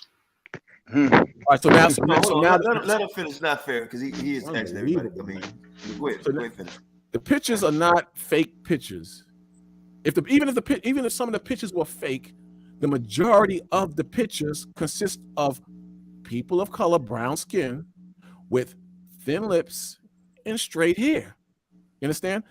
same way the so-called Hispanics look today. But the problem is that a lot of Hispanics mix with Spaniards, whether they were raped or they believe that the white man is Jesus, they mix with the Hispanics. Same thing with so-called black people. Some of us was raped, and that's why some of us are light Get you skinned. another question real quick about the hair, real quick, if you don't mind, so I can let the other brothers come in. Rashad and Right.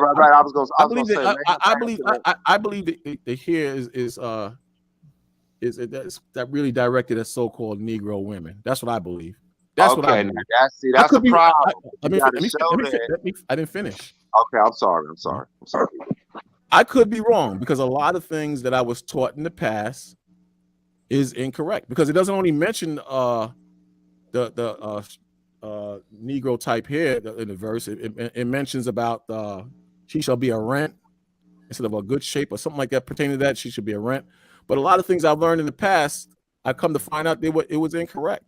So I can't, I might have to look deeper into that. Maybe you have a point in that, but it's something that has to be looked into further. And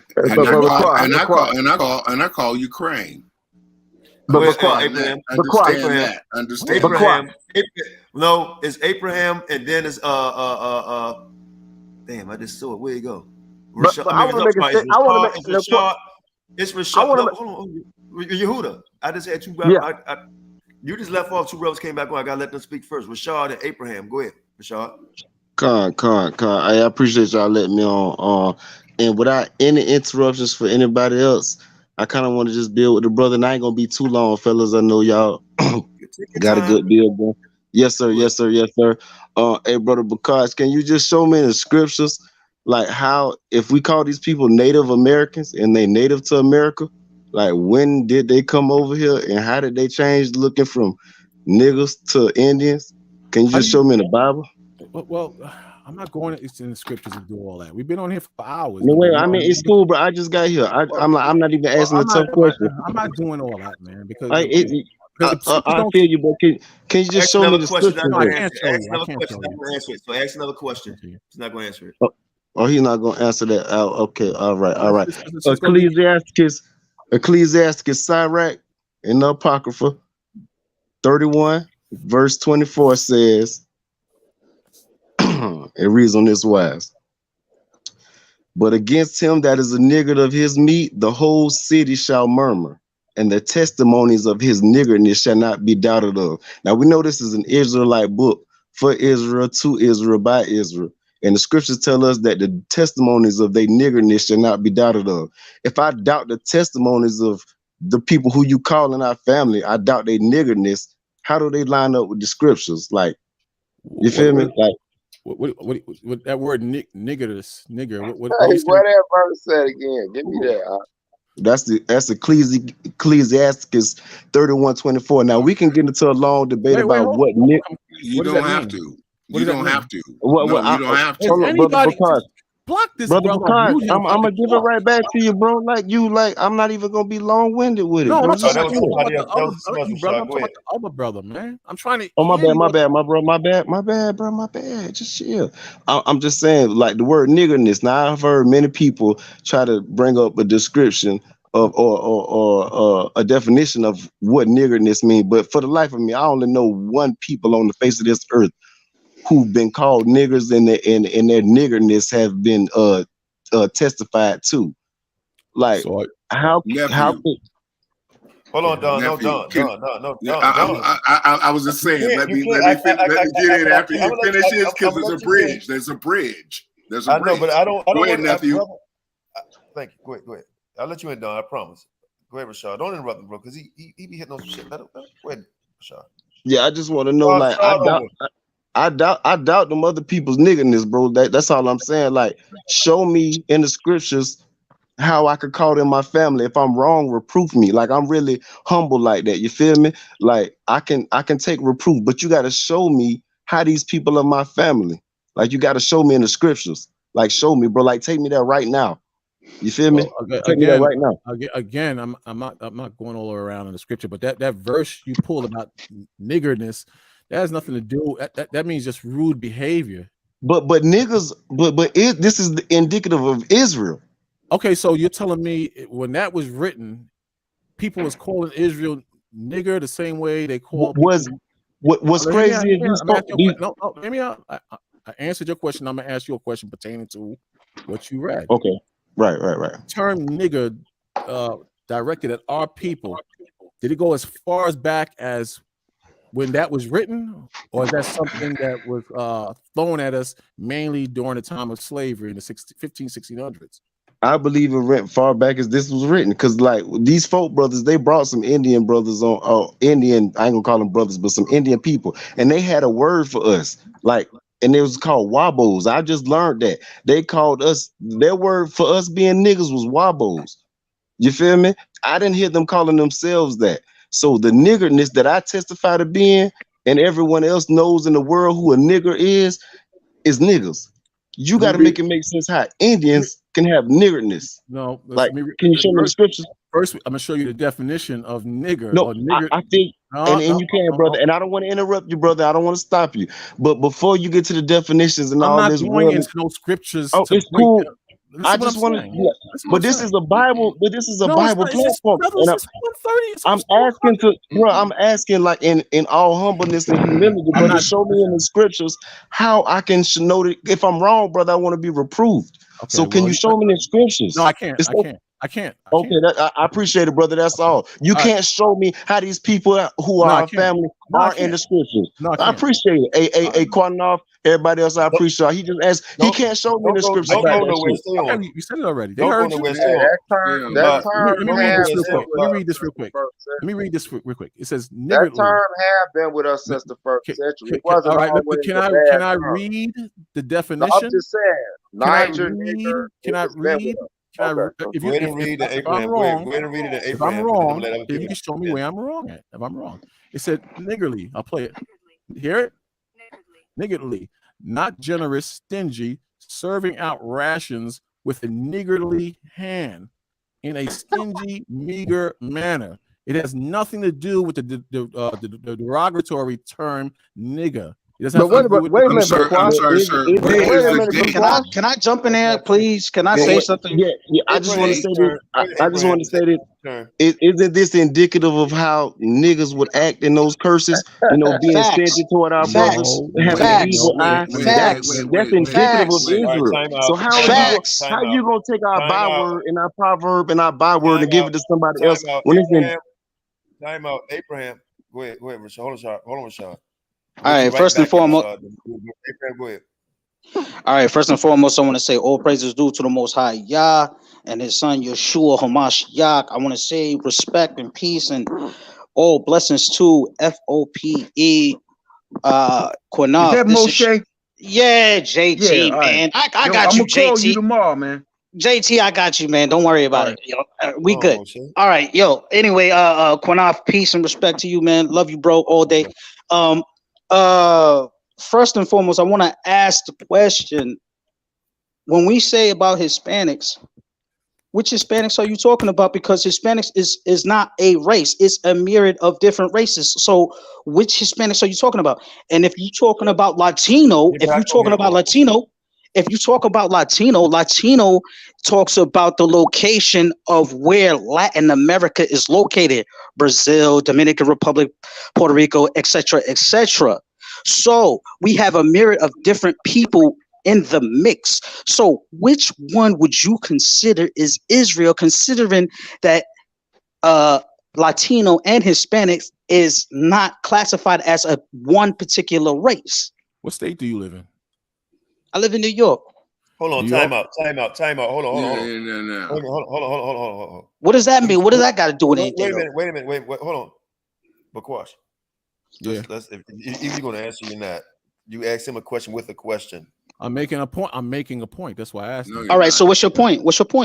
So you asked me I just told you I'm in New York. What's your point? I heard you. So you're saying which Hispanics am I talking about? So in Bushwick, you ever been to Bushwick, Park Slope, Spanish Harlem? You wasting time. Which one, bro? Which one? All the ones in those areas I just quoted. You claiming areas. But we talking about people. You claiming areas. Which people? I'm asking people. Which people? You know what people? You've been on here. Why don't you tell me? Why don't you tell me? Why don't you tell me? You tell me. Because you're playing. No.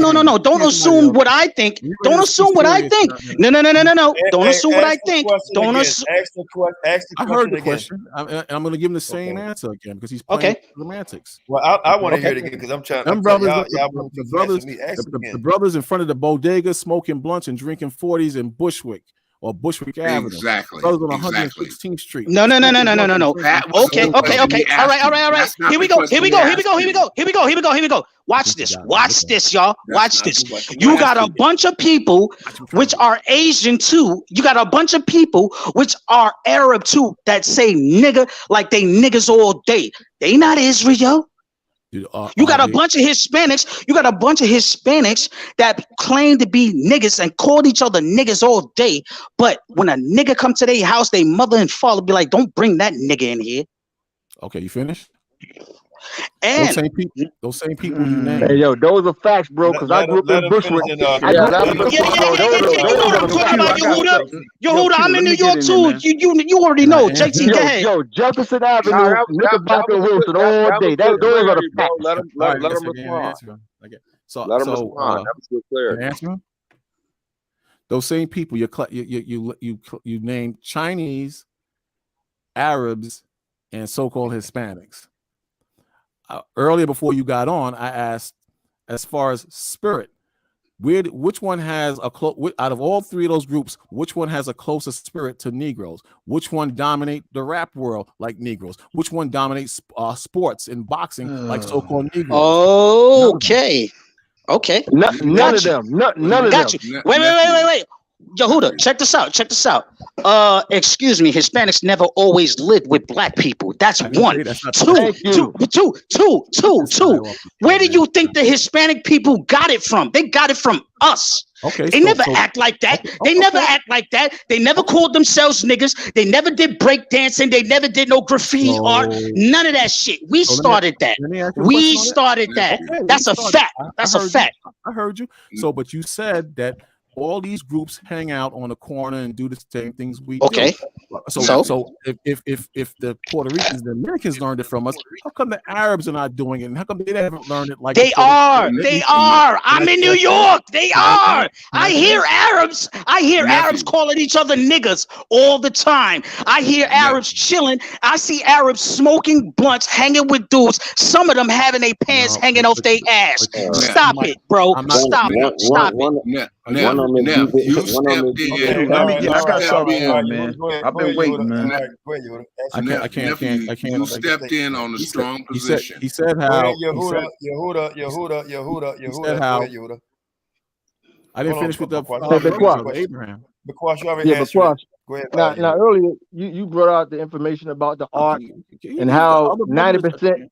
Wait, you said 90%. I'm an artist, bro. I know the history of this stuff. You said 90% of the pictures you see, they're light skinned and they have straight hair, etc. Guess what, bro? A lot of those depictions are not the actual accurate depiction. Well, like I told Qanath, those are the facts, brother. They're not accurate depictions. So what you're saying is that if I Google pictures of the Spaniards destroying the people. Timeline. What's the timeline? You're gonna just jump in like that? I didn't know it was that kind of thing. All right, my fault. I just want time out. Everybody, let me say this. We could disagree with Bakwash, but there's not too many people that will come over here and have this conversation with us. So even though he may say some shit we may disagree with, let's give him an opportunity because I haven't seen too many people who had the guts to come over here and take this. And I'm one West. All right, respect. All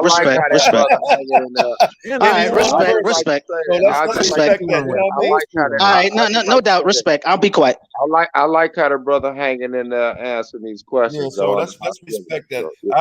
Bakwash is a dear friend of me. We've been friends for years.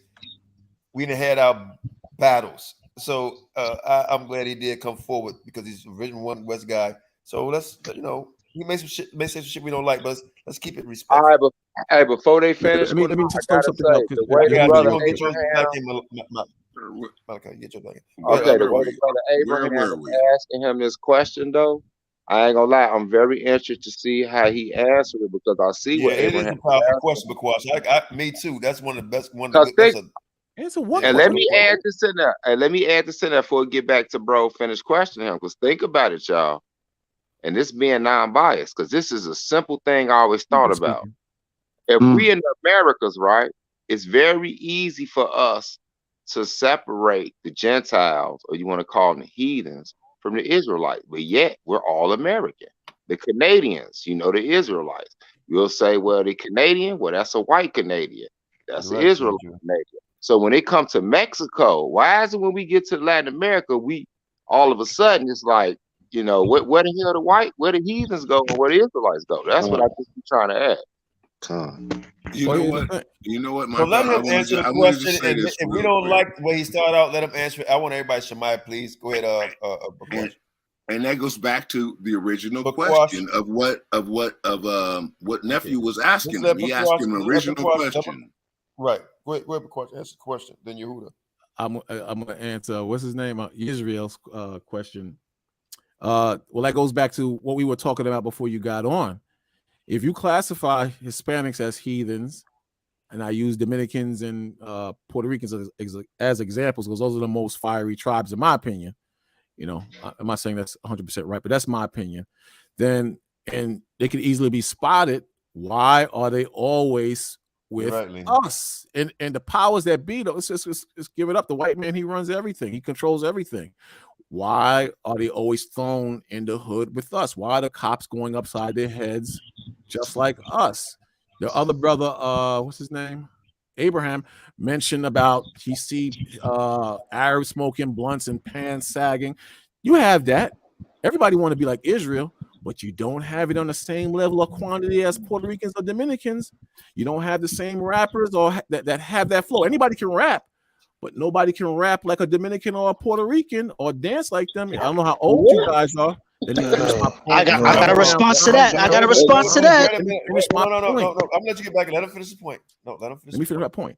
I don't know how old you guys are, but when breakdancing first came out and pop locking and popping, it was Puerto Ricans. Puerto Rican. I knew you were mainly gonna say Puerto that. Ricans. If you grew up in the city, you've seen people. He capping now. That's a lie. Wait a minute. Finish my point. Brothers was breakdancing in the 70s, man. Niggas who are older than that go, that's bullshit. Niggas that are older than that go, that's bullshit. Hold on. Hey, look. I'm not, man. I'm gonna be honest with y'all, I'm not. I don't agree with a lot of shit before I say, but he gonna respect my penalty off. He has. Okay, please, whether we disagree with him or not, just let him get his point across, and y'all can go. Just let him get it across, and y'all can go. Just let him get it across. Go ahead, across. Let me finish just a couple of seconds. You got at least 3 people on this panel from New York. I don't know how old they are. I'm a bit older than a lot of you, but in the 80s, you can't tell me you didn't see Puerto Ricans walking around with cardboard boxing along with blacks to spin on their heads and roll on their backs. You didn't look at this, brothers. It's just disrespectful, boy. Man, you could if I'm wrong, just show me how I'm wrong on the same subject matter. Don't go to something else. You don't have to be disrespectful. If you I can show you. So like you, I'm sorry. I'm just saying on this point. I'm gonna say this. Hold on, because next person interrupt, man. I'm taking you off, bro. Just let the man speak, please.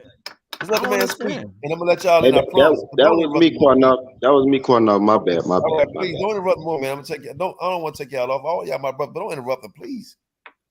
I'm just saying. It's good night. Good night. Good night, brother. Go ahead, Bakwash. It's always Puerto Ricans and Dominicans connected to us, even though you classify them as heathens. Why are these heathens, out of all the heathens, always in lockstep spiritually with us? Anybody? Okay. All right, let me answer this. Since you see anybody, because I'm the one that brought up.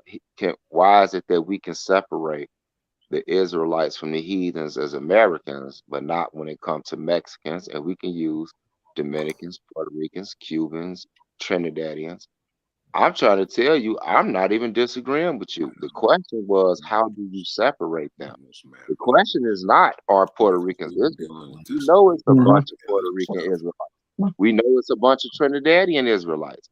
We know about the Afro-Mex. We know about the Afro-Mex. The question is, why don't they separate them? And I say that because, like, even when you see brothers that subscribe to the, let me finish. Hey, who is that cutting me? Don, mute your mic.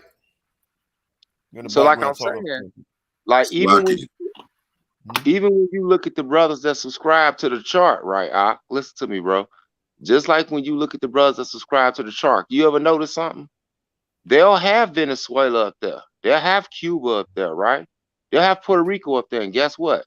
None of the people that represent that chart are Afro, which would be the same thing we would be in America. It's like putting up America and saying that's Judah, have a white man right there. That's what I'm saying, where it don't make no distinction. That's what I'm asking. Real quick. But I can answer the question about Bushwick. I grew up in Bushwick.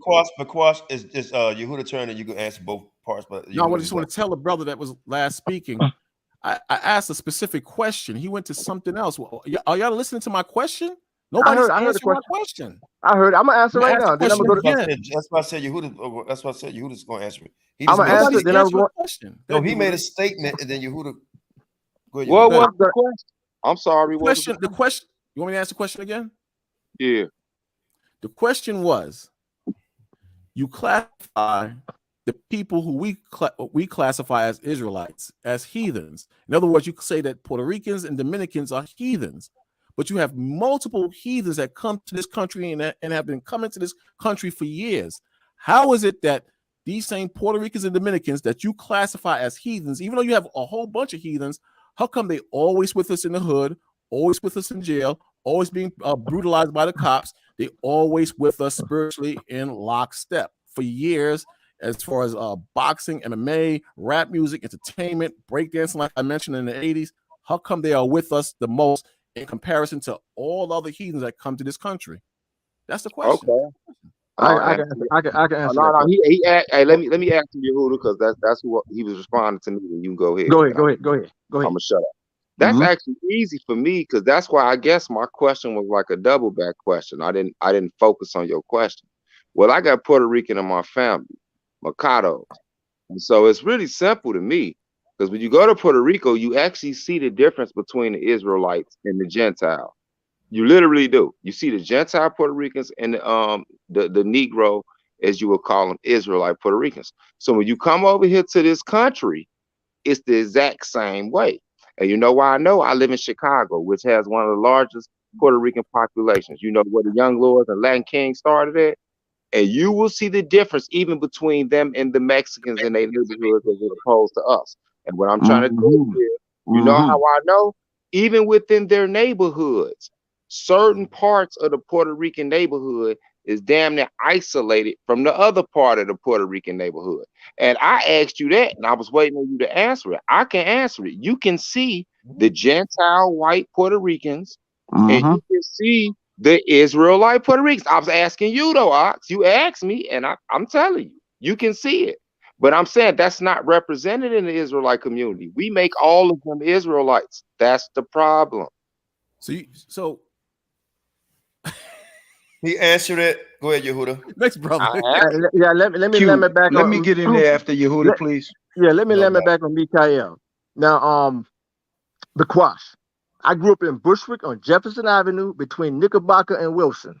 My family was one of the first families to move on Jefferson, right? When it would be white Jews and Italians before Hispanics even started coming in. You are correct though. They did take up breakdancing because they was living among us. But guess what, Bakwash? I didn't see no Mexicans breakdancing. I didn't see no Native American Indians breakdancing. I didn't see that. But you said they all had the spirit. What happened to the Native American? Hold on, Yehuda. Goddamn, that was a good question. Hold on, you. Let me finish.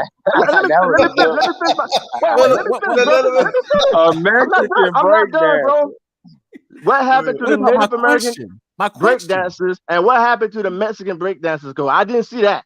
What happened to my question? I didn't see that at all. No, you said they had the spirit of a Negro. No, I asked the question twice. Y'all guys, what about the question? I answered mine, Ark. I mean, I don't know if you're satisfied with mine. You both. Hey, Qanath, can I get in next, Qanath? Okay, then, Bakwash. Why didn't you have Mexicans in the 80s, in the 70s when I grew up back? I'm 50 years old. Why you didn't have them moving in our neighborhoods and the Native American Indians? What happened to them? Oh my goodness. Number one, you didn't hear me say I'm using Puerto Ricans and Dominicans. But they're not the only people. They're not the only people who you call Israel. They're not the only people. I'm using Puerto Ricans and Dominicans as the main tribes because they're the most fiery or upbeat and parlay with us more than the other Spanish-speaking tribes. As far if you want to, I can go into the whole subject. Another question with the Mexicans, if you want. Don't do that. No. This question? I'm not going to do it. I'm not going to do that. I asked a specific question. Why can't you give me a specific answer? You're acting like you're answering, but you're really asking me questions and making points, but it has nothing to do with my question. It's a simple question. Just because they lived in our neighborhoods and they Judah, I'm next after you say talking. My question is, for the third time, go ahead. Multiple heathens that come to this country, yet you classify. I'm using Puerto Ricans and Dominicans. Forget about the Mexicans for now. I'll deal with the Mexicans later. You have Puerto Ricans and Dominicans that come to this country every day. They've been coming here since the 50s. For some odd reason, the white man throws them in the ghettos with us since the 50s, beats them over the heads with us since the 50s. We go to the 80s. They were breakdancing and spinning on their heads and walking around with cardboard boxes since the 80s. No other heathens was doing all these things. Locked up with us, going to school with us, you name it, in the ghettos with us. All the heathens, for some reason, these heathens, these Puerto Rican heathens, these Dominican heathens, which we we heard that. JT, let JT go to. We heard that. All right, check this out. Now you say, go ahead. You guys classify them as heathens. Go ahead, JT. Why are they? Why are they constantly and spiritually locked in with us? Talent-wise, oppressed-wise, why are they locked in? They're not spiritually locked in with us, brother. Definitely not spiritual. That's a lie, brother. That's a lie. Let JT answer the question. Now, I'm going to ask you a question. You say Puerto Ricans is our people. You're going to ask what Puerto Rican answer that question. Let it go. Listen, man. What Puerto Rican, what Dominican, what Cuban is under them curses? Well, you're not gonna answer my question. No, we're dealing with scriptures now. Which amongst those three are under the curses? Is the black Puerto Rican under the curses? Is the black Dominican under the curses? Is the black Cuban under the curses? Yeah. So we're dealing with scriptures now. We're not dealing with my question anymore. No, but you just said Cuban, Puerto Rican, and Dominican. I'm talking about who is under the curses. I'm talking about is a Puerto Rican like Ricky Martin would be called a nigger? No. Is a Puerto Rican like Maxwell, would he be called a nigger? Yeah. I'm talking about my question. That's what I'm talking about. If you want to talk about that later, don't make it a long question. Restate your question again, please, because it's going to be JT and Rashad. You want me to ask that question again? But, I mean, you can make it less than 15 seconds, though. Hold on. Time out. Hold on. I heard the question. Why aren't they answering the question in 10 seconds? You can ask the same question in 10 seconds. Okay. Again, the question is, you say that Puerto Ricans and Dominicans, I'm just using those two tribes alone because those are the main fiery, hyped up tribes that get down with the get down. So I'm just using those. We can talk about other tribes later if you want. But Puerto Ricans and Dominicans have been coming to this country for years, as well as Japanese, Chinese, East Indians, whoever. They've been coming here for years. You classify them all as heathens. Yet, I look at it, they go to jail with us. They're oppressed with us. They're in the ghettos with us. They're on drugs with us. When it comes to entertainment, they're on higher or sometimes the same level with us. when I mentioned the 80s, in the 80s, when we were walking around with our cardboard boxes, smoking blunts and carrying 40 ounces in Brooklyn, New York, the other heathens weren't with us breakdancing and carrying around cardboard boxes. We had the Black Panther Party in the 60s. You had the Young Lords in the 60s. So the brother from Chicago he mentioned, there's a lot of them in his neighborhood too. Why is it that I'm almost finished? Why is it that just these two groups of heathens are with us, Puerto Ricans and Dominicans, but no other heathens are locked with us or have anything to do with us on the same level as Puerto Ricans? Go and ahead, JT and Rashad. One more time. JT and Rashad. Try it again. Let's try it again. Now let Rashad go first. Yeah, I just want to say that the brothers keep saying that they came here. My nigga, we didn't come here. We were kidnapped. That was mine, but go ahead. You keep saying they came here. We were kidnapped. So there go your difference right there. Okay, my question. All right, hold on, bro. No, Quash, let them go. Hold on. Now you keep saying that they came here for it's a surety that we were kidnapped. Them motherfuckers came over here. All right. Now you don't like to get into the scriptures, but like this is a Bible-based platform. I sometimes disagree with my folk family, but we stand together on this shit. You feel me? So Isaiah 13:12 says, "I will make a man more than the worth than gold." That's indicative of Israel. Now, I know you don't like the scriptures and all, but so I just read the scriptures. Now the scriptures, but Google can tell us. Google is your friend. Google tells us that melanin is worth more than gold. The price of gold per gram in America is $64. The price of melanin is $700 to $800. So if I'm looking for a man that is worth more than the price of gold, I'm looking for some niggas with some melanin. If the people that you got calling me my family ain't got no melanin, they don't fit the scriptures. So everything you saying, it's like you run from the scriptures, but you love to talk. They came here. We were kidnapped. Like, why you keep trying to call them my people? It's my last statement, and it's a scripture. It's Jeremiah 2:25. And it reads on this wise, Jeremiah 2 and verse 25. It says, "Withhold thy foot from being unshod, and thy throat from thirst. But thou said, there is no hope, for I have loved strangers, and after them I will go." That's you, my nigga, to a T. You just said them people came here in the 50s. My nigga, we was kidnapped. Like, I don't know why you trying to make them us. The scriptures tell us that the Most High is gonna make a man more worth than gold. Melanin is worth more than gold. So I'm looking for niggas who have melanin to be worth more than gold. If the people that you calling our family don't have melanin, them not our people. What's your agenda, bro? Like, what you get out of this? Like, that's what I'm trying to figure out. Like, what you get out of trying to make us Hispanic and Native American and Indian? When I didn't see no damn Indians with my grandmama and them shucking peas and sharecropping and shit.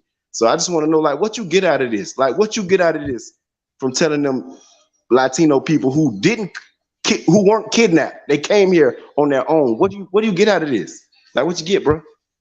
Like, what you get out of this? So the answer to my question was they weren't kidnapped. That's the answer to my question. Next. No, no. I think that's a valid question that you should answer, Bakwash, because he said what you getting out of this. What about my question? He didn't answer. Did he answer my question? Bakwash, let's be fair. I think because other brothers ask questions, I was like, okay, whatever.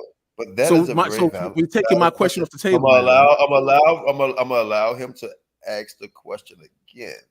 Because I think wherever I think that he answered the best of his ability, but he kind of he put your question in his answer to asking one. So answer it again, Rashad, and I would like you to answer the question. We move to the next. I'm not answering that because what's going to happen? No, we'll ask it again. I think you should answer it again. No, Rashad. because what's going to happen is what's been happening all night. You're going to forget about my question. No, we're not. Because I'm gonna let another person ask it. But I think that's it's a validation because a lot of times, hold on, Rashad. A lot of times, other people ask questions. You will ask questions behind it. So that is a very good question. If you allow him to say it one more time and listen up, that's a very good question. Just let him answer it again. Go ahead, Rashad. One more time, for clarification. The scriptures tell us in Isaiah 13:12 by the mouth of the prophets that the Most High will make a man more worth than gold. Melanin is worth more than gold. It's just a quick Google away. Now, the people you got on your chart or whoever you saying that's our people, they don't have melanin. So they don't fit what the prophet said. why are you continuing to tell us our people are not these people? That's what do you get out of this? Because it's not even lining up with scripture, and nothing you're saying is lining up with scripture. And it's like you run away from scripture, but you love to talk about everything else. Let's talk about the scripture. So the question is, why are you saying? I heard it. Let's talk about you said I'm running away from scripture. Let's talk about the scripture you just quoted. The scripture says a man is going to be more precious than gold. You're saying melanin is more precious than gold. Is the verse talking about that? Can I answer the question? Can I answer it? Yeah, for sure. The scripture says a man shall be more precious than gold. In Isaiah 13. Rashad, can you mute up while you answer that? My bad. The scripture said a man should be more precious than gold. You say it's melanin. Can you show in that same verse that the Most High is talking about melanin? Because if the Most High is talking about melanin and not man, then an African, they have melanin. They worth more than gold. In East Indian, they have melanin. Are they worth more than gold? Even Puerto Ricans and Dominicans, they have melanin. Are they worth more than gold? But the scripture is talking about a righteous man is going to be worth more than gold, not melanin. Right. So the things that make up melanin is not only your skin tone and complexion, it's also your hair, genetics, what you can produce, what you procreate, all the things that come with hell. Even plants have melanin. So we are like one with the earth. My thing is the people that the scriptures tell us that the Most High is going to make a man worth more than gold. Now, what man on this earth is worth more than gold? Just go to Google right quick, bro. You Google it. The Most High check it. I'm Googling right now. Gold. You just told me to Google it, and I'm gonna read you the Google facts. Google it while I talk. Can I talk? All right. Well, don't talk. Let me tell you. I already got it. I figured you'd ask. So gram per melanin. Hold on, real quick. I know what melanin is. What I'm saying is melanin. Hold on, bro. Hold on. You just asked me a question, and you asked me to give you some Google facts. So I'm gonna give you. Google says that gold per gram in America is $64 per gram. Melanin, the shit that make up the Negroes in America who came by way of the transatlantic slave trade, is worth over $800. So who should I be looking for in the prophet when the prophet said more than gold? Listen to me closely. The verse is not talking about melanin. You're talking about melanin. It has nothing to do with melanin. Do you get that point? It's not talking about melanin. It's not talking about kinky hair. It's not talking about big lips. Furthermore, Africans have melanin. You just said plants have melanin. I don't know about that one, but in Puerto Ricans and Dominicans, they have melanin. All Alaskans have melanin, but it's not talking about that. It's talking about upright, righteous men. What is the problem? And what will those righteous men look like? It's just a simple question, bro. What would they look like? Would they look like the Messiah? Would they look like the Messiah? You're trying to make a square fit to a circle. It's just not going to happen. And I'm not a Johnny come lately. I'm on the corners and dealing with people, the gainsayers and all that. You could out-talk me? Come on, man. Next, all right, TLZ, you got next. Hey, Qanath, I appreciate you letting me on, bro. Hey. No doubt. And let me say this to you, Rashad, real quick. I saw your comments. Mute up real quick. Just to reply with bro. Hold on, time out, brother. I want to say something real quick. Rashad, I saw the comments you made about the Jewish stuff. It's tactical. Hey, Qanath, guess what? Check it. You ain't even got to. I peep it. You ain't even got to. I said, when he didn't catch it at first, I figured you figured it out. I actually did catch it. I caught it before, but it just kind of, in my spirit, kind of. Right, but I know it's big to me, so it's okay. I ain't gonna say. I just get it. I understand. I can't really talk about it live because it's tactical. It's you know what I'm saying. I feel you. We got to say certain things. Our channel got to stay up. You know what I mean? Yes, sir. Yes, sir. Hey, I appreciate you having me on. Most God bless, man. I'll be over there next time y'all go out, man. Hit me up. Talk about it with y'all next time. God. All right, TOZ. Most God bless. Yeah, shalom. Y'all can hear me? Yeah, I can hear you. Okay. Peace. Shalom to the brothers on the platform. I just wanted to say, because Bakwash, you were saying about seeing images of of like the Indians, or you said something along those lines. That's what you were talking about. You wanted to. No, the brother, he made a point about the Tainos being black with woolly hair and big lips and so on and so forth. Okay. And I said that when you get if you Google or get books based on the genocide of the Indians in the Americas, and you see Columbus and the Spaniards and the Portuguese chopping them up and feeding the babies to the dogs, it's mainly straight hair, thin lips, brown colored brothers and sisters.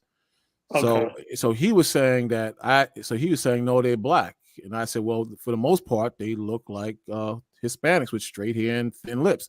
And I asked him, was it 50-50? He wouldn't give me a straight answer. And I kept throwing out numbers.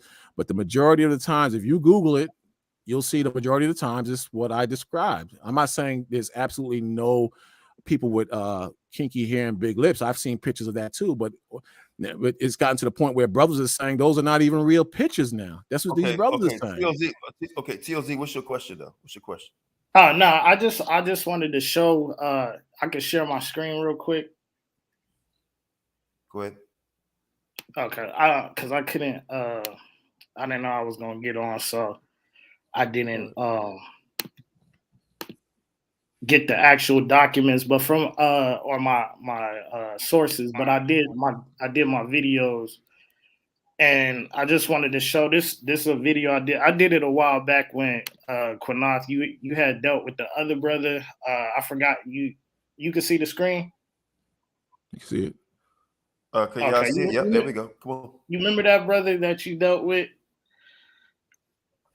Bro, I dealt with a lot of brothers. I don't know which. But yeah, so basically, what is the point you was trying to get to? So this is all Tainos. Or this is the title of the video, but just to show that you had.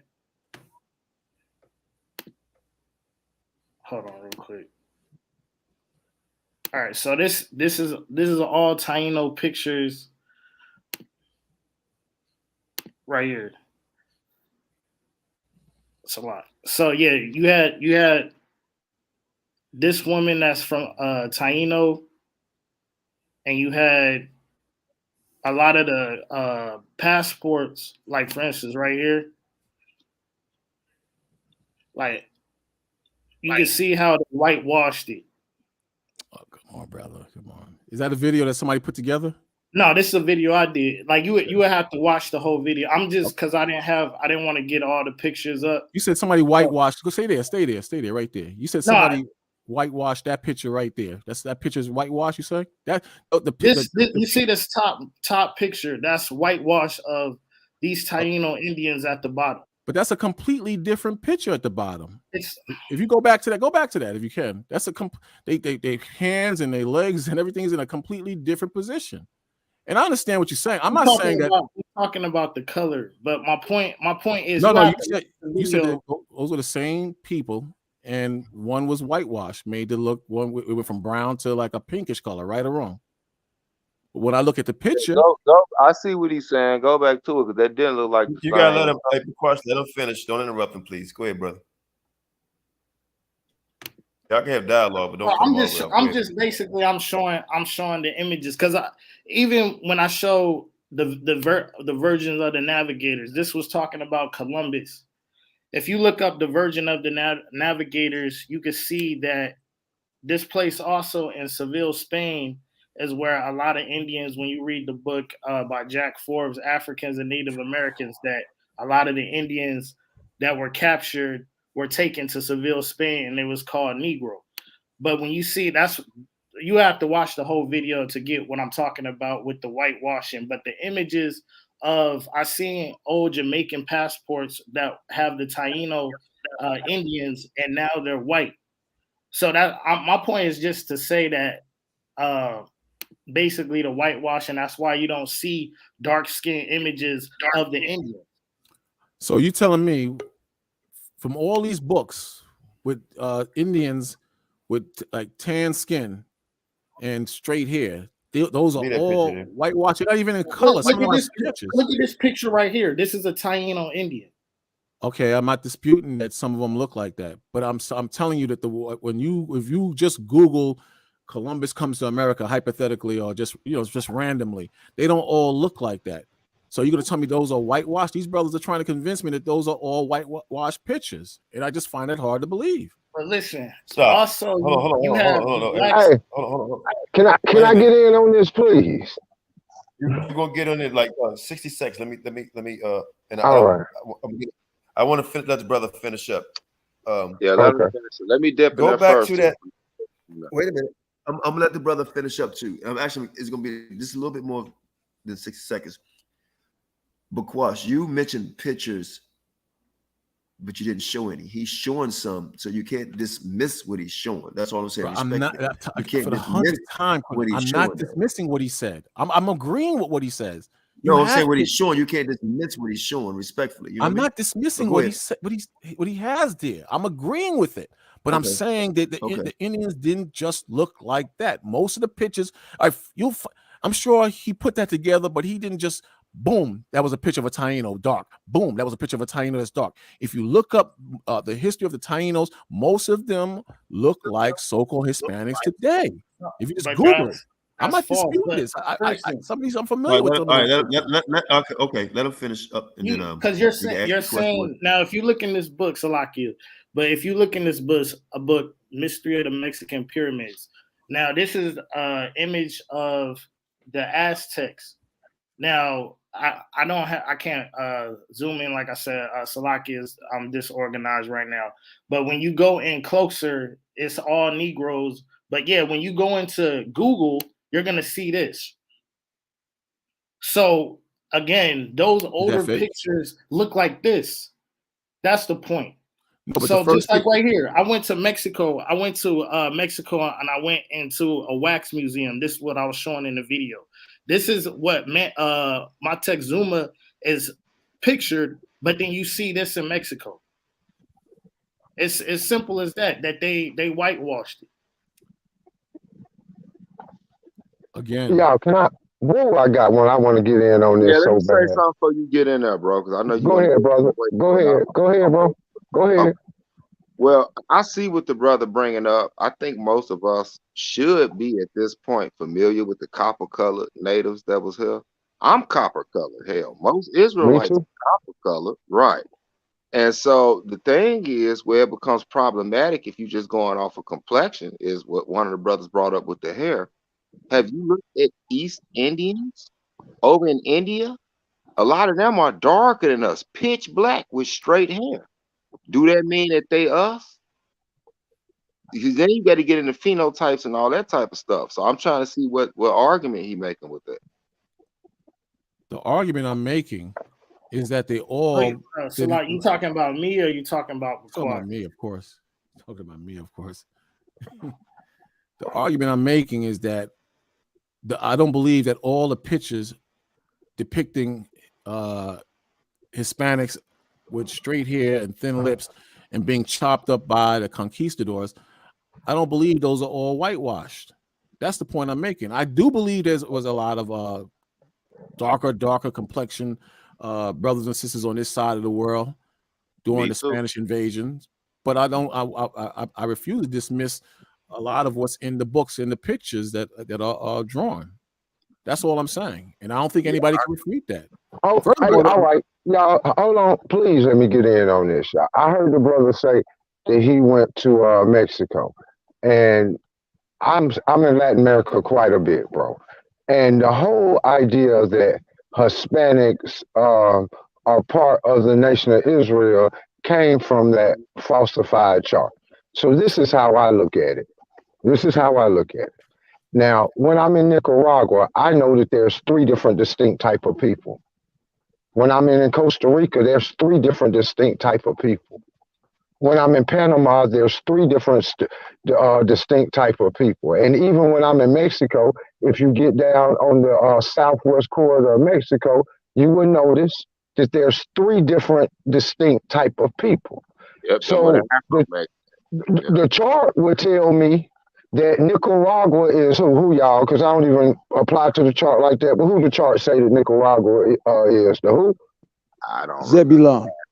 Zebulon. Okay, so which one of those three different, because they're totally three different types of people, which one of them are Zebulon? Because I'm telling you, you have the mosquito down there who's, for some people want to say Native American, okay, and then you have the Spaniard down there, and then you have the Negro down there. So which one of them? Because there's three different totally type of people. That's what I asked the brother earlier when I asked about the Mexicans and the Afro-Mex. I said it's one Judah and one Issachar. And then where the Spaniard relatives at that rule over them, like the scriptures say. I'm just trying. I'm down there, and they're totally, you can tell their culture's a little different. Yeah, they all speak Spanish.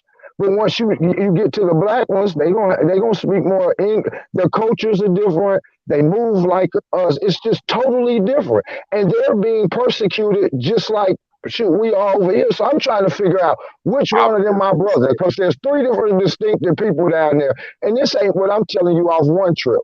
I spend constant months down there, months at a time, traveling the whole area, and I'm telling you, there's three different groups of people. So we can look and say, all right, the Hispanic, whatever. But the fact is, there's three different groups of people. And according to that chart, then all of them is Zebulon. And I'm saying it can't be because there's three different groups of people. So who is Zebulon then? So who is the brothers down there? And the perfect thing to bag you up is you could pull it up on YouTube right now. It's a documentary called Racism in Latin America. I know y'all seen it. And you start seeing the racism in them Latin countries is woo. You don't, man, they do them niggas dirty just like us. So it's something different about it. It ain't just skin tone. Yeah, and as far as the pictures and all of that, you know, we can play schematics all day, but there's still three different type groups of people. And until somebody can tell me which one is what, then there's nowhere in the world that I'm just going to believe that them Negroes down there and nobody, and them Spanish down there is everywhere. It doesn't make sense. And as my boy said, and as the late, if it don't fit, hey man, if it don't fit, it must have quit. And I'm telling you, there's three different groups of people. There's three different cultures down there, because you got the British culture, the Spanish culture. Depending on which ones brought the slaves in, the culture's a little different. But those are all slaves that were brought here in the diaspora. Hey, you know what's funny? I need to find out what Mexican was with me on the slave ship. I ain't seen one yet. And if that's the case, that we were spread everywhere, please show me a population of Latinos in Africa, because they had to start over there with us. So why ain't no remnants of them still left over there? Oh, they ain't gonna go that far. But you know what's funny when you keep saying it's three distinctive groups? It's basically three distinctive groups in America. You got the white and the ones that was taken as slaves, which are Israelites. You see that through all Latin America. Look at Brazil. There's more Negroes over there than anything. But you don't see that when they come up on TV. You see the white girls on the beach with the look. Go in their hood. It look like Chicago. My favorite Latin American country is Cuba. And when you show Cuba on TV, you see all these Latino looking people. When you show them in Miami, they show all the Latino people. And I understand why. Because all of them done left Cuba. Ain't nothing still left down there but the Negro for real. He was the only one still left down there. Yeah. So yeah, when you get on the west end of the island, close to Havana, yeah, you will see a little bit more Latinos. But the farther east you go, the blacker it get. And I'm telling you, it's more Negroes down there than it is the Latino, because all of them ran over here to Miami. And the problem that the Cubans are having with them now is they refuse to let them come over here, make a lot of money, and then come back over there and enslave them. Put the link in the room, Lima, please, so this guy Freedom Fighter can come on, and anyone else real quick, because I'm only gonna be in here like 25 minutes. I'll go ahead and drop off, y'all. I just wanted to make that point, because Yo, Mello, you got my information, right? Yeah, I'll send it to you. Okay. Put the link in the room. What bro said, though, because what bro said about Cuba is deep. Because if you study the history with what went down with Castro, when Fidel Castro was in office, right? You know, America never liked him. Y'all know during apartheid, when the South Africans was getting beat up. Now y'all know it's some Israelites in South Africa. It ain't all Hamites. That's another story. Right. Where did Castro visit when he came to New York? Put the link in the room. I wasn't getting let me finish. I want to get we can talk about it, but I wasn't getting into that. My point is when Castro was in office, right, what he did was he sent 300,000. You can look this up. It's a book on it. I did a whole page on it. He sent 300,000 Afro-Cuban. Why did he specifically say he sent 300,000 Afro-Cuban soldiers down there to help there during apartheid because America would help them? Why he ain't saying regular Cuban soldiers? I got one bigger than that for you, bro. Cuba, my history is, y'all, my mother used to be a Black Panther out of Oakland. So if anybody know anything about Cuba, they have a long history with the revolution. So I've always had an interest in Cuba. But not only did Fidel do that, most people don't know, he funded the ANC in its creation. It was him who was giving Stephen Biko and Mandela that money. Him and Che Guevara. And they trained the ANC. Not only did they train the ANC, they trained the South African doctors, which they're still doing today. Because if you're in Havana today, you'll still meet a lot of South Africans that are doctors. They trained them. And so Cuba has been one of the biggest maroon camps in the history of the world. And it's not just because just Fidel understood what was going on. So yeah, and one time, y'all, people, they don't tell this story a lot, but the U.S. government and the South African government went to Mandela when he was about 20 years in prison, and told him if he denounced Castro, they'll let him out. And he said he couldn't do it. So he stayed in there 8 more years. Bro, then when he came to America, they told him that if he was going to speak, he couldn't mention Fidel, and he told him he wasn't going to speak. And then they told him, then they went on and let him speak. And when they let him speak, what did he say? He said, Fidel is my comrade. They trained our doctors when nobody would train our doctors. They came to our help when nobody came to our help. So I don't have a problem with the Latino as a person. He's just not an Israelite. Right. See, that's what I'm saying. Me and you on the same page, bro, because people don't even know. A lot of Negroes left America and went to Cuba to get medical training to become doctors when they was getting treated bogus, when they was being discriminated against in the United States. And like you say, that don't make Castro an Israelite. No, he was a Gentile. But you gonna always have Gentiles that have that Nebuchadnezzar spirit. Come on, man. Come on. I'm sorry, real quick, brothers. Freedom I'm Fighter. about to get off, man. Seems like y'all kind of winding down now. But the Freedom Fighter guy, he's actually on your side. Like I said, I got 25 minutes left. I don't know about that. I'm reading his comments. We'll see. Though, yeah, Freedom Fighter, come in the chat. Come in the room. I'm gonna jump off and let him go in. But back on that doctor thing, if you got an 18-year-old student right now, they can go to Cuba and get trained as a doctor for free right now. It has never changed. It's America who had the problem with Cuba. But you remember that's because America had that embargo on them because of that whole communist. That trade embargo still on them. Yeah, because of that whole communist thing, and so they have Americans over here thinking Cuba and them they was evil. No, them niggas was way better than over here. But yeah, we gonna holler. Me and you gonna talk one day, bro. Think about this. You got 2 bullies on the block. So you done fought for a revolution, and now you done freed your hood. So now you go to the biggest bully on the block, America, and America like, nah, we ain't gonna mess with you. But now we gonna blockade you. What you gonna do? You gonna go to the next biggest bully on the block. Yes, sir. That's get some food and some oil and some whatever. And so it just is what it is when you put it in perspective. But again, there are some great people from all races. I don't have a problem with the Latino, but he is not an Israelite.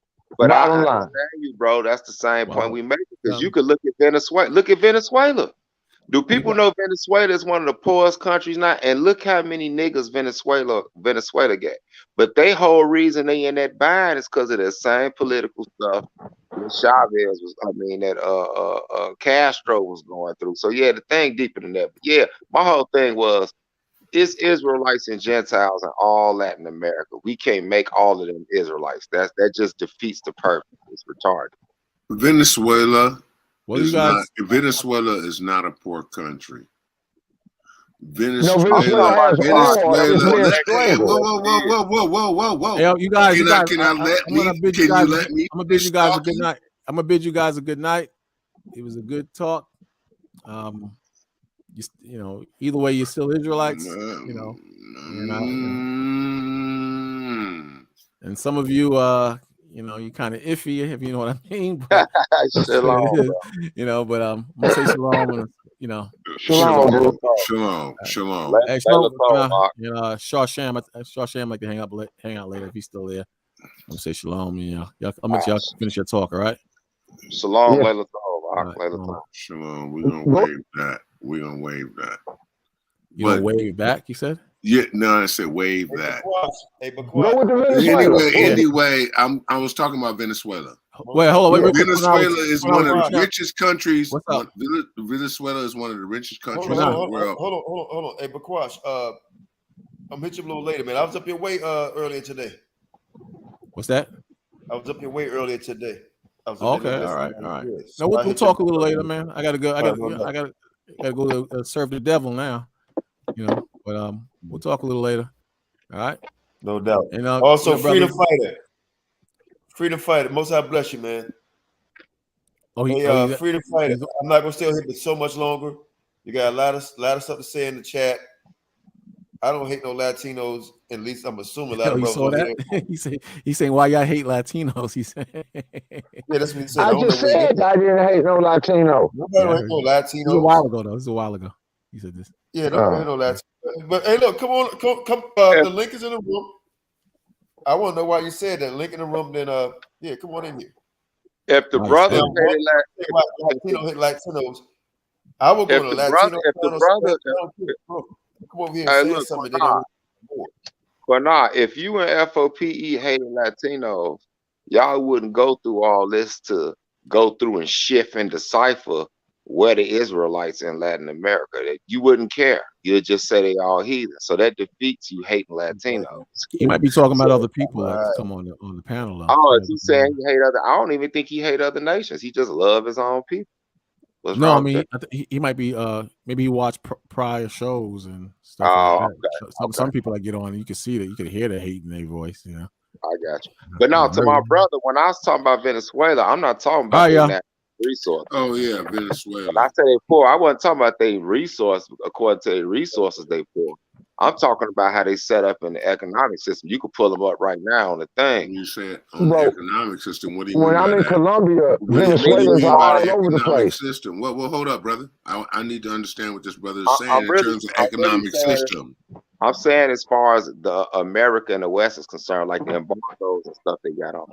I'm not they about to dip and slip just like Cuba. Yeah. They about to dip and slip out of That's why I had to clarify that, because I knew what you were saying. So if you really want to know the real, this whole Babylon system, they about to crumble it because since they blocked Russia on the SWIFT system, Russia and China has already been like, okay, we about to dip and slip this way. Now you got Venezuela, which I was saying about Venezuela, who has the largest, one of the largest oil reserves, if they play in that game. That's a fact. In the world. And then you got Cuba, who is, strategically positioned. Russia already got their hand. The game was already in hand. Cuba falling right now as we speak. I talk to people, they in the streets, y'all just not hearing about it. Real quick, time out. Hey, Lima, give my brother neighborhood Hebrew a wrench and JT. And then but I'm in Cuba. I talk to my Cuban friends. And then China gets permission. Then China gets permission on the ancient doctrine that Russia's working off of, because Russia's working off the ancient doctrine. And I hope you brothers know that they're working off the ancient doctrine. That's their land. Is you talking about the prophecy like Gog and Magog? No. I'm talking about history. Okay, what part? Because I'm a historian. So what you talking about? I'm talking about the whole Khazarian Empire. Oh yeah, that's Ukraine. That's all their land, bro. That got divided up after World War II. I got We one understand that. That's why I've been telling people. I say, look, as Y'all don't get brutal it. as brutal as that. I get it. People get it. I've been in this thing 26 years, bro. Yeah, And all but other folks look, don't bro, get it. They for all the we've okie been doke. hey, look, all we've been talking about my boy all we've been talking about is wrench. all we've been talking about is Russia got to get their house in order. Russia know what they're doing. Russia's getting their house in order. That's what they're doing right now. That's what they're. Hey, bro, Why people don't get? Hey, look, Iran. If people didn't peep, Iran said something slick the other day. China said something slick, meaning they rolling with Russia. I say, dude, them all the ancient nations, the prophecies, they getting their house in order, man. He knows what he's doing. Hello, hey, what folks don't realize is this.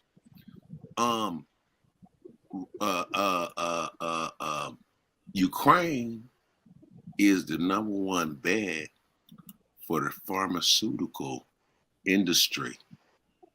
When you look at all the pharmaceutical companies, where are they all based? They're all based in Pfizer definitely Ukraine. Every single one of them. I believe you because I don't know that, but I definitely know that Pfizer is based over there. But y'all back on Russia getting their house in order. Russia would never be able to get Cuba. It's just too far away. They can't even control their eastern portions of their country now. And the kids in Cuba are fighting in the street because they're hungry. There's no food down there, y'all, and they done switched the dollar. They done went from they used to have the Cuban peso and the Cuban convertible peso. But now they done switched everything and they using the dollar straight up. But they still paying them in this new Cuban currency, but you have to buy everything in dollars. So by the time they switch their money over to go buy, they don't have enough money to buy food. They're literally in the streets. They're literally mad because they can't get tickets out of there.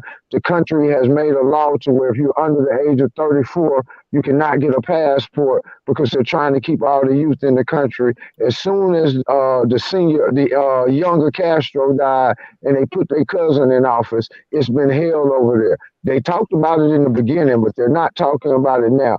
Those kids, because they have been watching so much American TV, has drunk the Kool-Aid and they're fighting for it and dying in the streets for it now. And that's the only reason that the president. They Americanized over there. Not in how they think, but they see everything on TV and they want it. You know, they see us and how we live and they want it. So they don't know what it comes with, though. They don't know what it comes with. When I talk about Russia getting a house in order, I think I know what I mean. I'm not really counting Cuba for show. That's more of a modern. I just wanted to make that. I know we're talking about Ukraine and the I'm not sure about Cuba. As far as prophecy, I wouldn't know if I was prophecy. Look, what I'm saying is, as far as the ancient nations, Iran, which is ancient Persia, we know that China, all these certain nations gotta link up with Russia. And that's if you know prophecy. So that ain't going nowhere. Right. And getting his house in order. when you look at the current situation, when you talk about the BRIC nations, that's Brazil, Russia, Iran, China, Korea, Pakistan in there with them. Well, they might be in there, but I was just talking about the BRICS and what that spells out. Oh, you said the BRICS nation. Okay. Now, here's the deal about Ukraine. First of all, Ukraine is not a nation. They're not a sovereign nation. You're right. You're right. And that's where Putin was right. And people mad at Putin thinking he bullying. They're technically not their own nation. You're absolutely right. They're not a nation. They're part of Russia. They're part of Russia. And if you brothers have read the 13th tribe, you understand the Khazarian Empire covered all of that area, like the Crimea. So when it was back, I think it was Ukraine, Poland. What was it? Poland, Ukraine. Everything going all the way over to bottom Turkey. Part of Russia, the Balkans, whatever that is. They owned all that stuff. Okay, right. And when the Vikings came, they moved into Germany. Right. That's where you get Ashkenaz. In the scriptures, that's Ashkenaz. Yeah, that's exactly. That's That's one funny. of the sons of what's his The name? Gomi. J-Fat. That's where you get Yeah, the son of Juice from. Gomi. That's what Qanath was the son of Gomi. Right. All But right, I check know this all the out, brothers. though. Hey, look, this is a great conversation. I know the comments section liking, everybody watching liking it, but it's time to go. I was just finna say, Qanath, I don't know why you let us get on here and get deep. That man said he got 20 minutes left. Let me say this. Because a lot of people are deceived about what's really going on. It's all good. I said that the Ukraine. But listen, I'm not talking about Ukraine no more. But done. It's a wrap.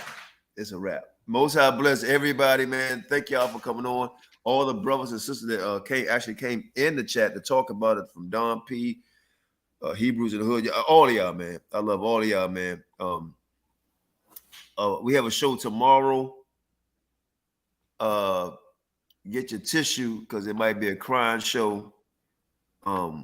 Got a brother from Israel and some sisters from Israel. I don't know who's going to be implemented in this. That's been molested. Okay. Oh boy, they from Damona. A movie, yes, sir. A movie been made about it. People has been jailed. They claim that people in the States know about it. Yeah, I might know about it. Oh, you definitely know about it. Okay. not know about that, not know anything personal. I might not know about that personal incident, but it's been some horror stories. I know I got family on it, so it ain't all true. This is going to be epic. I had to dot my I's and cross my T's because I'm not trying to get sued or anything. Like I said, F.O.P.E. F.O.P.E. is all about just everybody get a chance to bring out their point. It's not about slander or anything. But I tell you, the story was so deep it made me cry hearing it. All right. That's journalism, Mark. You doing journalism? Yeah. So I don't know. I don't know the exact time. We supposed to have it day before yesterday and today. It just been a hard thing to deal with. I've been real busy, so I haven't been able to do it. So we probably do it tomorrow early, very early tomorrow. So it's going to be a very interesting program. It's sad that these things had to occur to young men and young women or children. How about that? Children. And the proof is in the pudding. Jail time and movie. Y'all going to hear it all tomorrow. And our neighborhood Hebrew, you want to say something about that, or we'll talk about it when I do the interview? We can talk about it when you do the interview. Y'all just listen to the young brother, y'all, before you cast y'all judgment and don't get off in your feelings. So tomorrow's gonna be it may be one of the biggest stories we've done on this channel. Okay. Maybe one of the biggest stories that we ever done on this channel. It is not to bring down Israel, it's things that happen in our community that we need to know about. Trust me, it's that deep. It's really that deep. So tune in tomorrow. I have no time. I have no idea what time we're gonna go on. Just tune in tomorrow, and I don't know how long we're gonna go, but every question that I could possibly think of, I will ask. Brothers, I give y'all finals. Everybody gets 60 seconds. If not, then I'm gonna shut down. Only 60. If you don't want to, I'm closing the show. Anybody want to say anything? 60 seconds. And we out. Starting with who? I don't care. Just 6 seconds, no matter. All right, well, I'd just like to say shalom, shalom. Thank you for having me on, Brother Qanath, and to the host and everybody that was on here. To the chat, I say shalom, shalom. And to those who recognize our memorial of Purim, I'd like to say happy Purim to everybody. I'll be celebrating that tomorrow with some brothers from AOC. They're going to come to Chicago to our school because y'all know we got the only Hebrew Israelite school from kindergarten to 12th grade. So them brothers gonna be able to check our school out, instead of having them go rent out from some Gentiles. We told them, man, we got a school, bro. Y'all come do it here. So that's gonna be pretty interesting. So I'm gonna be keeping Purim with them brothers. And to all y'all, I say, man, all praise to the Most High Elohim, Abraham, Isaac, and Jacob, and the name of his son. Shalom. So, to the 12 royal families of the planet, shalom, and stay strong. Shalom. I just want to say everything is not as it appears. Israel, keep your eyes open and your ears sharp, because you're seeing a lot of deception, and you need to be asking questions. Well, why is this and why is that, as you see it going down, and then align that with what you understand about what's supposed to come. And you will be as wise as a serpent, but be as gentle as a dove. No doubt. Most High bless. I'd like to thank my moderators, Lima, Star. Most High bless everybody that listen. All the haters. Thank you for listening. Yeah, man. So this Most High bless all y'all. Also, Neighborhood Hebrew, Lima, Star was saying, can y'all give him a wrench if y'all don't mind? I've been knowing the brother for a minute. You know, it's up to y'all. But you know, it's cool if you get a wrench. You know, but Most High bless everybody, man. Lima Star, hey, you already know. But I love y'all, man. Everybody in the comment section, all of y'all that listen, everybody that disagree, love y'all too, man. And we don't hate nobody, man, from red, black, white, green, or brown. We don't hate nobody, but we for our people first. If you don't like it, because we are for our people first, then kick rocks. You know, simple as that. So with that, my name is Qanath Yahawashi, Ban Yasha Allah, Most High bless, Shalom.